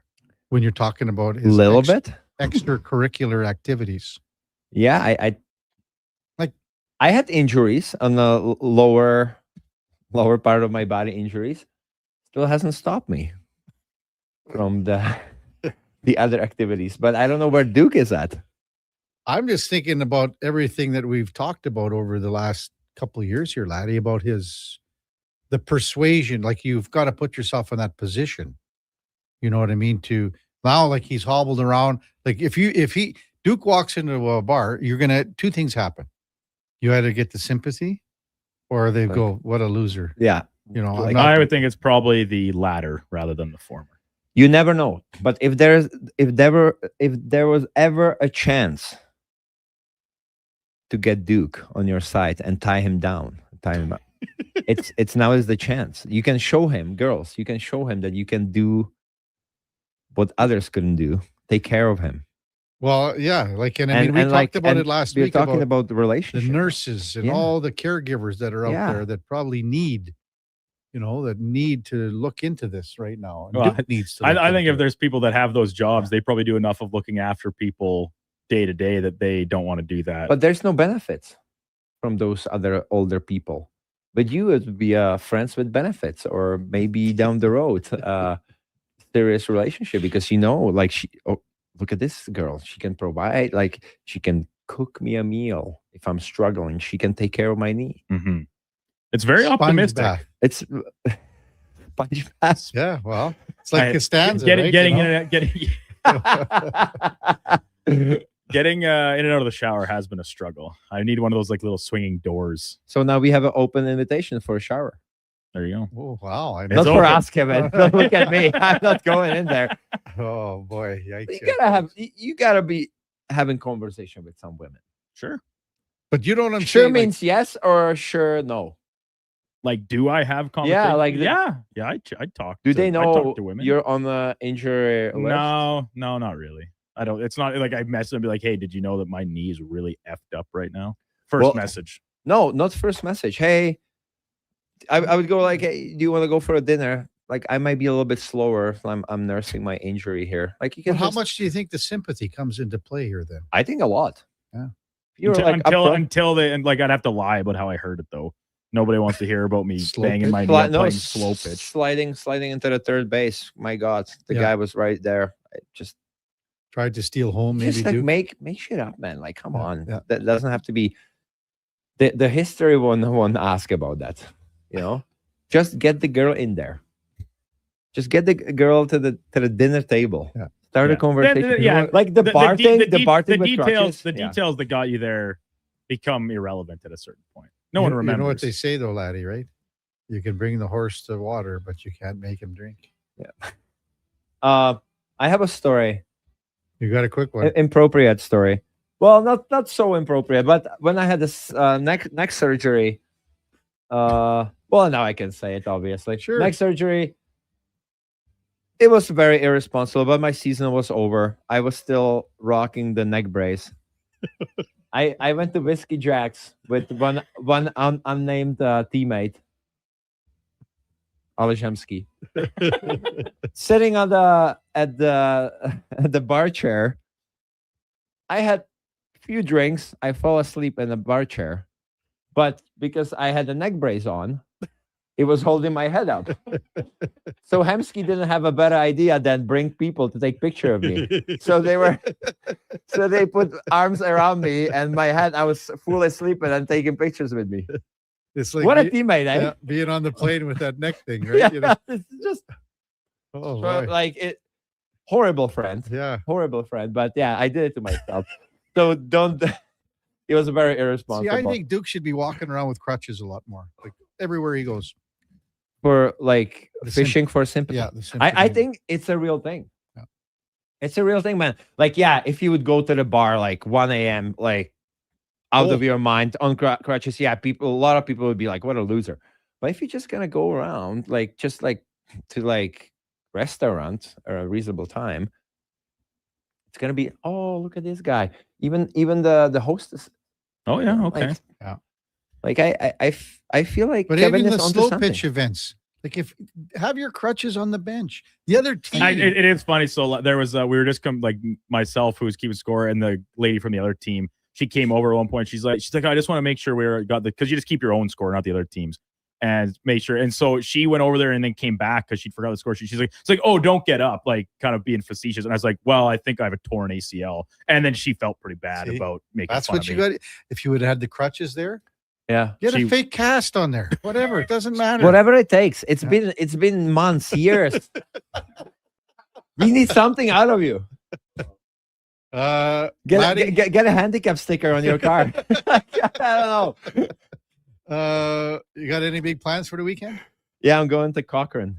Oh, tomorrow for my son's tournament. Oh, yeah, man. Looks like parents are like I can't like determine if this is like a social event or a hockey tournament. Wow. If parents already have like. Is it the last one of the year? For I think this team. He's on the two different spring teams. So it's a social event, let me tell you. Yeah, I guess so. This team Cochrane. Yeah. Next week I'm going on Wednesday to Banff. So next week I'm gonna be here on Tuesday. Is it okay? Yeah. We just gotta finalize the time. But yeah, I'm going Wednesday to Banff, Wednesday to Friday. And then Friday to Sunday, I'm in Calgary for another hockey tournament. Well, good stuff. Have a good trip down to Cochrane, and we'll see you on Tuesday. Thank you, guys. Can't wait. Ladislav Schmid, our co-host on Thursdays, but he'll be here next Tuesday. Top of the hour, it is Fantasy Frenzy with the former Rochep T-Bird, Connor Halley, and the Duke of Delburne. 12 to 2, it's the Lowdown with Alan Mitchell. 2 till 6, Jason Greger drives us home with the Jason Greger Show. We got Blue Jays baseball joined in progress at 6 bells. Fox Sports all night. We'll be back with you tomorrow at 7 o'clock with Eddie Steele to close out the week. Before all that, time now for a Sports 1440 update brought to you by Fusion Promo Marketing. Expand your brand. High-quality promotional products for businesses, sports teams, and corporate events. Get noticed at fusionpromomarketing.ca. That's Fusion with a Z. Thanks, everyone, for listening. Really appreciate it. Thanks for all the great texts and comments. We could not do it without you. We'll see you back here tomorrow morning at 7 bells. Have a wonderful rest of your Thursday. Until then, here is the Duke.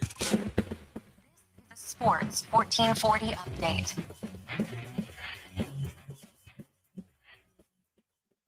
NHL's West Eastern Conference Final, getting underway tonight from Raleigh, North Carolina. The 8-0 Hurricanes playing host to the Montreal Canadiens. Puck drop coming just after 6 o'clock. IIHF World Championships. Canada just gets past Norway 6-5 in overtime. That game just wrapped up. Mark Scheifele, player of the game with a pair of goals. Elsewhere, Finland beat Latvia 7-1, and still to come, Switzerland taking on Great Britain while Slovakia plays Denmark. In the association tonight, the New York Knicks with a 1-0 series lead go up against the Cavaliers from Madison Square Garden. Tip-off at 6 o'clock. And lighter day in the majors, just 7 games total, including the Blue Jays wrapping up their series in the Bronx against the Yankees, looking for the split with a win. First pitch just after 5 o'clock. Bullpen day for Toronto. You can catch that game right here in Sports 1440. Joined in progress at the conclusion of the Jason Krager Show. Coming up on Sports 1440, it is Fantasy Frenzy with Hallie and Douglas. I'm Brandon Douglas, Liquor Sports 1440 update. Sports 1440 in West Edmonton Mall and Wetaskiwin. CKJR is a Stingray radio station. Download the free radio